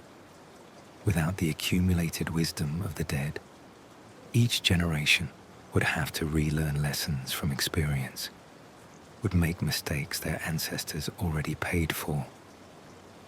The circuits preserve institutional memory across timeframes that would otherwise fragment, allow the survivors to benefit from lifetimes of expertise, even after the bodies containing that expertise have failed. But the circuits also carry their own dangers. The dead, lacking physical bodies, cannot experience the material world directly. Their perspectives, while valuable, are filtered through the limitations of existence as preserved consciousness. They can become rigid in their thinking, unable to adapt to changed circumstances, committed to strategies that worked in past eras but which current situations have rendered obsolete. Managing this tension, benefiting from the dead's wisdom while avoiding their rigidity, requires skill and judgment from the living Farseers who interface with the circuits. They must know when to listen to ancestral advice and when to override it, when to follow established patterns and when to forge new approaches. The balance is delicate and the consequences of error potentially catastrophic. On Craftworld Biel-Tan, the vigil takes more militaristic form. This Craftworld maintains constant readiness for combat, its warriors training in disciplines perfected over millennia. They drill in tactics designed for fighting demons, practice coordinated responses to warp breaches, maintain equipment in perfect condition against the day it might be needed. The warriors know their vigilance may never face the test they prepare for. Most Biel-Tan warriors live their entire lives without encountering the full-scale demon incursion they train constantly to repel. But they also know that preparedness itself serves protective function, that being ready to respond instantly might prevent incursions from occurring, that demonstrating capability might convince Slaanesh to seek easier prey. This psychological dimension of the vigil is rarely discussed openly, but understood by all who maintain it. The survivors must convince Slaanesh that claiming Eldari souls requires more effort than it is worth, that hunting them offers insufficient reward for the difficulty involved. This requires constant demonstration of capability, continuous preparation for conflict, eternal readiness to resist with every resource available. The exhaustion of maintaining such readiness across generations cannot be overstated. The survivors live in constant state of alertness, always watching for threats, always prepared for catastrophe. This takes a toll that accumulates over centuries and millennia, wearing down populations in ways that have no clear solution. Some Eldari break under this pressure. They abandon the paths, flee their craft worlds, seek lives that do not involve constant vigilance against existential threat. These rangers, as they are called, wander the galaxy pursuing their own purposes, maintaining only loose connections to the craft worlds they left. Some eventually return, their wandering complete. Others never do, dying alone on distant worlds or falling to Slaanesh through lack of proper soulstone protection. The craft worlds view rangers with mixed emotions. They represent failures of the system, individuals who could not maintain the discipline survival requires. But they also serve useful functions, gathering information from regions the craft worlds cannot easily access, performing tasks that require individuals operating independently. Some craft worlds tolerate rangers as necessary evil. Others view them as dangerous examples that might tempt others to similar abandonment. On the Exodite worlds, the vigil manifests differently. Rather than constant combat readiness or psychic monitoring, the Exodites maintain their watch through connection to the world spirits of the planets they inhabit. These planetary consciousnesses, created through millennia of psychic bonding, serve as early warning systems that detect warp disturbances or approaching threats. Theron, tending his crystal forests on Keltar, perceives the world spirit's constant assessment of the planet's psychic state. He feels its attention scanning for anomalies, monitoring the boundaries between material and immaterial space, watching for signs of Slaanesh's interest. This vigilance occurs in the background of daily life, not requiring conscious effort but never entirely absent. This creates a different quality of existence than craft world populations experience. The Exodites live simpler lives, more grounded in physical reality, less dominated by the kind of psychic intensity that characterizes craft world culture. But they remain always aware of the world spirit's presence, always connected to the larger network of watchfulness that protects them. The effectiveness of this protection is debatable. Exodite worlds are distant from the galaxy's core, positioned at edges where Slaanesh's attention rarely reaches. They may be protected less by their world spirits than by their remoteness, less by their vigilance than by their insignificance in the larger patterns of galactic threat. But the Exodites maintain their practices regardless, finding in them meaning that transcends purely practical considerations. In Comora, the vigil against Slaanesh takes its most extreme form. The entire city is sealed away from the warp, isolated through technologies and techniques that required millennia to perfect. The Drukhari monitor constantly for any breach in this isolation, knowing that even the smallest gap might allow Slaanesh access to their souls. This creates a different kind of paranoia than craft world or exodite populations experience. The craft worlds accept that connection to the warp is necessary for Eldari existence, that they must manage the relationship rather than eliminate it. The Drukhari have chosen to sever the relationship entirely, to exist without natural psychic connection, to sustain themselves through alternatives that require constant predation on other species. The cost of this choice becomes more apparent with each passing century. The Drukhari grow more brutal, more sadistic, more thoroughly committed to the infliction of suffering. They justify this as survival necessity, but observers perceive how the justification has become excuse, how survival strategy has transformed into cultural identity.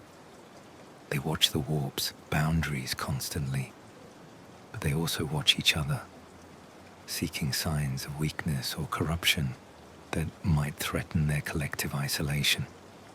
Komara is a city of endless suspicion, where trust is liability and paranoia is wisdom. The vigil against Slaanesh has metastasized into vigil against each other, creating a society where every individual constantly monitors all others for signs of threat. Across all survivor populations, craft world, exodite, and Drukhari, the endless vigil shapes every aspect of existence. They cannot relax. They cannot assume safety. They cannot afford the kind of confidence that comes from believing oneself protected by natural law or divine favor. They exist in a universe that actively hunts them, that created a god specifically attuned to claiming their souls, that will never offer them peace. This reality weighs on every generation. The young Eldari inherit a burden they did not create, pay for mistakes their ancestors made, live lives constrained by consequences they cannot escape. Some accept this with grace, finding meaning in the discipline survival requires.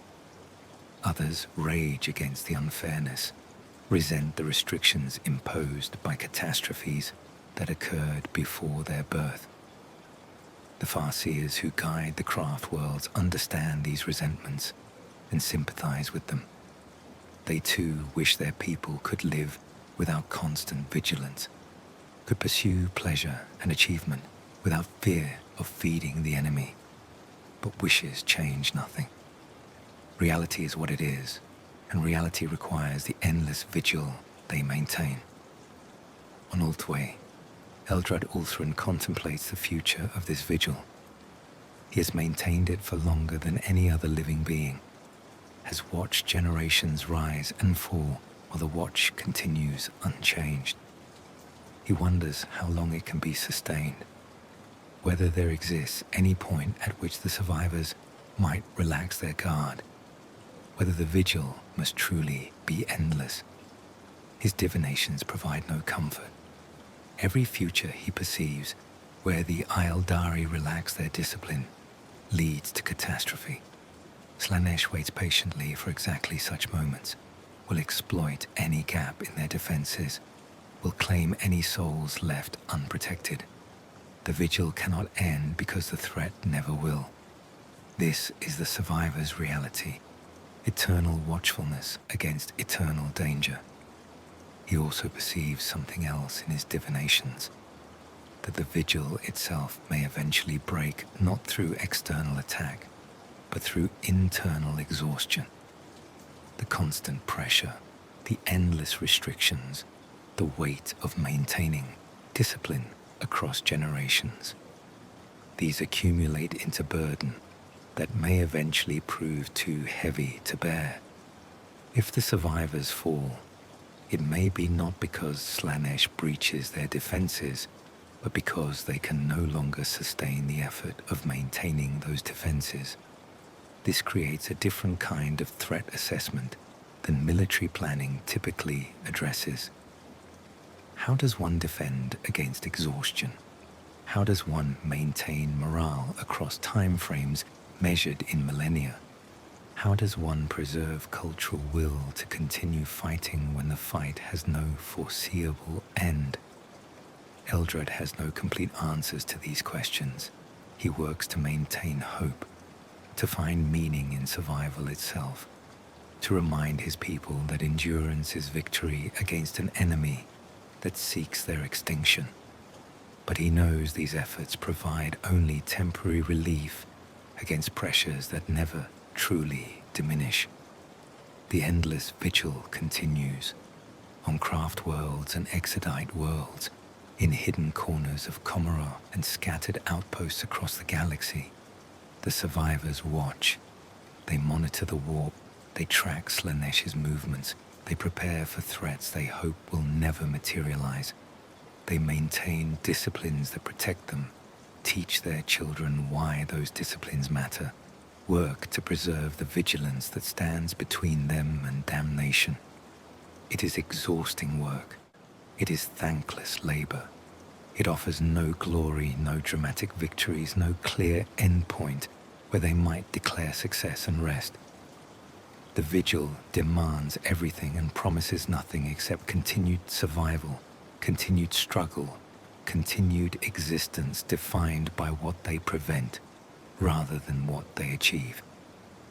But they maintain it nonetheless, because the alternative is extinction, because relaxing means falling to Slaanesh, because the only victory available to them is the negative achievement of not dying. And even that victory must be won anew each day. The endless vigil continues, and it will continue for as long as the Eldari species endures, for as long as Slaanesh hunts them, for as long as the consequences of the fall remain inescapable reality. They watch because they must. They prepare because they have no choice. They endure because the only alternative is to feed the hunger they created. The survivors stand their eternal watch, gazing out across a galaxy that barely remembers their empire's glory, maintaining discipline against an enemy that will never stop hunting them. They are the scattered children of a fallen civilization, bearing the burden their ancestors created, living testaments to the price of excess, and still they watch. The vigil continues, and it will never end. The galaxy turns through its ancient patterns, stars being born and dying in cycles that dwarf mortal comprehension. Species rise and fall. Civilizations achieve brief glory before returning to dust. Empires expand until overreach brings inevitable collapse. The great wheel turns, indifferent to the struggles of those caught within its rotation. Against this cosmic backdrop, the Eldari survivors endure. They are points of light scattered across immense darkness, fragments of a civilization that once commanded the galaxy without challenge. Their craft worlds drift through space, ancient vessels containing populations measured in thousands or millions, where once they housed billions. Their exodite worlds circle distant stars at the galaxy's fringes, their inhabitants pursuing simpler lives than their ancestors knew.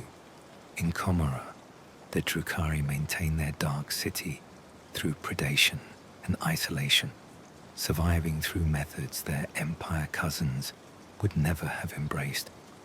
All three populations live in the shadow of she who thirsts. Slaanesh remains the defining fact of Eldari existence, the consequence they can never escape, the price of mistakes they continue paying tens of thousands of years after those mistakes were made. Every death risks damnation. Every moment of excess feeds the enemy. Every lapse in discipline might open pathways for predation. This is their reality. This is what remains after the fall. The entity they birthed through their civilization's excess has claimed its place among the Chaos Gods, established its domain in the warp, demonstrated that new gods can be born through catastrophic convergence of consciousness and catastrophe. Slaanesh serves as warning to all species capable of perceiving it, that there are heights beyond which one should not climb, pleasures one should not pursue, boundaries one should not cross. But warnings are rarely heeded. Humanity, expanding across the galaxy in the Imperium's name, demonstrates that each species must learn its own lessons through experience. The Emperor works to prevent humanity from repeating the Eldari's mistakes, but his efforts meet resistance from those who cannot imagine that pleasure might lead to catastrophe. Chaos cults spread throughout the Imperium, some dedicating themselves specifically to Slaanesh, pursuing the same excesses that destroyed the Eldari Empire. The Eldari watched these developments with complex emotions, sympathy for those about to learn terrible lessons, frustration at warnings ignored, and a grim recognition that perhaps no species can truly learn from others' mistakes.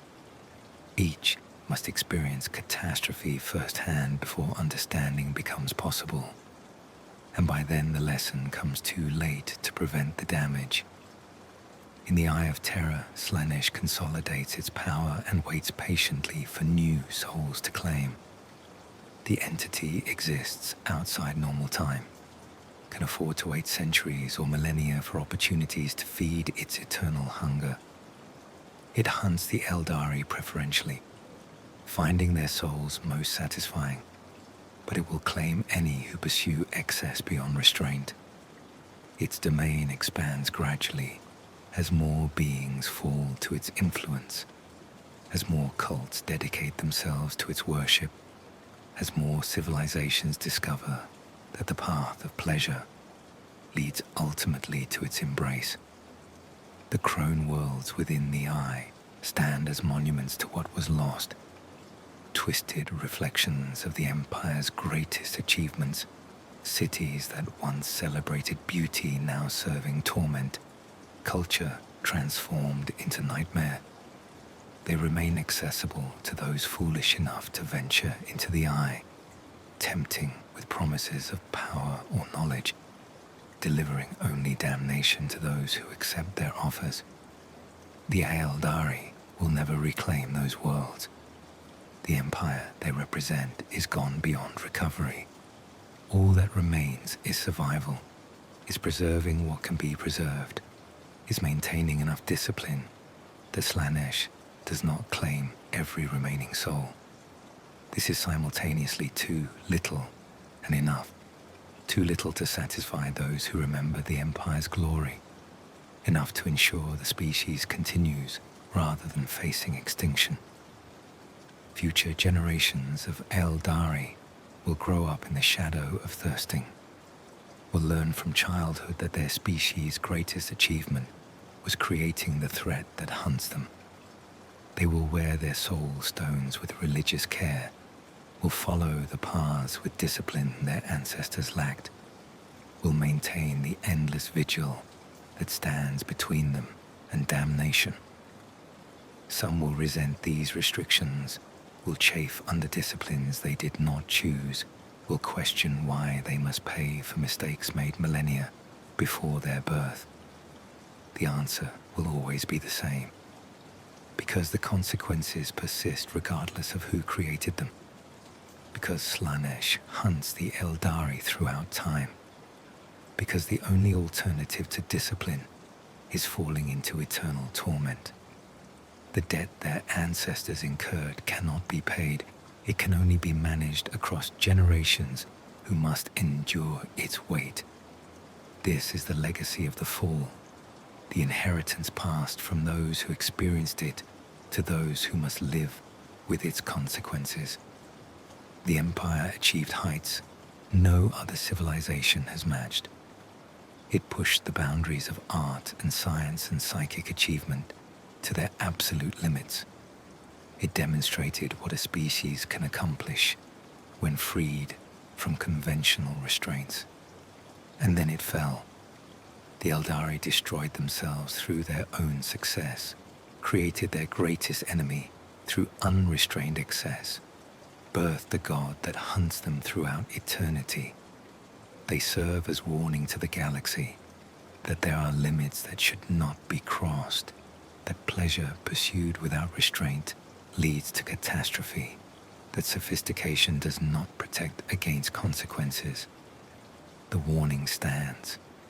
Slaanesh exists as its living demonstration. The Eye of Terror gapes as its permanent reminder. The scattered survivors endure as its cautionary tale, and the galaxy continues turning, species rising and falling, some learning the Eldari's lesson and some destined to repeat their mistakes in new forms.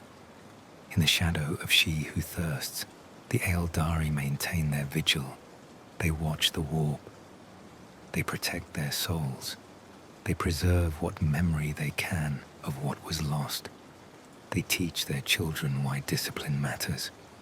They endure because the alternative is extinction, because giving up means feeding the hunger that destroyed their empire. The shadow falls across everything they do. It shapes their culture, defines their existence, determines their choices in ways both obvious and subtle. They cannot escape it. They cannot ignore it. They can only endure it, maintain discipline against it, and hope that future generations will prove strong enough to continue the struggle they inherited. This is what remains of the greatest empire galactic history has known.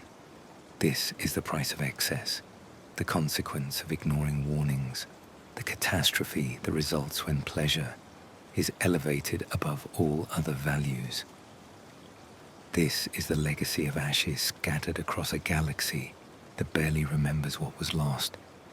The Eldari fell. Slaanesh was born.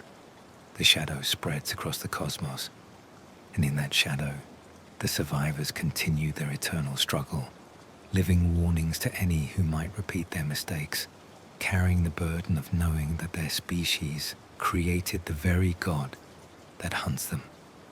She Who Thirsts remains eternal. The hunger never diminishes. The hunt continues across millennia without end. And the Eldari, scattered children of a fallen empire, endure in the shadow of thirsting, paying the price of mistakes they did not make, bearing consequences they cannot escape, maintaining discipline against an enemy that will never stop hunting them. This is their story. This is their warning. This is the legacy of the fall, that excess pursued without restraint leads inevitably to damnation, that pleasure elevated above all else becomes indistinguishable from suffering, that there are hungers that should never be awakened. The Eldari learned this lesson through catastrophe. The galaxy has yet to fully understand what their example teaches, and Slaanesh waits patiently in the shadow it casts, eternal hunger never satisfied, ready to claim the next civilization that makes the same mistakes. The shadow falls, the warning stands, and those who live within it endure, hoping that somehow their suffering might teach lessons others will finally heed.